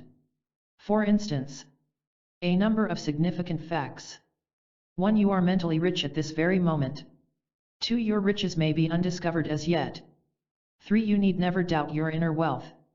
4. Your magnificent glimpse keeps you excited. 5. The persistent adventurer always finds wealth. But what about personal security, the object of our present search? We need only to realize. Security is a state of mind. And nothing else. By discovering your mental riches, by really discovering them, security becomes a new and wonderful experience to you. Personal security becomes the enjoyable possession of the person who earnestly seeks until he finds. And you can find it. Dr. Erich Fromm makes this dynamic declaration. If the individual overcomes the basic doubt concerning himself and his place in life, if he is related to the world by embracing it in the act of spontaneous living, he gains strength as an individual and he gains security. The new security is dynamic, it is not based on protection, but on man's spontaneous activity. It is the security that only freedom can give. The time of your life. Let's see how these ideas connect with time. A government official once told me, I used to kid myself that tomorrow would automatically be happier. I've stopped all that. I know that unless I'm happy in the here and now, I won't be happy tomorrow. After all, the kind of person that we are on Monday is what determines our kind of Tuesday. We kid ourselves into thinking that mere passage of time makes a difference. It doesn't. It's the changes we make in ourselves today that make the difference. We human beings will do almost anything to avoid facing the fact that we create our tomorrow. Time changes nothing unless it's preceded by mental change. As I said, I've stopped kidding myself. I've made some inner changes. And you know, I'm happy every day. That was the observation of a highly intelligent man, one who sees life principles with clarity. That is what intelligence actually is, seeing that the facts of life are the securities of life. In talking with anxious people, I find that they share a common loss of faith in the present. They long for past pleasures or for hazy future rewards. To them, today is distasteful and something from which to escape. Such people are avoiding the only time area that can give them everything they need. That area is the active now. Whether they are aware of it or not, the now is the very magic they seek. On the other hand, I've found that people who are psychologically free have a delightful friendship with the present. By taking action in the here and now, they attain their desires quickly. They have no interest in waiting and hoping for some vague better tomorrow. They find and enjoy today everything they want in tomorrow. Then let us live today, says German philosopher Friedrich von Schiller. Confidence in yourself supplies power for making today count for something. Self-confidence collapses time, it makes your dreams come true in the here and now. Your higher view. We used the illustration of a man looking out the window of a 15-story apartment building. Let's use it again, this time with a cast of 2 men. One lives on the top floor, the other down on the 3rd floor. The upstairs tenant calls down to the other, you ought to come on up here and see the fine sights. The mountain view is magnificent. Come on up and enjoy this wonderful view. But the man on the 3rd floor scorns, what kind of nonsense are you giving me? There are no magnificent mountains out there. Why, I can see for myself that there's only a few scrubby bushes outside my window. What better evidence is there than my own eyesight? Where that 3rd floor man gets tricked is here, while his eyesight is correct as far as it goes, it is still severely limited. He falsely assumes that what he can see is all that there is. And no amount of argument or logic or attempts at persuasion will convince him otherwise. Logic can never penetrate a mind that clings to a false assumption and refuses to explore the facts. Unfortunately, such a man lives in an unnecessary state of misery, desperation, and frustrating limitation. His main problem is that he does not as yet suspect that there is a way out. He has not as yet caught his first magnificent glimpse of the superior life which can be his. It is totally unnecessary for anyone to live on the third floor. How does all this connect with our search for genuine security? Like this. The only lasting security is in the truth itself. The truth about life dwells on the top floor. The greater our distance from this top truth, the more we live in trembling doubt. But, as we grow upward with the aid of natural laws, we gradually close the gap between the false and the true. We grow to see, maybe with some surprise at first, that the very reality we once scorned is the very security we sought. We might be surprised at this, but we are also delighted. Go into action. Let's talk for a bit about personal courage. Let's see how it connects with personal security. Who is the genuinely courageous man? He is the man who finally acknowledges that his present ideas about life are not working out. He observes that the promises of these ideas are not matched by practical performances. He sees that he is just as unhappy, just as trapped, just as anxious and confused as he was before he adopted these ideas. That man's honest acknowledgement is his courageous answer to the call of inner truth. That call, which he has ignored so long, is now insistent, and because he is tired of suffering, he listens at last. That is genuine courage, to listen to the truth, as temporarily upsetting as it may be. After a while it no longer upsets, it gives peace. At this point I want to once more pause in this book to have a personal word with you, the reader. The last few paragraphs you have read are not merely some philosophic ideas of mine. They are not just fancy phrases intended to make you feel better. You and I have no time for that sort of thing. These ideas are practical. You can work with them to make actual changes in your everyday living. If that is your wish, to make changes that you can actually see and experience, then these ideas are for you. Now, back to our man on the third floor. We know a few things about him that he doesn't know. We see that he is cheating himself out of the higher life, but he doesn't know it. His scorn and his disbelief make perfect sense to him, for after all, how can you possibly see something that you can't possibly see? How, then, is he ever going to make it up to that magnificent view? By action. By deliberately acting against his false viewpoint, by deliberately defying it. He must have the heroism to leave the so-called security of that lower floor. He must dare to venture upward, even while doubting and trembling. What he doesn't know as yet, and what will come as a heavenly surprise, is that the very steps he feared to tread are the very ones leading him up to the heights. Your new life. A man once asked me, how will I know when I've reached this higher state of thinking? Reply, when you reach it, you won't ask that question. You will know. When any person, for instance, you, the reader, attains a loftier mental elevation, he is a different person. He is actually a different person, not merely someone who hopes he has changed or even believes he has changed. He knows that he is a new man. He is able to see the difference between mere change in outer circumstances and the dynamic change within himself. He used to think that by changing outer conditions he could improve inner conditions. Now he is wiser. Now he sees that life operates on a principle of first things first. He understands that by placing his inner growth first, all outer riches are added to him. This inner elevation is excellently described by Dr. Fritz Kunkel. Life once more pivots around the real center as it used to do. Gradually our whole vision of life is revised, our emotional attitude towards people and circumstances is transformed. Dr. Kunkel has described a person who caught his magnificent glimpse of another life, the real life of genuine happiness and security.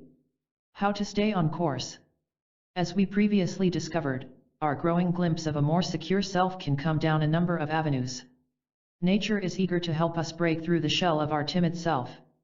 Being wiser than we are, she takes the initiative, and asks only that we don't resist her leadership.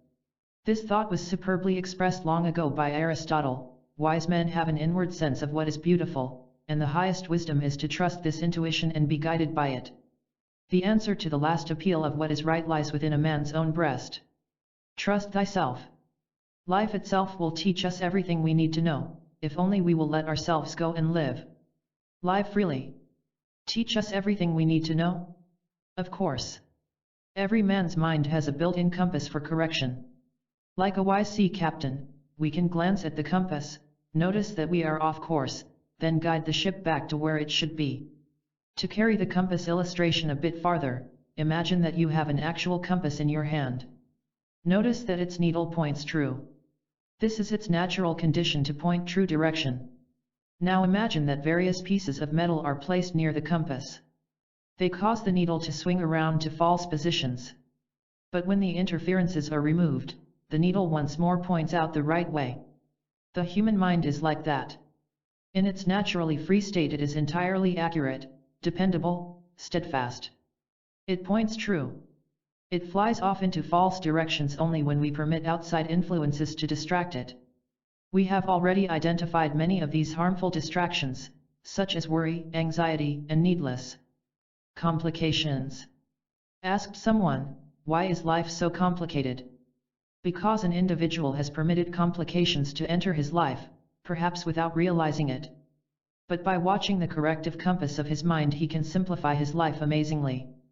For one thing, he finds himself staying free of problems in the first place, therefore he doesn't even need to take corrective action. All of us can think of things we used to do that caused trouble, then, because we saw that we were responsible for it, we ceased causing it. A tornado is wild because it is complicated. It is made up of air masses of conflicting temperatures. But as its inner elements become reconciled with each other, the tornado ceases. So can we become reconciled with ourselves, and find peace? Use your mind to uncomplicate your mind. Learn to live easily and simply and naturally. There is always the direct way to do anything, and you can always find it. A scene from a play showed a man and a woman who were having a minor disagreement. Asked one, what can we do? Replied the other, couldn't we just be nice to each other? Picture two men taking turns at a piano. One of them plays harmoniously, drawing from the piano all its beauty and power. The other man strikes only discord and confusion from the very same piano. Hearing the two men, you would not blame the piano. You would logically observe that the difference lies in the men before that piano. The first one plays according to the established principles of music, the other one violates them. With the principles of harmony, and I will give you all beauty and power and peace. For your lasting security. 1. Realize that it is really possible to live securely. 2. A sense of safety comes with self-understanding. Maintain a program of self-study. 3. Be watchful of your mental processes. Become acquainted with thoughts of all kinds. 4. Remember the adventure of Edward Thompson. Know that your mental riches can change your life dramatically. 5. Remind yourself that security is a state of mind. Nothing can disturb you unless you permit it. 6. Enjoy your life today. 7. Don't assume that your present level of living is all that there is. SOMM can reveal much higher and happier ones. 8. Act out the plans of this chapter. Security follows. 9. Place your inner growth first. You will then see marvelous changes in your exterior affairs. 10. Remember that your mind has a built-in compass for correction.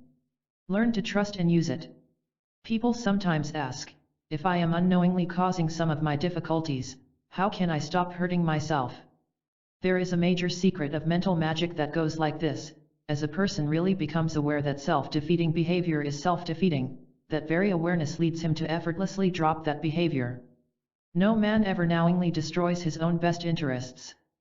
To state the same secret in positive fashion, as a person becomes aware that self-enriching behavior really does contribute to his advancement, he is led by that very knowledge to perform more of those self-enrichments. When, for instance, a man really sees that emotions such as envy and resentment are self-damaging, he soon loses all desire to be envious and resentful. And this is the only method by which he drops them. A hungry man in sight of dessert no longer has interest in crusts of bread.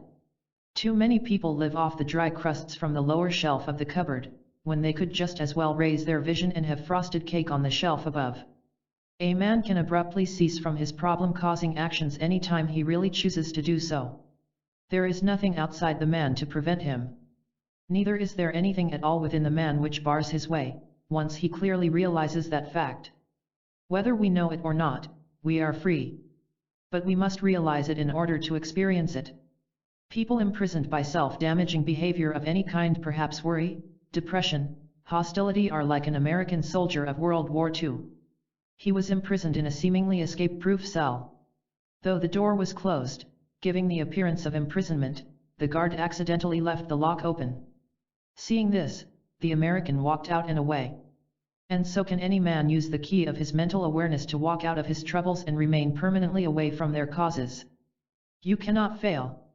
Robert Peary, the discoverer of the North Pole, told of a curious experience he had while adventuring in the frozen lands of the Arctic. On one occasion he believed himself to be traveling toward the North Pole at the rate of 10 miles per day. Glancing skyward to get his bearings, he was hit by a shock. He discovered that he was actually going backward at the rate of 12 miles per day. He soon found the reason. He was drifting backward on an immense ice floe. Many troubled people are like that. They assume that they are making progress, but never stop to check the accuracy of their assumptions. How can a man check up to see whether his thinking is correct or not? There is one test that never fails, but we must be courageously honest with ourselves when taking it. The supreme test is whether or not we are actually growing a bit happier and a share more problem-free each day. Why is this a foolproof test? 1. Because whenever we are operating in harmony with realistic thinking, we cannot fail to show the fruits of that healthy thinking. If we are not making progress, our assumptions toward ourselves and toward our life need a second look. If progress is definite, then we are clearly going along with the never-failing secrets of mental magic. What happens to the daily problems of the man who thinks the way he should? Well, for one thing, they just don't happen as often anymore. Another value is his ability to clear away his difficulties with far less strain. In other words, problems cease to play a dominant role in his everyday activities. Instead, he has a life-affirming day. He turns challenges into opportunities. He takes everything with an ease that he never before thought possible. How to change our world? Maybe you remember those delightful lines from Robert Loveman's poem, April Rain. It isn't raining rain to me. It's raining daffodils. In every dimpled drop I see wild flowers on the hills. A cloud of grey engulfs the day and overwhelms the town. It isn't raining rain to me. It's raining roses down. In these cheery verses we see the expression of a triumphant mind. It didn't at all see the rain as a problem, but rather as a condition. If you will see a particular event as a condition, rather than a problem, you will find it magically changes its appearance before your eyes. How is this possible? Because our world is largely what our minds make it. Change the mind and presto, you change your world. And this is not some mystical statement that Vernon Howard included in this book to make you feel good. Whether you know it or not, this is a forceful fact that can change your days dramatically. Balzac states it like this: your invisible and mental universe and your visible and physical universe constitute one and the same. Never think like this: here is a problem. I wonder how badly it will hurt me. Always think like this: here is a condition. How can I turn it into an advantage? Never fear a problem and never fight it. Always take advantage of it. There is an advantage there, and you are perfectly capable of finding it. See yourself as free. Let me tell you of an amusing historical incident that illustrates your personal power of using a difficulty for self-advancement. It happened at the naval battle of Jutland during World War I. Headquarters of the British fleet were anxious to locate their own warships, but in the confusion of battle were unable to find them. They hit upon the clever idea of letting the enemy do their work for them. The British tricked the Germans into sending some secret messages back to Germany. When those enemy messages were decoded, they revealed the locations of the British warships. Never acknowledge any difficulty as having power over you. In truth, it hasn't. If something has you down, it is because you unknowingly and innocently consent to it. Don't consent. Quietly and effortlessly see yourself as free from the problem. Once your mind grasps this fact, and it is a fact, all is well. If there is then some action which you should take as a result of your higher vision, then you will know exactly what to do. No painful choice will confront you. A mind that is free of its own confusions always knows just what to do. And what it does is always right. So this is what we must understand about ourselves: we get into trouble because we make false assumptions. When those false assumptions clash with the truth, we have painful problems. A man might assume that he can leap over a 10-foot chasm, but if he fails to make it, his erroneous thinking is his downfall. What could he do in place of assuming? He could get the facts of the matter, maybe by measuring the chasm or by making some practice leaps on solid ground. The story of Florence. The most damaging of all false ideas are those that we hold toward ourselves. Never accept as final any weakness you may find in yourself. Don't be so sure that you are permanently trapped by fate. Never believe that life must continue in distress too deep to tell anyone about. Asked Florence E., "Why do I have to pay so much for a mistake I made a few years ago? It was a love affair. I became foolishly involved with the wrong man. Now it seems that all of today's grief stems from that one blunder. Why must I be hounded by my past?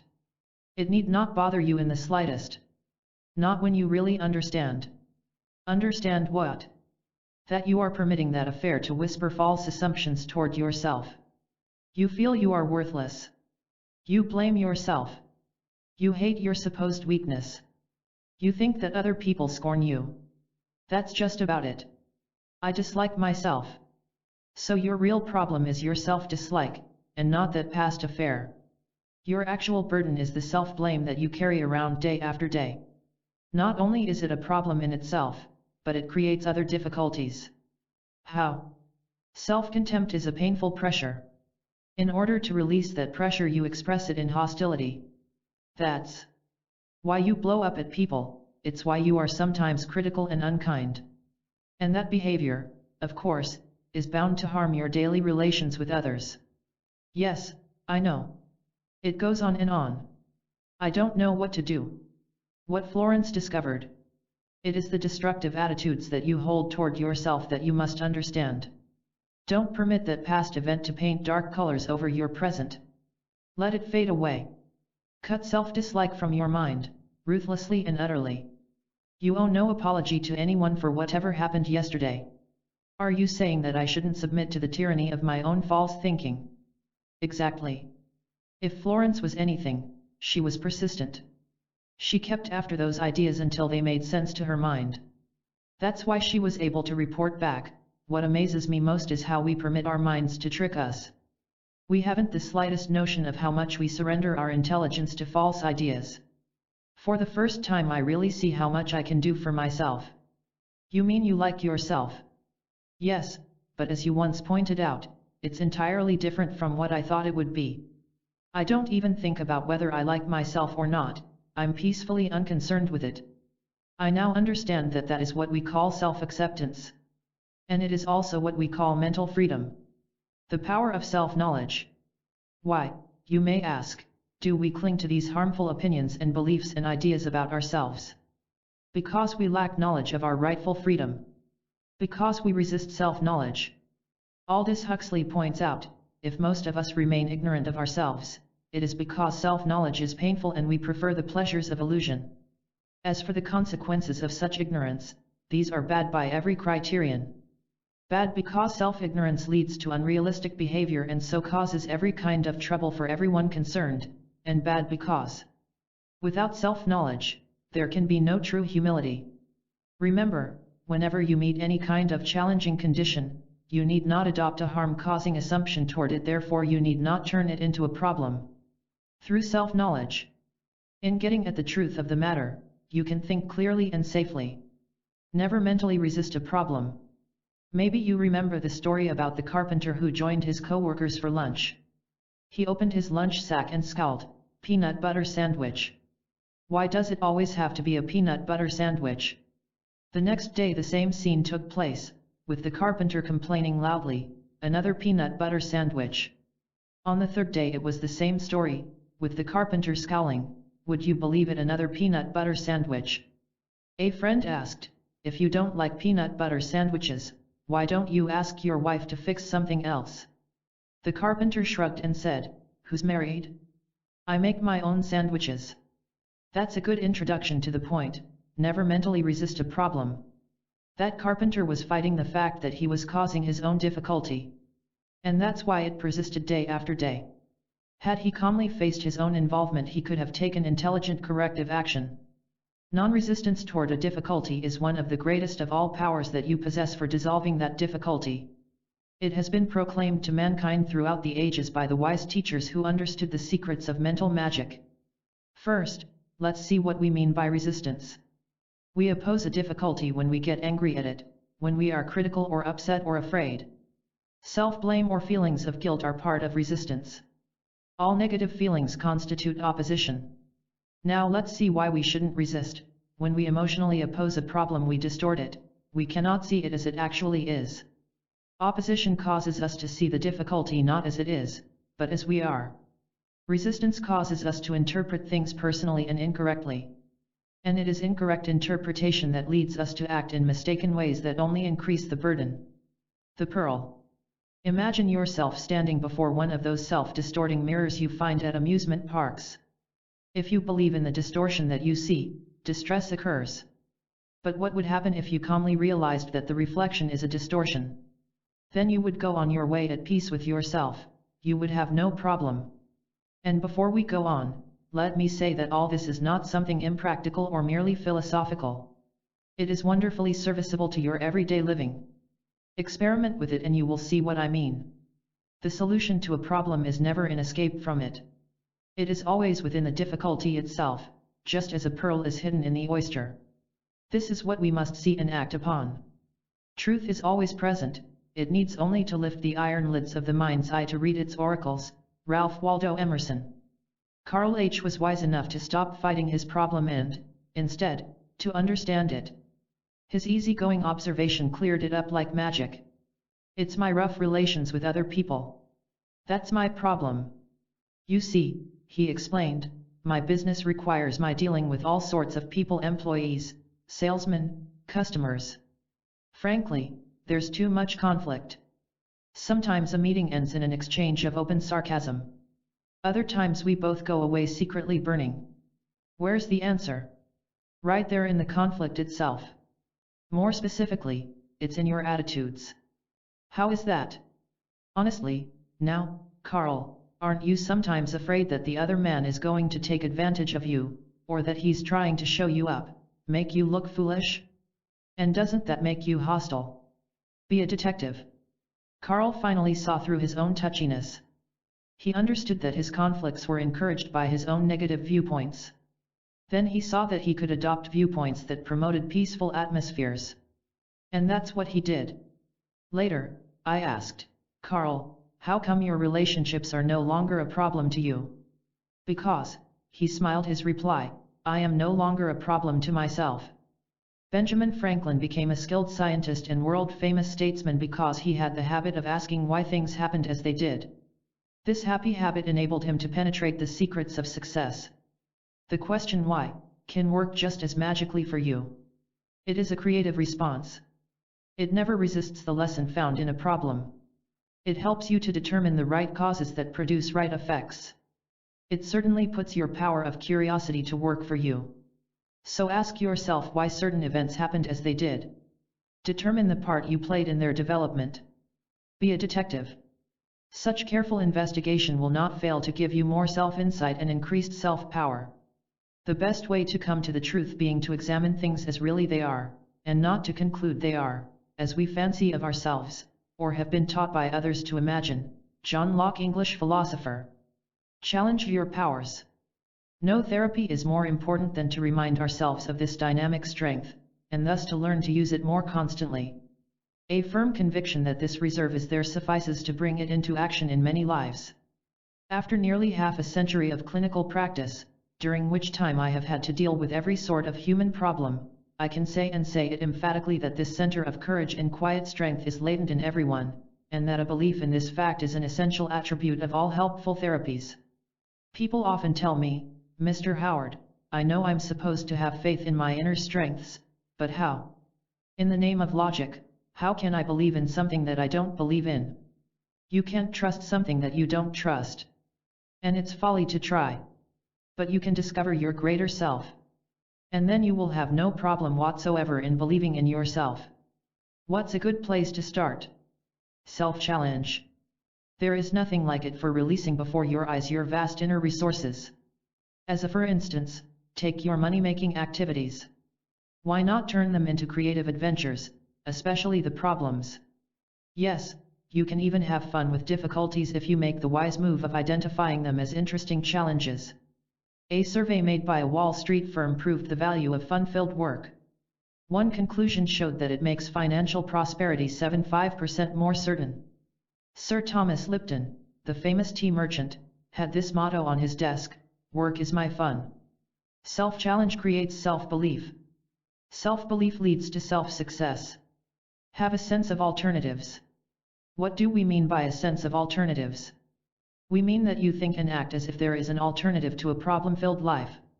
You are justified in thinking in that manner, because the alternative really exists. The alternative to a problem-filled life is a problem-free life. A farmer isolated in the Idaho hills drove his truck to the city once a week. He traveled on a bumpy dirt road.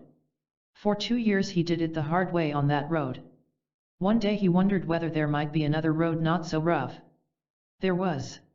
For those 2 years he could have gone to town on a new high-speed highway. The farmer's sense of alternatives led him to freedom from bumpy trips. Likewise, can your sense of something different liberate you from bumpy journeys? Whenever you are on your way toward anything at all, remember that there is a superior way to do it. This includes the way you live your daily life. Develop your sense of alternatives by reminding yourself that there is a better way, a simpler way, a faster way, a happier way, a pleasanter way. Uncomplicate your mind. Glance around for the much simpler alternative. Tell yourself, I realize that anything that is complicated is wrong. I approach every situation with simplicity and directness. Keep in pursuit of solutions. The mystery surrounding emotionally induced illness was solved because Dr. Sigmund Freud was a solution-minded man. The American Red Cross was founded when Clara Barton broke through one obstacle after another. William S. Burroughs faced dozens of complex mechanical questions, but his answers to them added up to the invention of the first modern adding machine. The point? Concentrate your attention on solutions. Write down a long list of possible answers to your perplexities. Include even those that seem unlikely to help. Next, plunge into action with as many as you can. In other words, be solution-minded. It's really surprising how many people are not. Instead, they are anxious-minded or timid-minded or hopeless-minded. There is no need for any of us to live in those distressing states of mind. No need whatsoever. They have power over us only as we mistakenly attribute power to them. When you stop attributing power to a negative thought, that is the moment its power vanishes. You will remember the law of ready supply that we covered in Chapter 2. Well, it applies perfectly to our present discussion. In other words, solutions exist before you have need of them. You need never create an answer to any perplexing question, you need only be aware that the answer presently exists. Think of something that once bothered you, but which you solved. Notice that the answer simply appeared to your mind, as if out of nowhere. You might have exclaimed, "Why, it's all so obvious. Why didn't I think of it before?" Actually, the answer didn't appear from nowhere. It was there in the depths of your mind all along. You simply struck the right key that released it, just as a pianist strikes the key that sounds the musical note he wants to hear. Keep in pursuit of solutions, and forget everything else. That is how they appear before you, often suddenly, but always delightfully. Secrets that solve your problems. 1. Discover whether a present difficulty may reside in your mental viewpoint. Change the viewpoint and the problem vanishes immediately. 2. Become aware that our basic problem is faulty thinking. Men are tormented by their own opinions of things, and not by the things themselves. Michel Montaigne, French author, 3. Test your thinking habits. Ask whether they add to your daily peace of mind. If not, change them with the secrets of mental magic. 4. Identify every so-called problem merely as a condition. Then realize that your mind has power to turn that condition into an advantage. 5. Remember how Florence solved her problem. Duplicate her success in your own way. 6. Never, never, never mentally resist a problem. Rather, seek to understand it. Watch it disappear. 7. Look for the pearl in every problem. It is always there. 8. Ask yourself why difficulties arise in the first place. It gives you wise insight for preventing problems from arising. 9. Don't assume that the bumpy road is the only way to travel. Use the ideas of this chapter for discovering the open highway. 10. Be solution-minded. The miracle way to release tension. You don't really understand what it's all about. Oh, you may see a surface cause, such as office pressures, but have you ever looked deeper than that? Have you ever asked why you react so tensely to those office pressures? No, he smiled. I just blow up. If you could only see it, you could change your thinking to where blowing up is entirely foreign to you. You mean by doing what you said, by understanding myself? All right. I'll go along with that. Just give me a start in the right direction. We had several sessions in which we went into George's need for self-insight. For one thing, he began to understand his actual motives for doing things, as opposed to those motives he assumed he had. Also, he saw how his inner insecurity led to angry outbursts. As his overall insight deepened, his tension nicely relaxed. He told of one occasion when he became anxious over a telephone call promised him by a businessman, but which failed to come. He originally thought that it was the possible loss of financial profit that disturbed him. But he decided to look deeper into his reaction. To his surprise, he found out that money had nothing at all to do with his disturbance. Rather, it was that he felt ignored and slighted by the other man. In other words, his self-esteem had been wounded. George's understanding then took a gigantic leap. He asked himself, is my self-esteem really at the mercy of everyone who fails to keep his promise? Or is that a false assumption on my part? He found out. And that was that. George reached that higher level of thinking where he controlled his reactions. Office pressures no longer had any power over him. He was a free man. Use your SOMM. When it comes to any type of tension, anxiety, nervousness, worry, there is a simple fact of life you should remember: you need not experience them. This is a fact. Even if a man disbelieves it, the wonderful fact remains. So never mind whether or not you fully grasp this truth, it will come in time to whoever persistently inquires. Nervousness occurs, as George discovered, whenever we meet a realistic situation with unrealistic tools of thought. Our nerves achieve their normal state of relaxation as we learn to think clearly, in harmony with natural laws. Stated differently, few things are more tiring than the thought that we are helpless puppets, helplessly jerked this way and that. It is an incorrect thought that we must leap aimlessly about at the command of a sudden desire or of an insistent emotion. The reverse is also true. Nothing pleases us more than the realization that we are not at the mercy of life, but rather under as much protection as we allow ourselves to be. The important thing is not a tense situation that we may meet during our day, but the quality of the thought with which we meet it. Tension is not an object or a thing or a power, it is a reaction within an individual. And an individual is able to react peacefully. SOMM can guide him here. Your glimpse of gold. A mining company in the days of the early West faced a serious problem. It was losing too much of its gold to road agents who held up their stagecoaches. They finally hit upon a clever scheme. The gold was melted down into the shape of cannonballs. Each ball of gold-colored black weighed 700 pounds. The trick fooled the bandits all right. The gold went through to its destination. But on one occasion it almost worked too well. When a shipment of the golden balls arrived at a railroad station, an army sergeant mistook them for military ammunition. They were saved just in time by a mining official. No doubt that official had nightmares of golden cannonballs zooming over the heads of warring Indians and back into the hills once more. That story is a fine reminder. It can help us see that the only obstacle to be overcome is lack of knowledge about our rich inner natures. Once this is done, and it can be done, all forms of tension and anxiety fall away. When a man catches a glimpse of the gold within himself, he no longer worries about his value. He knows. But it is an entirely different kind of knowing than he assumed it would be. It is something entirely new. The miracle way to release tension. A man wouldn't paint the outside of his house in the hope that it would make the living room furniture more comfortable. Neither should we try to make exterior changes in our life in the belief that they actually change our natures. We find our richer selves by working with our inner selves. Professor James C. Coleman points out. Many of these attempts at self-enhancement result in real self-improvement, but because of the importance we attach to improving our worth in other people's eyes, the means we choose may improve our attractiveness to other people without actually changing us inside or improving our capabilities. Some psychologists find the source of much of modern man's anxiety in precisely this problem. In trying to develop the traits and behavior and appearance that will please other people, we are often untrue to ourselves. We are afraid to be ourselves and to grow in the directions our inner natures dictate. The road to the truth. Our progress is assured once we abandon what we mistakenly think is right and reach out for what is actually right.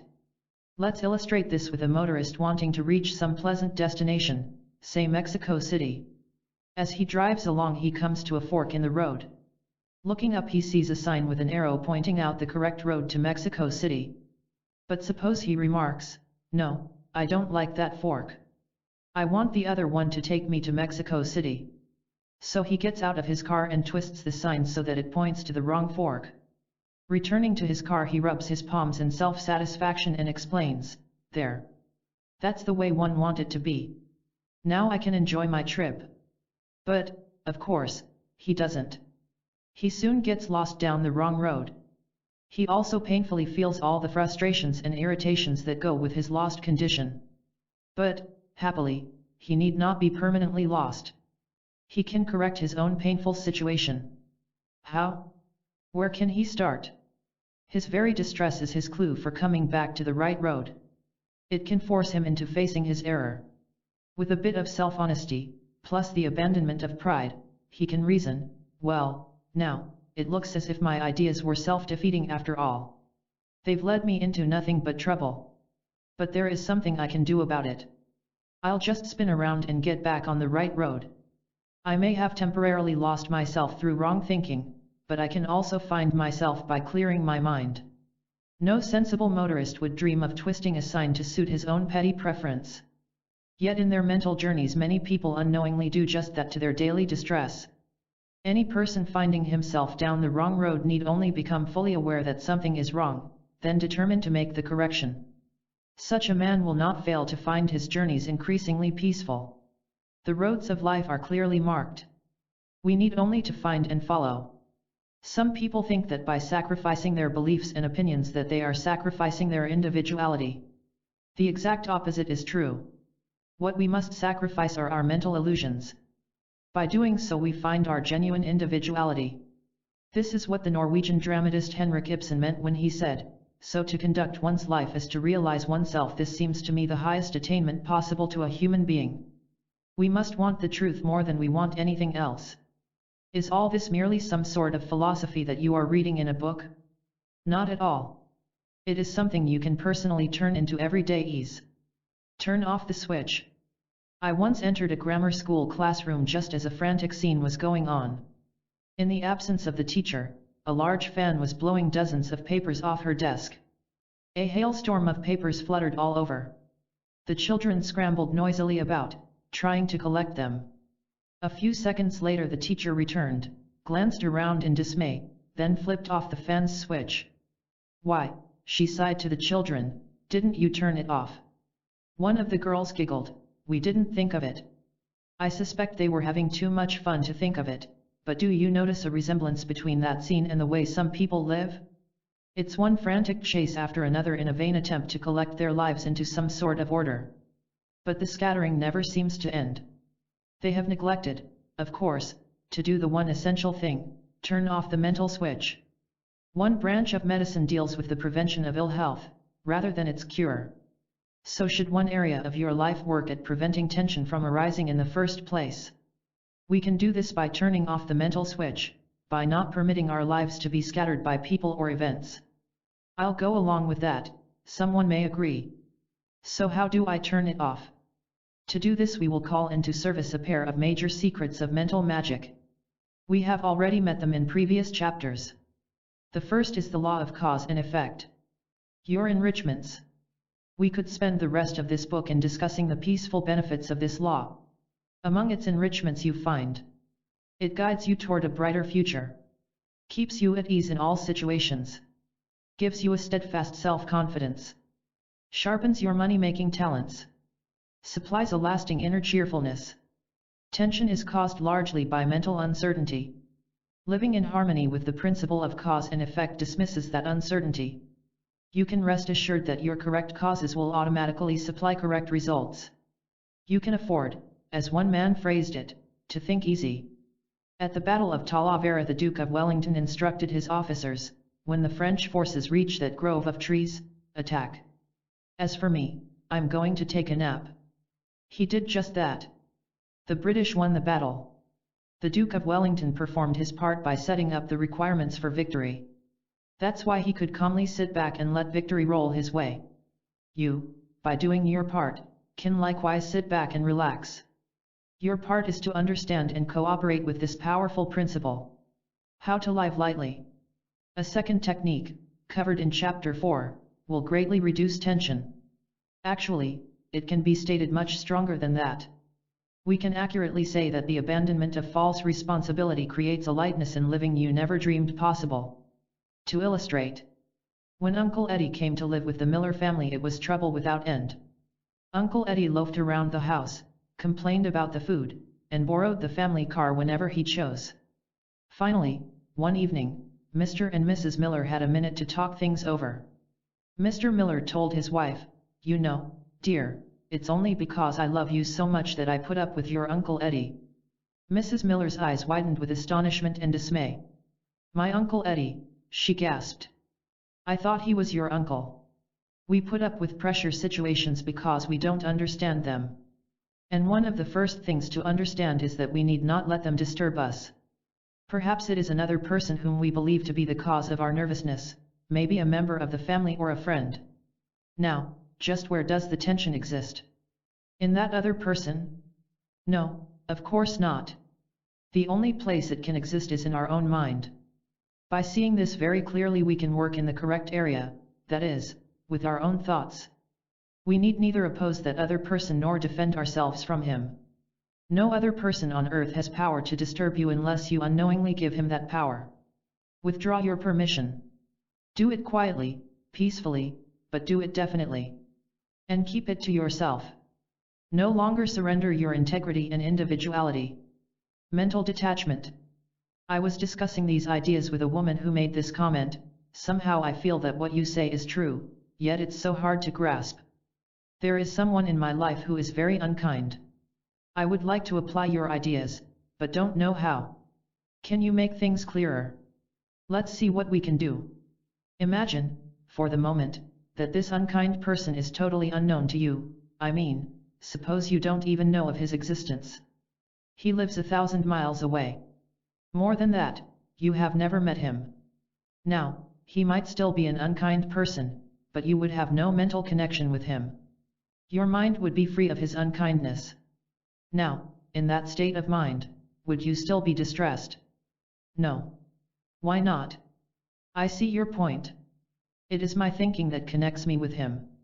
My distress is in my mind, not in the man. Did you ever stop to think that the basic connection you really have with another person is purely mental? That's startling, when you come to think of it. And clarifying. What will be my condition once I grasp all this? A state of peaceful freedom. You have experienced that state yourself, haven't you? Yes, I know it can be done. There is no failure to the person who penetrates this secret of mental magic. She found freedom from that unpleasant condition through the special secret of mental detachment. Your wealthy inheritance. Whether we are aware of it or not, we are in command of our own lives. But to experience it we must first mentally see it. A Seattle man went without his inheritance of $20,000 because he didn't know of it. Once he was aware of the wealth awaiting him, he lived out that wealth. If only a man could see how rich he is. What a fantastic life he would lead. And it is something that can be done. By you. Take paper and pencil. Write down those situations and individuals that impose upon your time and energy. Realize that you owe nothing to any situation which burdens you. Note those names on your list and begin a program of mental detachment, and, where possible, physical detachment. Make it your business to stay clear of complicated and nerve-wracking things that don't really belong in your life. You know what they are. Detach yourself, perhaps a bit at a time, but do it. This is not selfishness on your part, it's an awakening. Everything starts and everything ends with self-understanding. Writes Dr. Mirlu. The true purpose of psychology, and especially of its mental health branch, is to free man from his internal tensions by helping him to understand what causes them. Psychology seeks to liberate the human spirit from its dependency on immature thinking so that each man can realize his own potentialities.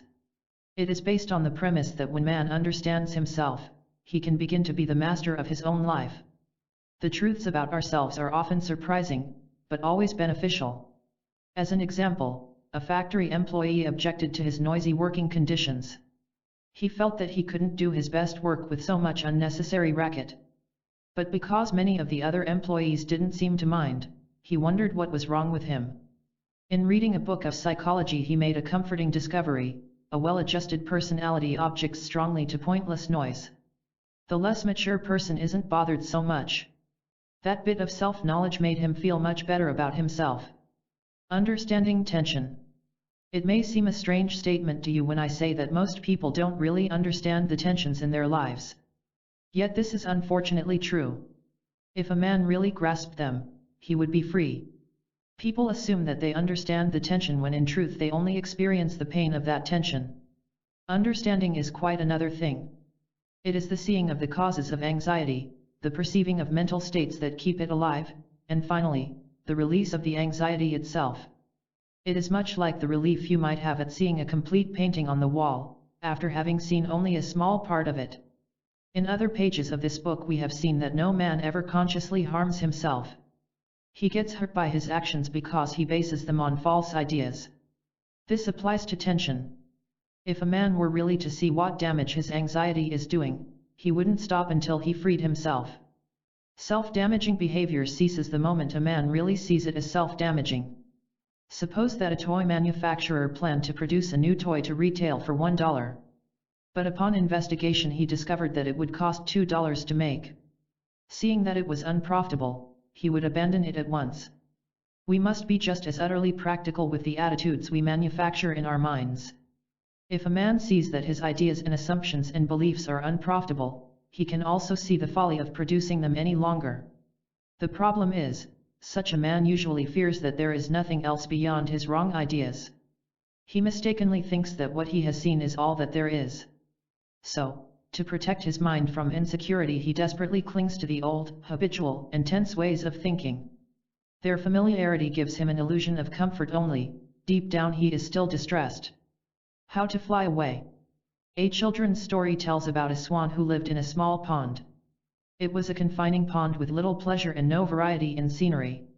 Every morning he paddled his rounds, wondering why he even bothered. It was hardly, he thought, worth the struggle.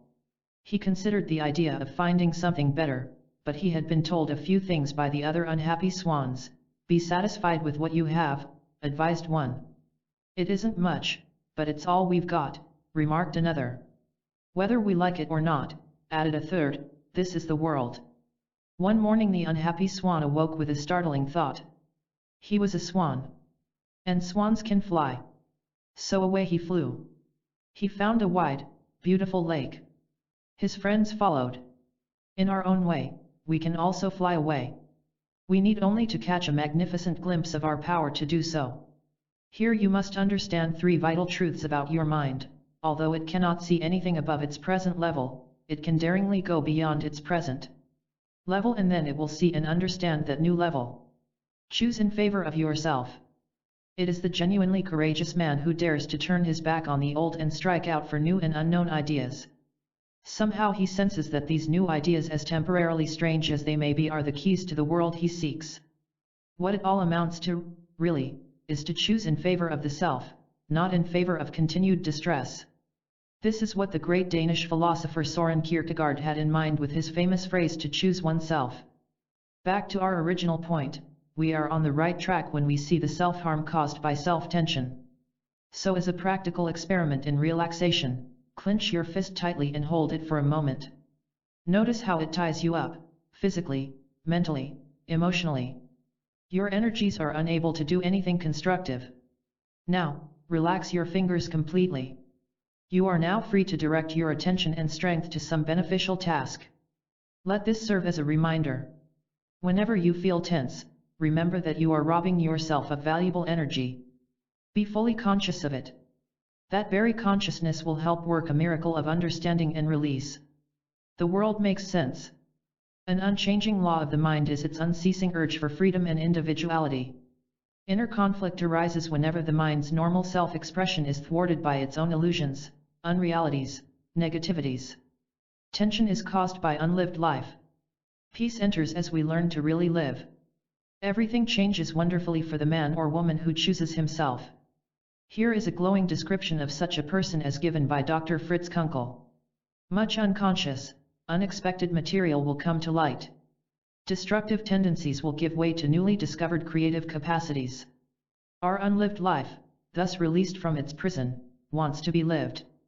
The world makes sense at last to the person who finds himself. It's like a man driving through a tunnel with the radio on. While inside that tunnel he can't get music from any station. No matter how hard he tries, regardless of the direction he turns the dial, he can get nothing. Everything is jumbled, senseless, irritating. But as he clears the tunnel to emerge into the light, everything opens to him. He can tune in any station he likes and hear beautiful music. How to be free? One wonderful thing that happens to such a man is his new set of values. By this I mean he clearly sees the difference between what is really necessary to his happiness and what is not. What he previously thought was absolutely essential to his welfare now becomes trivial. His insight into triviality enables him to cast off half his burdens. For example, he may have thought it needful to always be in the midst of some exciting event. This attitude kept him running wearily around looking for thrills. But his more mature mind now sees that the most exciting adventure on earth is the development of his personal powers. His insight into triviality supplies enormous relief from running around. The idea is illustrated by the young man assigned a lesson in astronomy. His task was to determine which planet was the larger, Earth or Mars. After struggling for an hour with pencil and paper he wrote on the lesson, "Earth is larger, but it really doesn't make that much difference." For hundreds of years scientists had wondered what was the maximum depth at which life could dwell beneath the sea. At some deep areas the water pressure amounted to more than 7 tons on each square inch of a sea creature's body. In a deep-sea expedition off the Philippine Islands some scientists made a startling discovery. They found sea creatures living there in perfect comfort. How were they able to stand that tremendous pressure? Because their inner systems matched the water pressure. Because they were in their natural state, it was the same as if the pressure was non-existent. At this very moment you are fully equipped to be free of both internal and external pressures. Author Douglas Jerrold brightly announces, "Nature designed us to be of good cheer." Miracle methods to remember. 1. Learn to understand your tensions. Insight is a great aid to relief. 2. Your mental reactions to daily events make the difference between peace and anxiety. Study your reactions. 3. You find your richer self by working with your inner self. 4. Remember the story of the motorist traveling to Mexico City. Let it guide your thinking. 5. Practice at turning off the mental switch. 6. Realize that tension is a state of mind. And you have power to change your mind. 8. Every man has the ability to fly away to a higher and brighter level of living. 9. Choose in favor of yourself. 10. The world makes more and more sense to the person who uses SOMM. For one thing, tension vanishes. How your mind attracts prosperity. Money-making principles. What do you suppose is the greatest single factor that determines a man's financial level? By all tests it is his mental personality. This mental state is made up of judgment, alertness, decisiveness, a sense of daring, and other characteristics. Every money-making act springs from the total makeup of his mind. And each act will be as valuable as the creative thinking behind it. A man's money-making talents are not something apart from his general mental makeup. A lamp brightens everything in a room to the degree of its own brightness. So does a man's mental power illuminate every area of his life, including his finances. To make more money, make more of your mind. Maybe that is such a simple rule that it is often overlooked. If you feel that you have been overlooking this natural principle, you need do but one thing: take advantage of it from now on. Take 2 men, both desiring to increase their incomes.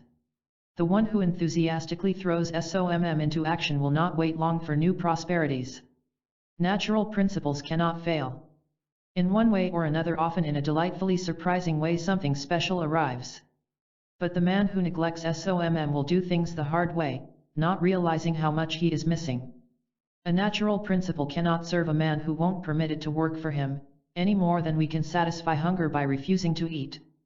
A method for expansion. Let's examine, for example, the principle of mutuality. It is the basis for every satisfactory financial transaction in the history of mankind.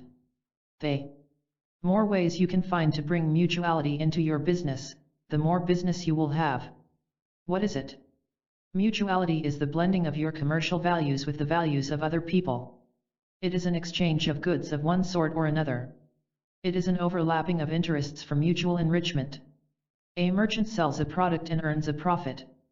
An inventor creates a new machine and collects royalties. An actor supplies entertainment and receives his paycheck. Simple?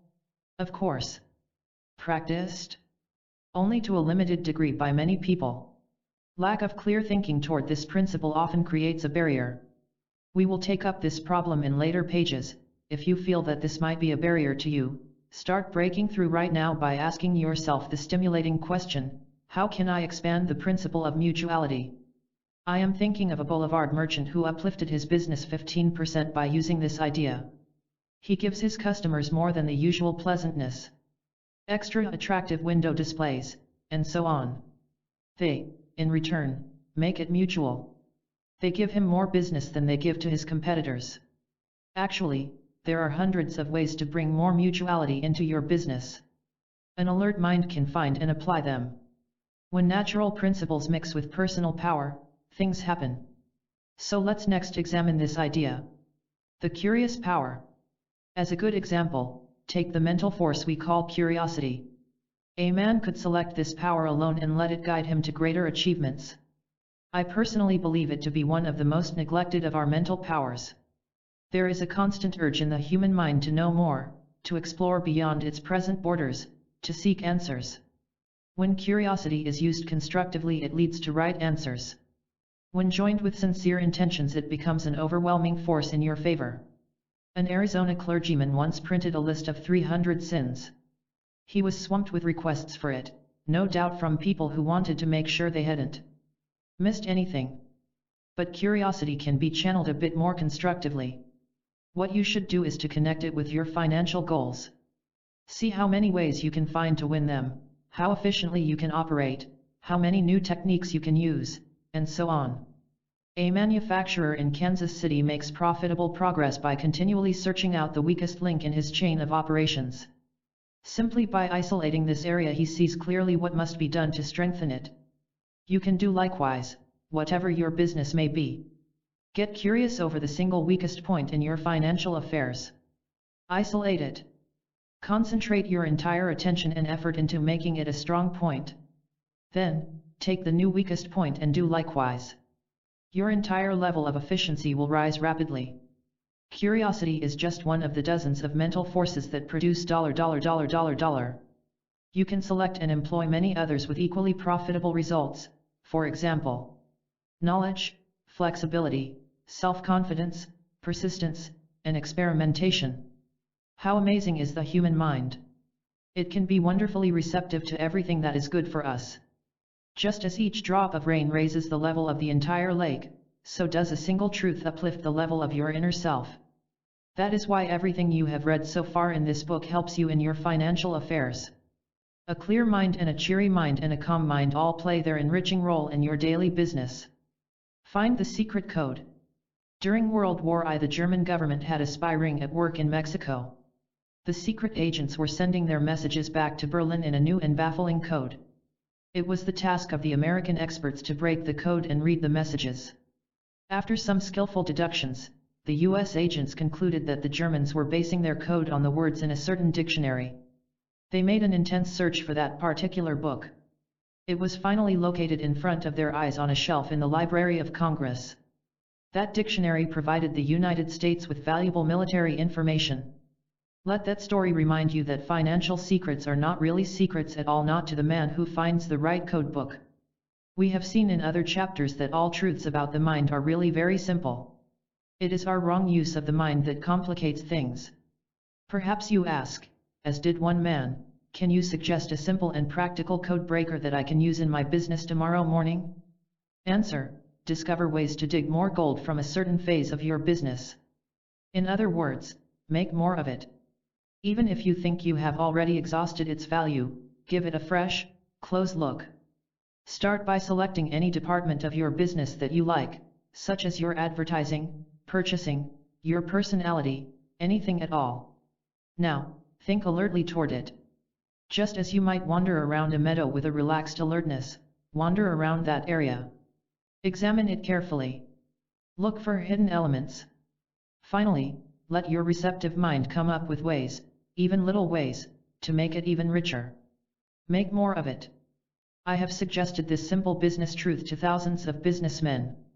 I cannot think of a single one who didn't report benefits of some kind or other. It sometimes came in a saving of time and energy, maybe in a method for keeping customers satisfied, perhaps in reduction of costs. A candy salesman told me of his rich find like this. I remember at your lecture how you emphasized those 4 words: make more of it. My first thought was that I already was doing everything I could, but I started thinking it over. Then, an old and established account was turned over to me for service. For a few weeks I took care of it in the usual way, with the usual fair results.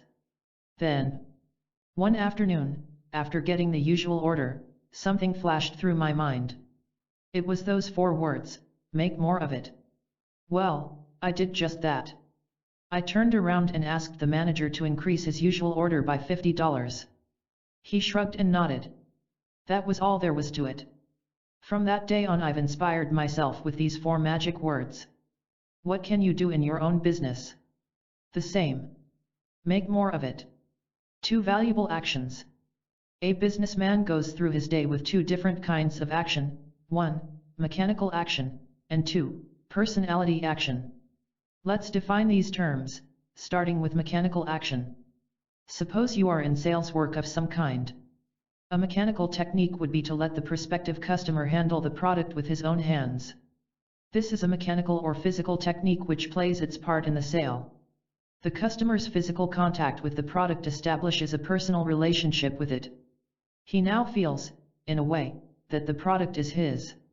He wants to keep it, he doesn't want to give it back. One automobile salesman specializes in the feeling technique. He asks the women to run a palm along the smooth upholstery, he invites the men to feel the tough rubber tires. That is an example of a mechanical action in business. It is easy to remember and apply. It has a certain value in sales work. But if mechanical action is worth $, personality action is worth $. Your business personality. A personality action is one that springs from inner character, from the mental self. It is concerned with what a man is, not with what he does. Take our automobile salesman again. His pleasant and helpful manners are far richer qualities than his mechanical techniques. When customers come into an automobile showroom, they may have little knowledge about the car they want to buy. They may feel helpless, worried that they won't get their money's worth. So they want to be assured that they are in good hands. If the salesman's personality supplies that assurance, they will want to do business with him.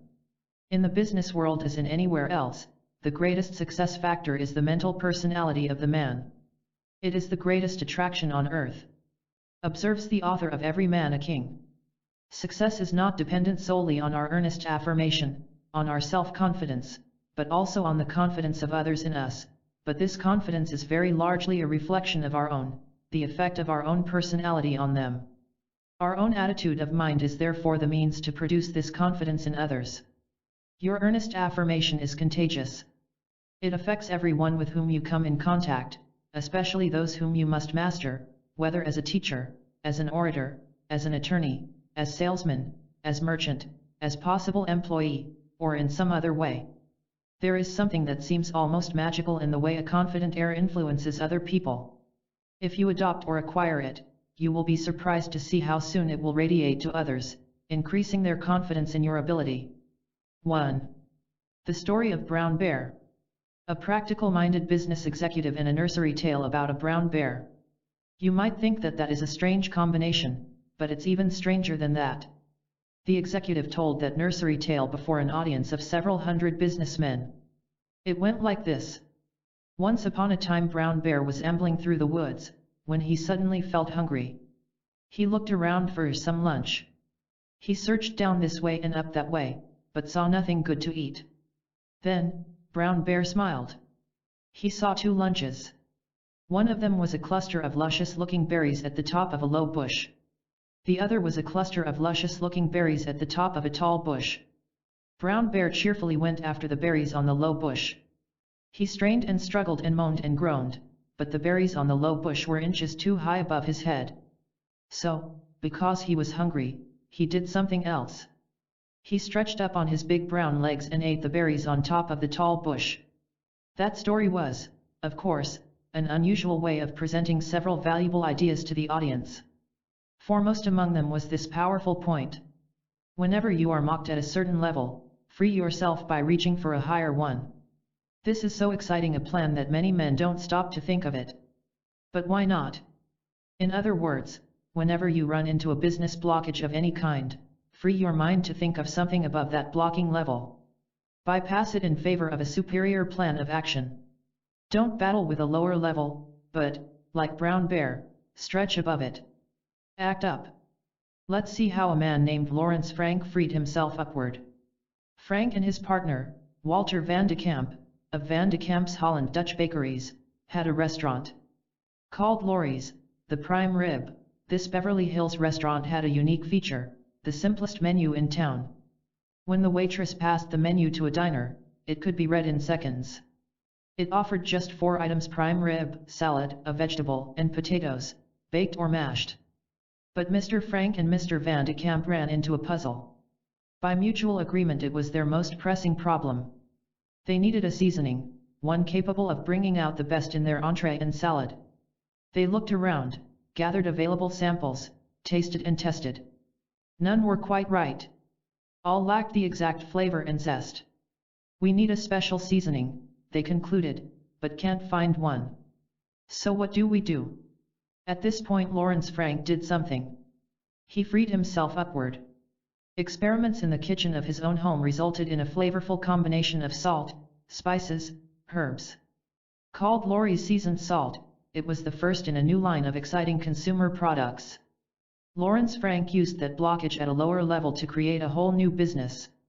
It's known today as Laurie's Foods, Inc., of Los Angeles.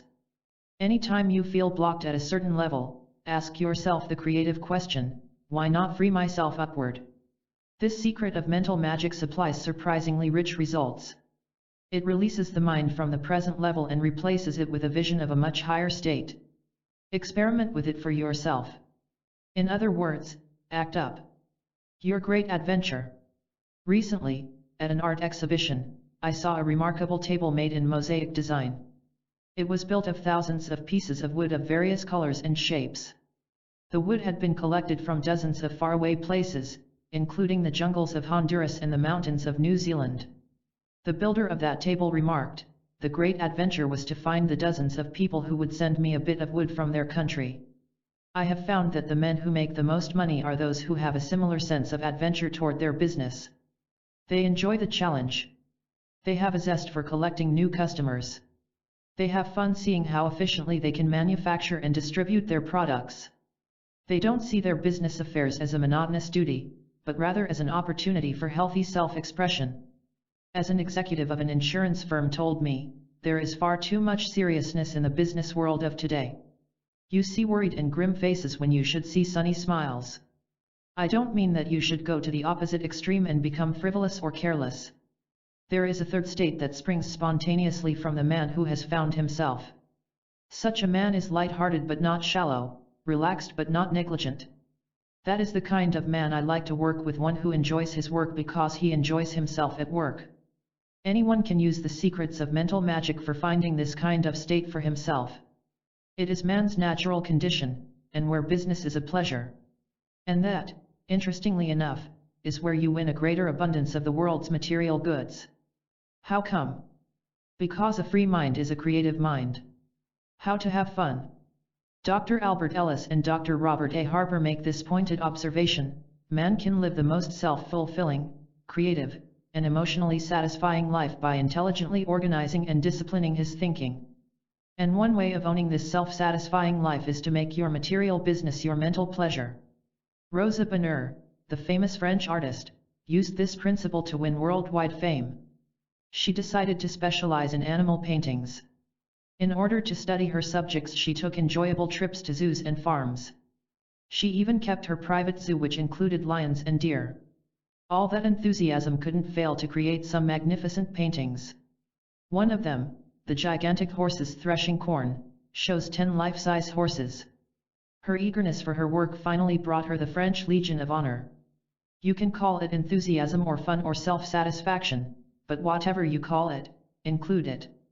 As children, we used to play an outdoor game that had 2 groups of players standing on opposite sides of a high wall. A ball was tossed back and forth over the top of the wall. Players on the receiving end never knew just where and when the ball would shoot over, and that is just what made it so much fun. We had a good time just being out there, alertly interested in the challenge, and using our natural abilities for making the catch. Business success should be like that. If we are out there playing the game, enjoying ourselves, the ball will always come our way. And, by being alert, we can make some interesting catches. But best of all, we will have fun. How the mind creates success. I once had a business conference with several officers of a large corporation in Los Angeles. While talking things over, one of the men told us his own success story. It is one of the most fascinating stories I have ever heard. It perfectly illustrates the power of a mind rightly used. Several years ago, he began, I was out of work. Prospects for finding the position I wanted were dim. The worst part of the situation was my own mental attitude. I was worried, discouraged, loaded with self-doubt. Oh, I made the rounds every day, filling out applications and going for interviews, but without enthusiasm. I realized that my negativity showed that it hurt my chances. But I didn't know what to do about it. I was mentally in the cellar, and that was that. One evening, after another dejecting round of the town, I felt like getting out of the house. Normally, I would have found some sort of entertainment, but a notice in the paper caught my attention. It told of a lecture on the subject of mind power. I'd read a book or 2 on the subject, but hadn't gone into it very deeply. Anyway, I went to the lecture. That speaker said something that changed the entire course of my life. He advised that we should act as if we already had what we wanted. On the way home, I started thinking about it. I asked myself, how would I act and feel if I already had a well-paying position? Well, for one thing, I would march up to every interview with full confidence in my abilities. I would act cheery, relaxed, happy. My personality would tell the prospective employer that I was a capable and reliable person. How come I could feel so confident? Well, because I already had a good position, I was merely seeking a change. In other words, one wouldn't really care whether he hired me or not. Mental magic. I tried it. For the next 3 days I assumed the mental state of already having the position I was seeking. I tell you, it produced an amazing change in the way I went after things. I was unafraid, completely relaxed. I actually enjoyed tracking down that work. What a feeling! It wasn't long before I had 3 job offers, every one of them just right for me. You can call it a mental trick if you want, but it worked. I like to think of it as mental magic. Mental magic? Of course. And based on established principles of thought which he may not have realized. Both Eastern and Western religions have long taught this ability of the mind to go beyond itself, only they might have called it faith. Modern psychology would analyze the principle to come up with this conclusion: he set aside his negative conditioning long enough to let his natural self-confidence break through. But whatever you call it, it works. You can apply it to your various situations. When you assume the state of mind of already having that which you seek, here is what happens: it changes your attitudes, which cause you to act in a way that delivers desired results. A man always does the best he assumes he can do. But what he assumes he can do is always less than what he can do. By removing those self-limiting assumptions, By the above system he finds himself both thinking and doing what he previously considered to be beyond him. The story goes about the Frenchman who taught a collie to talk. Realizing the immense value of a talking dog, he brought it to the office of a television producer. "Here is the most amazing animal the world has ever known," the Frenchman enthused. "I have taught him to recite some French love poems. Listen. You will hear the marvel of the ages." The producer listened with astonishment as the remarkable collie recited one poem after another. As he finished, the Frenchman smiled. "There. You have heard this amazing creature. Now, let's talk business." The producer shook his head. "Sorry, but I can't use him. After all, how many people understand French?" That producer was missing the entire point, wasn't he? Because his mind had wobbled off into triviality, he couldn't see the value of that marvelous collie. I bring this up because it will help plug a leak in escaping dollars. It is surprising how many people waste their talents by attending to trivialities instead of the business at hand. The real villain behind these distractions is the inner and personal problems of a man. Like bubbles in a glass, his inner pressures keep popping to the surface to confuse his purpose. I once attended a sales conference of bakery executives. The discussion kept wandering away from the point, but the man in charge must have had lots of experience with that problem. Every so often, whenever necessary, he would speak out, "Remember, gentlemen, we are here for one purpose only, to sell more cake." That simple reminder was enough to bring the meeting back to efficiency. Watch for this mind wandering whenever you conduct business with other people. Notice how often and how easily the original purpose slips aside. Your watchfulness can help steer it back to the right track. Use your action power. Keeping other people purposeful is only one small part of this valuable idea. What about our own mental meanderings? Here is where we can score some new financial hits. Let me give you 3 solid steps for sticking to your financial goals. 1. Know exactly what you want. 2. List all possible ways to get it. 3. Plunge into right action with these ways. Success becomes a certainty to the man who persists with these 3 steps. Little by little he will see changes, improvements, a gain here and a bright idea there. He may have to revise his thinking or alter his plans, but that is really the whole idea. The abandonment of unworkable actions makes way for right ones. What, by the way, is right action? Many people have benefited from the definition given in Action Power, the miracle way to a successful new life. In this book I define right action as anything that contributes practical value to you.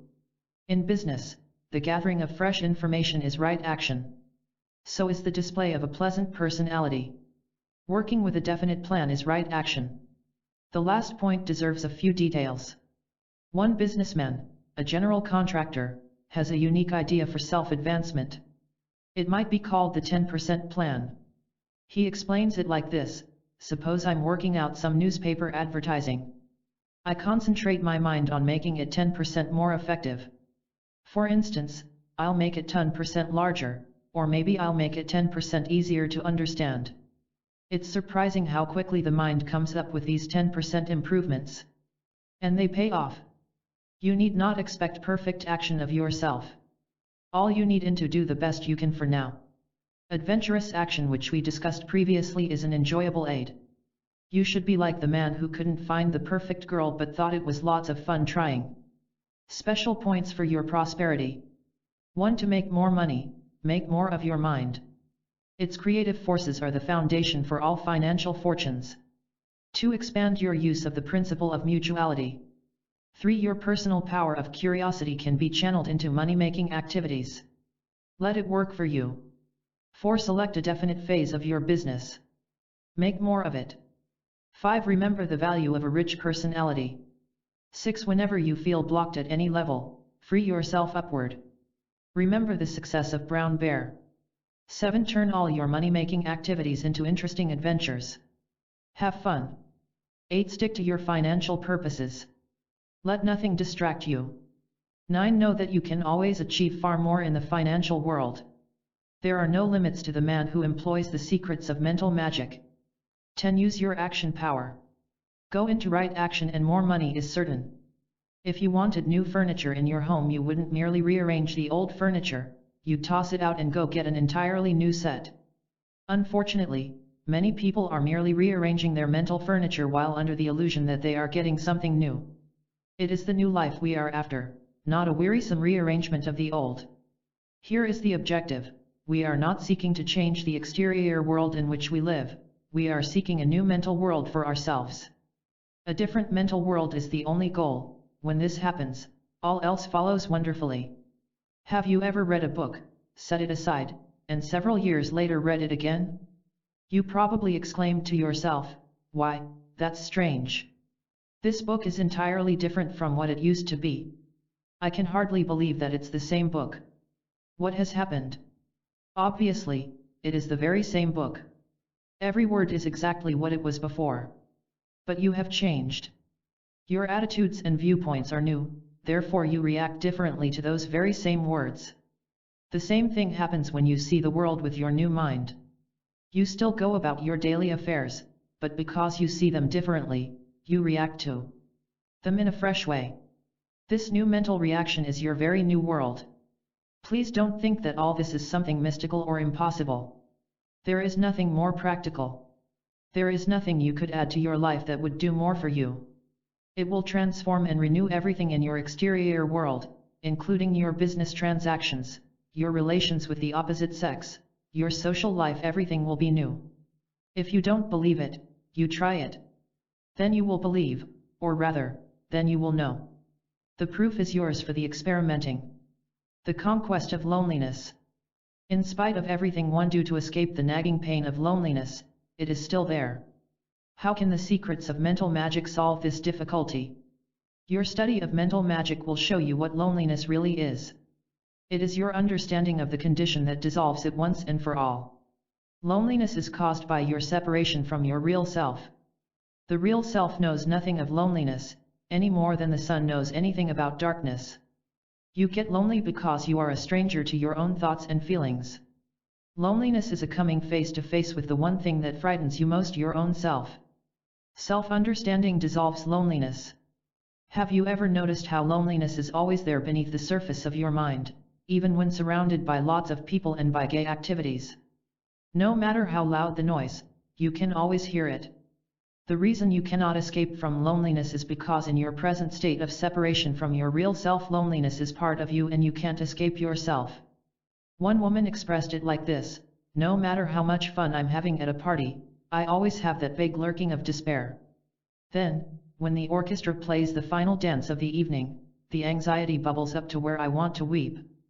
I know that in just a few minutes till lose all these distractions and be face to face with my emptiness." Exterior distractions are always ending or changing. That's why we can't depend upon them for inner security, for lasting comfort. Those happy states come only from daring to depend upon the totally dependable powers of the real self. When that happens, we think in a new way toward ourselves, and there is never any more loneliness. This is clearly explained by Dr. Maurice Nicoll. Because the kingdom of heaven is within a man, he can only get contact with it internally. The way is in himself, not outside. He can experience flashes of another consciousness, moments of entirely new meaning, which show that a higher level exists in him. They are moments of this light. For his mind must slowly be prepared in order to change, because this higher level is different from a lower level, and so the thoughts belonging to a lower level are not of the same order as those of a higher level. Something new must be formed in his mind to receive light, so he must gradually come to think in a new way. Inspiring answers on mental magic. Freedom from the past. I have feelings of guilt and regret toward my past mistakes. How can one be free of this mental self-punishment? By concentrating your attention and energy on today's self-development. The ancient city of Babylon required that travelers supply the correct daily password in order to enter. One morning it might be chariot and the next day harvest. Those using the day's password gained immediate entrance, those using the old one were stuck outside the gate. Likewise do we need to approach each new day with today's needed actions, those that are realistic, energetic, hopeful.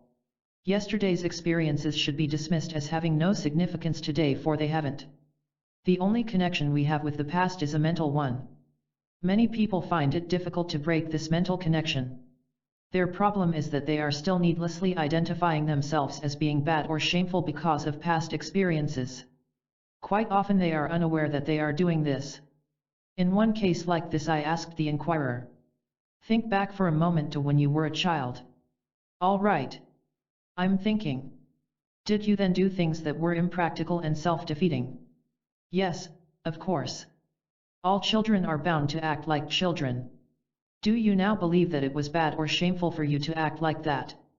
No, not bad or shameful at all. Why not? Because a child is merely acting out his immature nature. He has no ability to act above his present level of understanding. All right. Why not give yourself the same tolerance? Why not see your own mistakes of a few years ago in the same light? Stop identifying yourself as being a bad or shameful person and merely see yourself as someone who acted without much mature insight. There's nothing bad about that.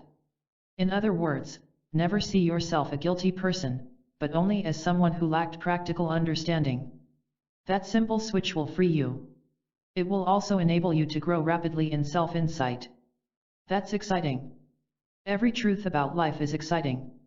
The question of command. My main discomfort is the feeling that I am at the mercy of people and conditions. Will SOMM dissolve this distress? Of course.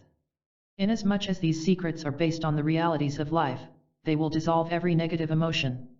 Remember, nature has made no provision whatsoever for the permanent housing of negative emotions within you. Our misconceptions give them an appearance of attachment, but no such connection exists in reality. Correction comes through right thinking. We must learn to see things as they actually are, not as we falsely think they are. As you come to see this, bit by bit, negative emotions fall away bit by bit. You then feel toward people and conditions in an entirely different way. This happens because you are entirely different. You are actually a new person. This new self is in complete command of people and conditions. And this is important to remember, it is a different kind of command than you supposed it would be. It is neither aggressive nor dominating. It is quiet. You command the condition by clearly understanding it.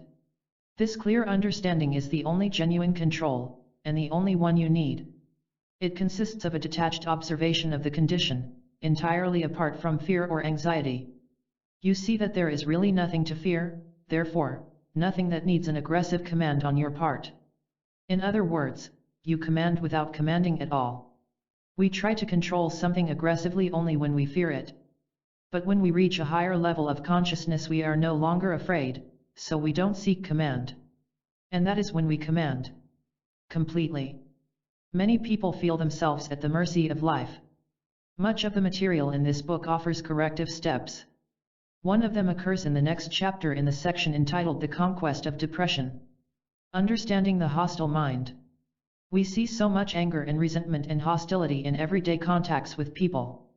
What is the cause and cure of human hostility? Hostility is the reaction of a frightened person. His angry aggressiveness is the only response he knows to something he believes to be a threat to his self-esteem. His hostility is an attempt to preserve a self-image he has of being a certain kind of person. Take a man who has a self-picture of himself as being socially popular. Such a man will feel a degree of hostility when he is rejected or ignored, for instance, when he doesn't receive an invitation to a party. This lack of an invitation disturbs his self-image of being wanted and liked by others. His mind will then seek to lower the painful pressure by attacking those whom he believes are unappreciative of him. The human mind can be compared to the sea. When the sea is stormy it batters not only the ships upon the sea itself but lashes out with its waves at piers and homes on the land. The hostile mind, likewise, not only harms itself but, because of its pressures, strikes out beyond itself to hurt other people. The calm sea, having no turmoil, harms neither itself nor the land. The peaceful mind, having no turmoil, lives in tranquility with both itself and other people. The hostile mind is simply one that is not free of its false assumptions about life. We will get along best with angry people when we understand this. A cruelly aggressive person has no idea of the unconscious forces that compel him to hurt others.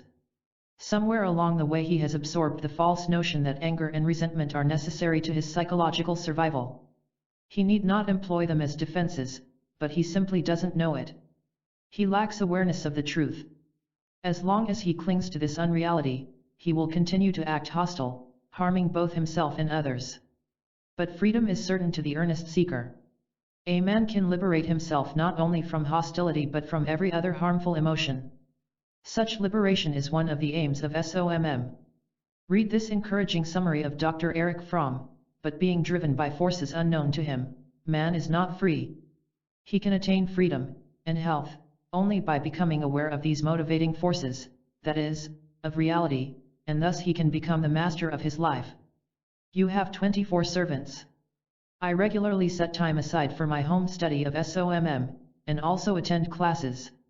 But how can a busy person find extra time so as to advance with maximum speed? You have 24 servants who quietly aid you every single day. Each hour, regardless of how busy you may be, is a faithful servant to speed your progress. This is one of the most exciting of all the secrets of mental magic. It works for you, even though you are unaware of it. It's like the airplane that speeds you forward through the skies, whether you are thinking about it or not. Once you get started, there is no time when it doesn't serve you with more power, deeper insight, increased ability. You see, the truth cannot possibly stop working for the person who has wholeheartedly invited it. It never takes a vacation from you. It really can't leave you, it is part of you. The point is this: your hourly experiences are the very best teachers you have. The great marketplace for gathering your greater good is in your daily events and experiences. We learn about life from life itself. Everything is valuable, every contact with life gives you more of life. The daring exploit of an American naval hero pictures the point. Officer A. Whipple once disguised his ship as a British gunboat and sailed into the middle of a British fleet of warships. Each night he captured an enemy ship and sent it to an American port. That heroic officer didn't see each enemy as a threat, but rather as an opportunity. Likewise, our elevated attitudes can see nothing as a danger, but everything as a chance for greater achievement. Even hour is your best hour. How come? Because you make it so. What about results? I have just started studying SOMM with you. When can I expect to see practical results in my daily life? The best thing about results is that you need not have the slightest anxiety over them. Not the slightest.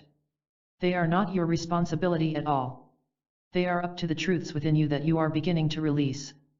Remember, practical results come to you. Once your false mental concepts go, your practical good arrives all by itself. I often wish in talking things over with people that we could spend our entire time with this one idea. It is that important. It is so necessary that we catch a magnificent glimpse that betterment comes, it just comes to the receptive mind. And once having arrived in the mind, it expresses its richness over every area of practical living. Give your attention to the various secrets of mental magic, like persisting in your search for your richer self. Like making an enjoyable adventure out of your studies of SOMM. Like understanding the ways of your mind. Let's take an example of that last point. Once in a while a troubled person will challenge me. It's all well and good to talk about peace of mind, but please give me one good reason why I should be happy, dash. I reply, please give me one good reason why you shouldn't be happy. At this point a strange thing happens. A baffled look appears in their eyes. For just a split second they are caught off guard. They are without a true answer. A moment later, when they have had time to search their memory for habitual responses, they give me many reasons for their unhappiness. All of them relate to a distressing exterior condition. I try to show them that there is no genuine reason for their grief. If they didn't think they were unhappy, they wouldn't be. An oversimplification? Not at all. As we have already seen, an unclear mind is always involved with unhappiness. By understanding the mind, by seeing through it, we detach ourselves from its negativities. When will your practical results arrive? You will have them within a few days or weeks, depending upon your own state of receptivity. If you let them come rapidly, they will do just that. How to clear away confusion? You have gone into the problem of mental confusion, but I'd appreciate more detail. Will you please discuss it? You have just taken the first step toward mental clarity by recognizing your confusion. Many people are not consciously aware of their mental fogginess. They feel the painful results of their condition but fail to trace it back to its source in their own mind. They wrongly assume that it's the world that's all mixed up. Become increasingly aware of how easily the mind distorts things. Awareness of confusion is half the battle. Notice how the human mind evades what it doesn't want to face, how it hastily explains and excuses and rationalizes. Especially notice its odd logic. Al, what is the shape of the earth? Ed, I don't know. Al, well / what is the shape of your girl's earrings? Ed, square. Al, no, I mean the ones she wears on Sunday. Ed, round. Al, so what is the shape of the earth? Ed, square on weekdays and round on Sundays. How, you may ask, does insight into my own confusion help me to think clearly and realistically? Remember the adventure of Edward Thompson? When he saw that the sacred well was filled with accumulated debris, he worked at clearing it away. When that was done, he found pure treasure. Likewise, when we are consciously aware that we have accumulated mental debris, only then will we realize that it must be removed. Once removed, clarity is ours. Do not be afraid to be confused. It is an indication that you are heroically challenging false concepts. And do not be afraid to be without an answer to something that puzzles you. Worry over an unanswered question often leads to a desperate settling for any answer that gives temporary comfort. But if that answer is not based in truth, you only intensify your worry. If you will bravely remain without an answer long enough, the truthful one will come to you spontaneously, just as the right wind comes to the waiting ship. A challenge. You have urged us to challenge our false assumptions. Why isn't it better to forget false ideas and go in search of the truth? When we say we are searching for the truth, we are implying that we already know what it is, that we know what we are searching for. But if we already know the object of our search, why are we still searching? We can find what is true only by abandoning the false. If I insist upon driving down a highway that doesn't take me to my destination, I will never find the right one. I must leave the wrong to find the right. We know what the false is, we know it because we suffer from it. Anger is a painful emotion. Envy is a tormenting thought. Revenge is a guilt-producing act. These are false ways of living that can be dissolved by challenging their hold on us. By honestly facing the realities of life today, we can avoid being shocked by them tomorrow. The dissolving of negative emotions, false emotions, is something that can actually be done. You don't have to believe that this is so. You need only start challenging. The human problem is that man thinks that his assumptions are facts. He doesn't know the difference. So, then, taking these false assumptions as facts, he proceeds to live by them. But because they are false, he lives miserably and anxiously. An earnest effort to separate the true from the false is the beginning of the new life. Man must challenge his assumptions, no matter how long held or deeply entrenched. He must force them to prove their practical worth. If he persists, if he refuses to let them bluff him into staying, he will gradually find himself free. An acquaintance of mine has a rock on his living room table. If you try to pick it up, you are surprised. It lifts as lightly as paper. That's exactly what it is, a cleverly constructed paper rock that looks like the real thing. Anyone who assumes that that rock is the real thing will waste a certain amount of energy in picking it up. But once it has been challenged, once you see it as false, you no longer bother with it, you save your strength.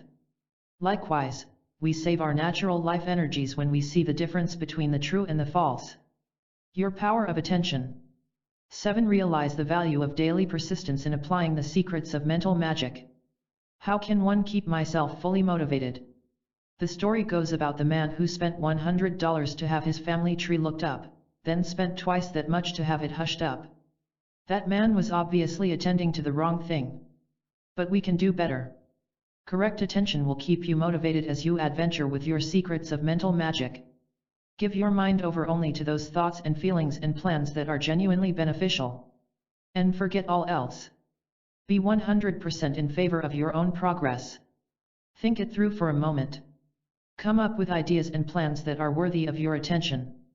There are hundreds of good ones. Select those that will do the most good for your present target. Examples of constructive programs. 1. A definite reading schedule. 2. Handling other people tactfully. 3. Abandoning unrealistic ideas. 4. A daring attitude toward life. 5. Understanding the emotions. Why does attention to such programs keep you motivated? The answer is exciting. Because they return definite rewards. Because you can actually see and feel and enjoy the rich results. The case of Ellen C. proves the point. Her difficulty was connected with point 5, that is, she didn't understand her emotions. But she correctly gave it her attention. She said, "Something puzzles me. Why is it I'm never happy with what I get? I think I want a raise in pay or a new home or an expensive dress. But once I get them, I'm surprised to find that I'm really no happier than before. Why does the thrill wear off so soon? How come they don't really satisfy?" I explained, "Because you really don't want that new home or raise in pay. What you really want is a raise in self-esteem. You are using these things as substitutes for self-worth. But nothing outside yourself can supply it. Self-worth comes from within. It grows as you learn about your inner values. Start by understanding that much. Give it your attention. Then you will find lasting self-esteem." And she did. How to really live. I have heard you speak many times, and feel that new stirring within, just as you predicted. Will you please summarize your ideas, so I might study them even more closely? Try these stops and starts. Stop waiting for action, start making things happen. Stop rigid thinking, start open-mindedness. Stop hiding despair, start discovering happiness. Stop accepting confusion, start clearing your mind. Stop regretting the past, start enjoying the present. Stop fighting problems, start understanding yourself. Stop condemning your life, start living your days. Stop accepting everything, start examining ideas. Stop covering up errors, start correcting yourself. Stop complicating life, start freeing your mind. Stop feeling helpless, start using your powers. Stop being grim, start enjoying everything. Do not assume that these ideas are difficult to put into practical operation. They require attention, yes, persistence, certainly, but strained effort, no. You don't need to struggle with them, but rather join forces with them. They are natural principles that already know what to do for you. Let them do the work. They will never fail you. Suppose that some warm afternoon you are sitting on your front porch enjoying a cool breeze. Then imagine that someone walks up to you and says, "From now on you are responsible for this breeze. It is up to you to keep it going." You would probably smile and reply, "Why, you know that is impossible. No human being is responsible for any natural force. This cool breeze operates all by itself. All I need to do is place myself in the way of its cooling power." That would be intelligent thinking on your part. And you are just as wise when you take the same attitude toward the secrets of mental magic. You have no responsibility for making them go. They go all by themselves. All you need to do is place yourself in the way of their rich benefits. Personal freedom. I am intrigued by the idea of inner liberty of which you speak. Will you please explain what you mean by personal freedom? Nothing complicated. I simply mean a relaxed and easygoing inner condition that makes everything enjoyable. For instance, even one wants to enjoy a social occasion, like a party. But many people are anything but free at one. They are restricted by their self-consciousness or worry that they won't make a good impression. These anxieties often produce artificial behavior, play acting, like laughing at a joke just because everyone else does. This role-playing creates more tension, results in self-disrespect, and robs one of his individual integrity. Most of all, it hampers freedom of enjoyment. The solution is not to go to the other extreme and act in a dull way. A man merely has to act like the only person who can keep him at ease himself. There are many other areas of freedom to be gained through studying SOMM. Anyone can liberate himself from self-condemnation, nervousness, panic and so on. Why, you may ask, don't more people live in their natural state of enjoyable liberty? Why are there so many mental prisoners? Answer, because they don't know that they are already free. Picture a man tied to a rope about 10 yards long. The other end of the rope lies in the shadow of a post, but is not tied to the post.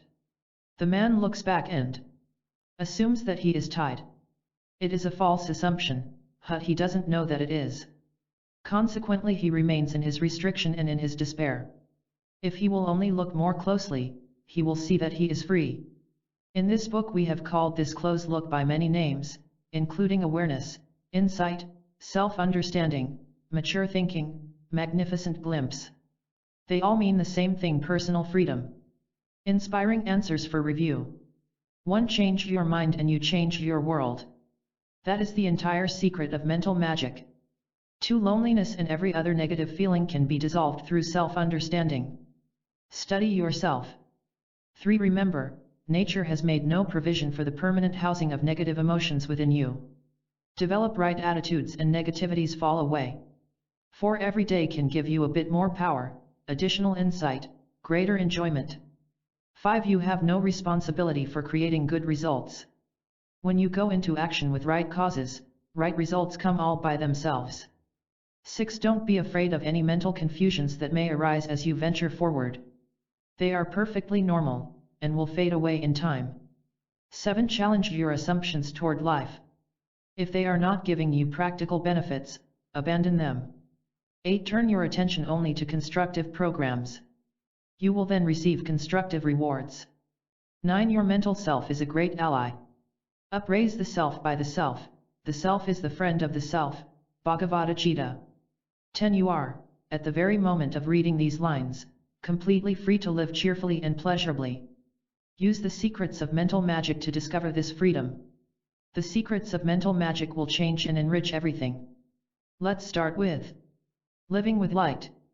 Many people who study these principles for richer living come to our classes with interesting observations.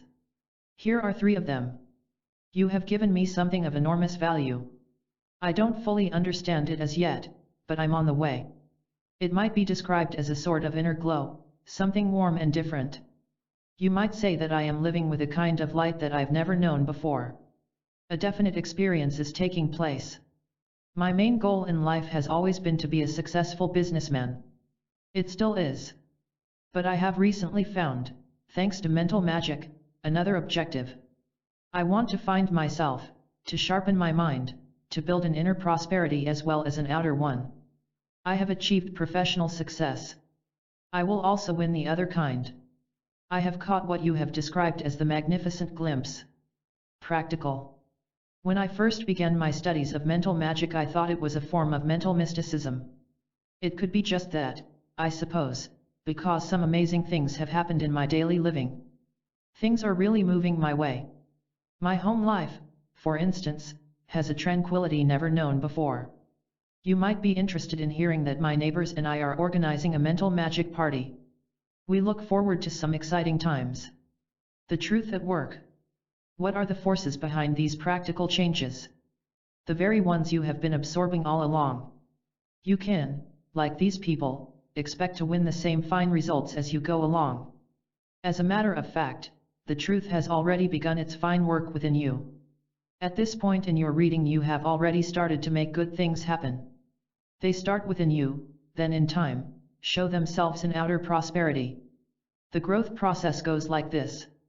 Imagine yourself in a dark room, seated before a typewriter. Suddenly, you wish to learn to type, so you go ahead. Because of the darkness your first efforts are uncertain and awkward.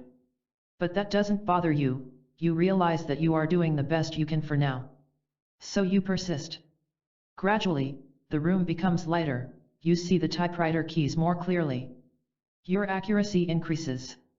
Then, more light and more accuracy. Finally, as the room becomes fully lighted, you take full command of the typewriter. Then, anything you type comes out well. The same with life growth. As your mind becomes enlightened, so does your world. Then, everything you do comes out well. Is this something mystical? Well, you can call it that if you like. But it's practical mysticism. The conquest of depression. I know that I don't understand myself very well, stated one inquirer. So could we please talk it over? It would help if we take a single negative emotion and put it under the microscope. I think this would be a good start toward understanding all my negative feelings. Do you get depressed now and then? Yes, I'm emotionally up and down. Would you like to search out that particular emotion, to see what we can find? Yes, that would be fine.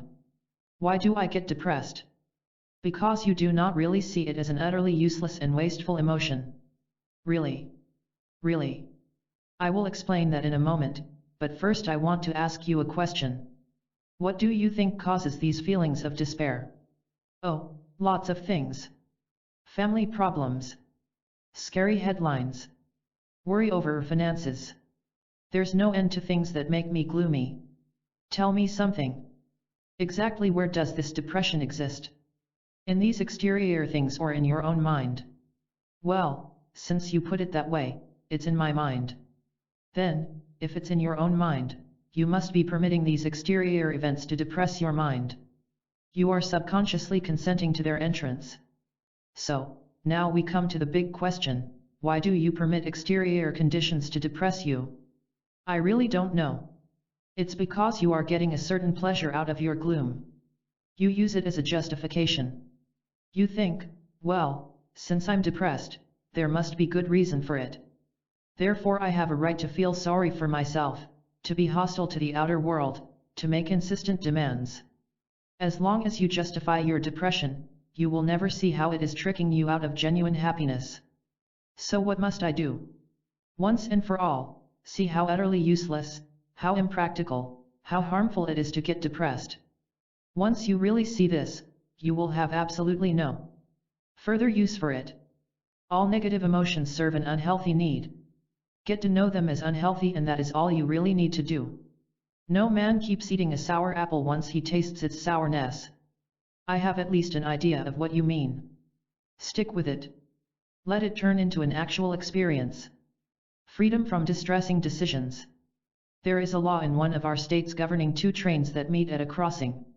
It decrees that neither train shall go ahead until the other has passed. An indecisive mind finds itself in the same impossible fix. Have you ever noticed how many decisions you must make during your day? And ever notice how many of them stop your mental train in its tracks? One woman told me, the most frustrating problem I have with my mind is in making it up. SOMM gives you freedom from distressing decisions. How? Because one happy secret of mental magic is that it gives you insight into your mind. It enables you to understand it.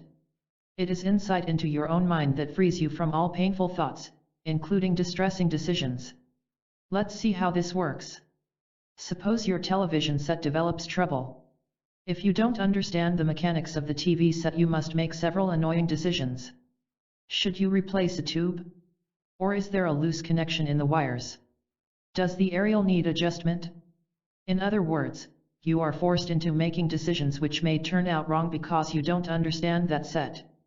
But what if you made a study of its mechanics? Suppose you learned just how everything works. Then, you would never again be whirled around by conflicting choices. You would know what to do. It is the very same situation with the mind. We run into conflict only when we don't understand it. That is why self-study is so important. The enlightened man never has to choose when it comes to his own best interests. Because he understands his mental set, he also knows what to do with it. This is one of the most relaxing of all rewards that SOMM will pay you.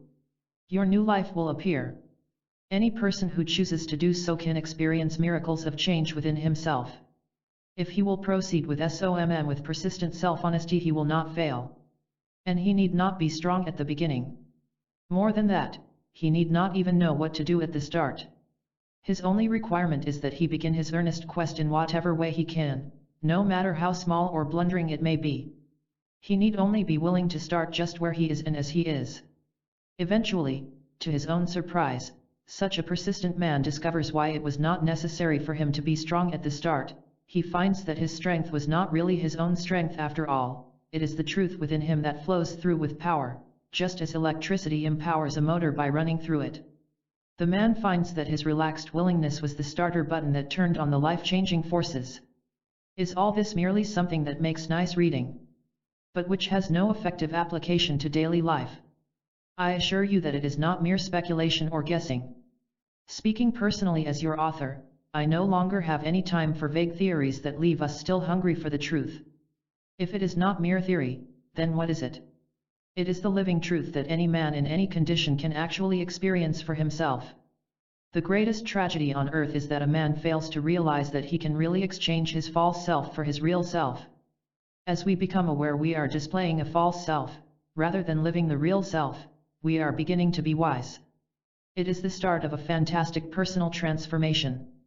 One woman asked, "Will you please describe in detail this inner transformation? I would like to feel it more deeply. I wish words could convey the feeling of this miraculous change. But it is something that you must and can experience for yourself. I know that it is perfectly attainable. I want you to know it also.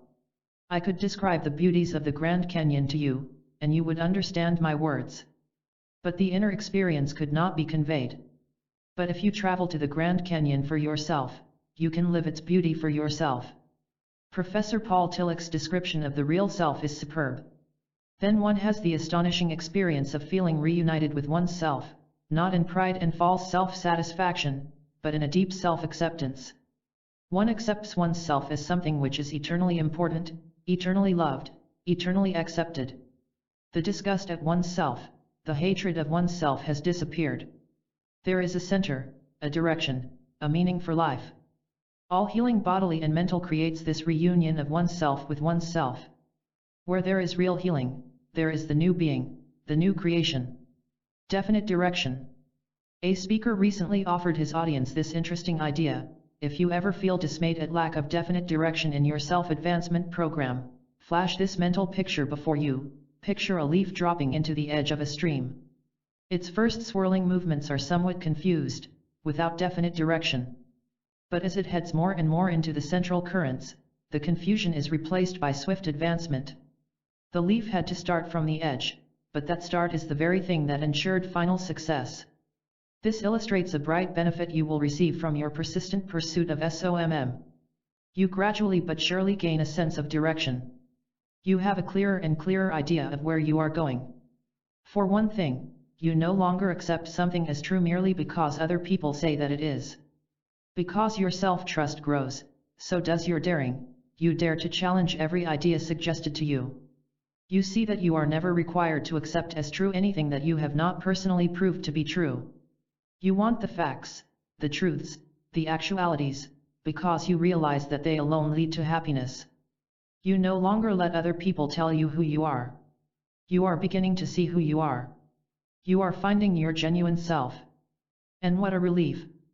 In other words, you have a definite sense of direction. You have caught a magnificent glimpse of where you want to go. You may still hear distracting voices, but you no longer turn aside to listen. You know for sure that you are on the right track at last, and all is well. One man who discovered this restful secret of mental magic came back to tell me, "You know, Mr. Howard, for the very first time I feel at home in the world. Your future success is certain. One idea about your future needs emphasis. It is why you can expect it to be a brighter one as you go along with SOMM. Why? Why? Because your right mental aims of today must reveal themselves tomorrow in right results. Not only is it necessary for natural principles to reward your efforts, but they must do so increasingly. A humorous incident in one of my classes illustrates the importance of having right aims. I asked one man to impress his mind with the need for heading in the right direction. I requested that he bring to class the next evening a single sentence that would describe his right intentions. He did, by reciting, "Mr. Howard, it is my aim. And purpose and intention and objective and target and desire and determination and resolve and goal to perform right mental acts. Let's discuss your increasingly better tomorrow." When it comes to mental magic, the rich get richer. By riches we mean anything beneficial: happiness, more energy, restful sleep, financial gain, anything at all that is good for you. This is an unbreakable law that works in behalf of anyone who persists in uplifting himself. Any small amount of wealth that you gain tends to grow into greater wealth. What is behind this principle? It connects closely with the magnificent glimpse. As a person sees something superior to his present state, he likes what he sees. His healthy self-interest then urges him to try to see more. Then, having glimpsed that new superior state, he plunges ahead once more. He is like a gold miner who finds that the farther he works upstream, the more gold he discovers. Anytime you feel the urge to find more inner wealth, act it out in constructive ways, such as those mentioned throughout this book. That will take care of tomorrow. Your riches will certainly increase. This special secret of mental magic makes you an accurate prophet of your future, something like these lines by Alfred Tennyson. "For I dipped into the future. far as human eye could see, saw the vision of the world, and all the wonder that would be. Sincere effort is always rewarded. Many people who study these plans are somewhat anxious because they don't see immediate results. They wonder whether their time and energy are wasted. If, during your own studies, you ever wonder the same thing, I have good news for you. No well-intentioned work toward a richer life ever goes unrewarded. The law of cause and effect will see to it. You need only put right causes into action, effects are automatic. Your results may not be observable at the start, but that is only because they have not had time to mature. It is much like planting some beet seeds. You don't have to see them in order to rest assured that they are growing upward. All you need do is plant them and forget them. Don't hesitate to accept the truth that your inner self will grow all by itself. Once you have a flash of insight, even a tiny spark, you can and should forget it, just as you forget the beet seeds. Your inner nature knows what to do, it asks only that you leave it alone to work out its own wisdom. You cannot think yourself into a taller stature. You need not mentally struggle with the truth that sets you free. The truth is above human thought. It simply is. It exists entirely apart from your thinking processes. It no more depends upon your mind than does the beet seed. Life is for living, not for thinking. To live freely, we must liberate ourselves from negative thought. Incidentally, do you see how all this connects with previous ideas about getting ourselves out of our own way? As we rid the mind of negative concepts, the liberating light breaks through. No, you need not worry whether you are making progress or not. If you really want it, you are now making it. The next section adds more to this idea. You can watch yourself change. At the start of their studies with SOMM, people often asked me, what evidence will I have that I am actually making progress? How will I know that I am experiencing the inner changes of which you speak? This is no problem at all. If you are really open to the ideas that we are discussing, you will answer those questions for yourself. Just as sure as the morning sun, you will observe yourself changing. You will see that something unusual is going on because your behavior itself starts to change. By behavior I mean the ways you think and feel and speak and act. As examples, you are a bit calmer in the face of a problem. Daily life is less confusing and more purposeful. You don't get upset or irritated nearly as often as you used to. That vague feeling of being oppressed and threatened slowly dissolves. You begin to see yourself as a new kind of person, for instance, as one who is not at the mercy of unkind people or unexpected circumstances. You are wiser, much wiser, in handling your own emotions. That dreadful drive to get somewhere or to be someone begins to fall away, you are content to be where you are and who you are. You start depending upon yourself in a new and exciting way, for you have caught that magnificent glimpse of the strong self within. Your trust of yourself gives you a sense of security that cannot be shaken by passing assertions of other people. You see with peace and satisfaction that the truth was already within you, waiting only for your welcome. In short, everything changes. Everything within you and around you is fresh, colorful, exciting. We can know the inner nature of a tree by observing the kind of fruit it produces. Likewise, we can watch with positive fascination as these fruitful products make their appearance in our new nature. We need not change through our own strained effort. It is the flow of truth that changes us. We need only make it welcome. The power of association. Some botanists once made a study of two islands in the Pacific Ocean, separated by 500 miles of sea. They made a curious discovery. A beautiful flower that originally grew only on Island A, now flourished on Island B. The explanation? As ships stopped at the port of Island a few flower seeds were blown onto the decks. When the ships paused at Island B, the seeds were blown onto their new home. That is a good example of the power of association in the botanical world. But it can be just as beneficial in your program of self-advancement. Your reading of SOMM is an enriching association. These ideas are the kind that change the life. Any earnest connection with the truth will have its invigorating effect. This is always the case, not merely because Vernon Howard says so, but because the principles of life never fail. Here are 12 special thoughts about your mind that you can associate with right now. 1. Keep your mind simple and uncomplicated. 2. Challenge it to greater achievements. 3. Never accept worry as a necessary state. 4. Make a pleasurable study of your mind. 5. Permit it to be flexible in its outlooks. 6. Accept its vast powers as a fact. 7. Let your mind work with relaxed alertness. 8. View your mind as your loyal ally. 9. Don't load it with burdensome notions. 10. Help your mind grow in knowledge. 11. Turn it loose in creative expression. 12. Enjoy it. You can read words written on a piece of paper because the pencil leaves part of itself on the paper. Likewise, your association with healthy ideas is certain to leave a healthy impression upon you. Your great opportunity. After talking with a woman about a very special idea for her personal growth, she wrote, "Dear Mr. Howard, one don't have words to tell you how much this idea has meant to me. It has placed me on a solid platform for the first time in my life. Thank you so very much for telling me about this great opportunity. I want to tell you about this idea. Imagine yourself among an audience hearing a lecture on self-improvement. Imagine that the speaker says, you need not put up with pain and frustration any longer.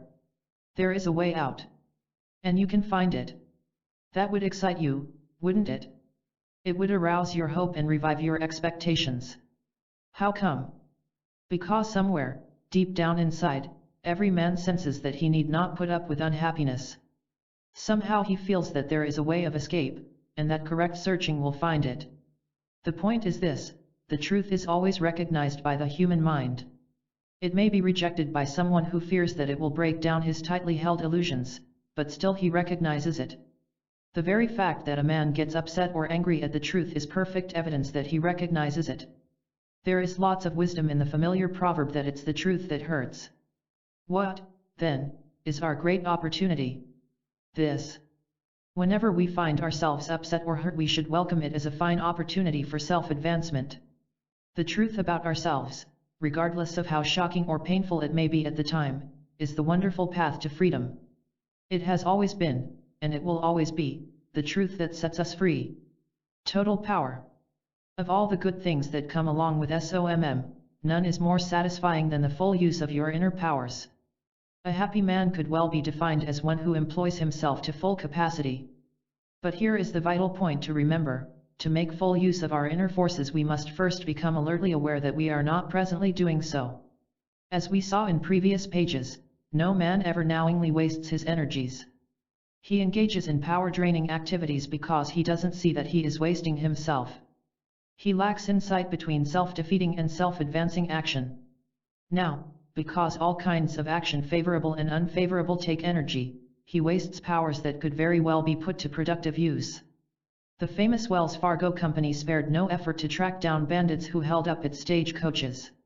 On one occasion they chased a bandit for several weeks, to finally catch up with his stolen treasure chest in an Oregon forest. The chase cost Wells Fargo $10,000. They recovered from the chest a single 10-cent piece. Wells Fargo was probably justified in investing all that time and energy, because of other factors, like their reputation. But there is never a single good reason why a human being should drain himself in profitless pursuits. Try to become aware of every thought and emotion and action that really does nothing for you. In our classes we have found that negative emotions cause the most waste. Emotions like false pride, touchiness, impatience, your very awareness will cause you to toss them out as worthless. And with their departure, comes full power. Good things will come. In my previous book Action Power, The Miracle Way to a Successful New Life, I told about a secret servant that works for every man's benefit. It delighted many readers. This beneficial source for good is called by the curious name of serendipity. It silently works alongside every man who dares to plunge into right action. Serendipity means that you discover a treasure of some kind while on the track of something else. It is a surprising prize that appears from an unexpected source. For instance, a newspaper story recently told of a real estate agent who was showing property to an attractive businesswoman. She not only liked the property, but also the agent. They were married. Serendipity had brought them together. Serendipity is just one of the many good things that come to the man or woman who goes along with the secrets of mental magic. All we need to do is to place ourselves in the path of benefits. They will then come to us. Here is an interesting anecdote from history that shows how relaxed receptivity produces creative power. One evening a famous American poet was sitting by his fireside. His mind was at ease, thinking of nothing in particular. He was simply enjoying the warmth and quietness. All of a sudden, at the stroke of midnight, an exciting thought flashed through his mind. Why not, he asked himself, write a poem about the schooner Hesperus? The poet picked up his pen. It came alive with inspiration. The poem wrote itself. Later, he told of the interesting experience. It was 3 by the clock. I then went to bed and fell asleep. I felt pleased with the ballad. It hardly cost me an effort. That was how Henry Wadsworth Longfellow wrote his famous ballad The Wreck of the Hesperus. His secret power was his quiet receptivity. The progressive life can be likened to a man walking down a country road just before dawn. As you stroll along you are surrounded by beauty and color that you cannot as yet see, that you don't know is there. But as you continue forward the dimness fades away, the light of dawn appears.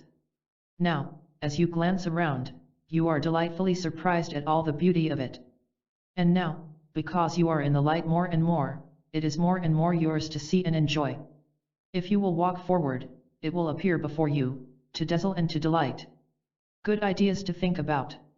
1. Remember that SOMM gets right to the point. Let it serve you with all-around prosperities. 2. You can take full command of any condition in life. The first step is self-command. 3. Don't permit negative emotions to bluff you. You need never submit to them. 4. The enlightened mind is free from making distressing decisions. With this secret of mental magic as your guide, you always know just what to do. 5. Your goal is to experience life personally, not merely to think about it. You can have this exciting experience. 6. Your future success is as certain as your desire to make it so. Simply do what is necessary to do today, and your richer future follows. 7. You can actually observe yourself changing. This is absolute proof that SOMM is working within you. 8. Associate only with cheerful and constructive ideas. They will leave a favorable impression upon everything you do. 9. Deep down inside, every man senses that he can be free of an unhappy life. This is the call of truth that every man can heed and follow. 10. The good things of life want you as much as you want them. With a receptive mind, let them come to you.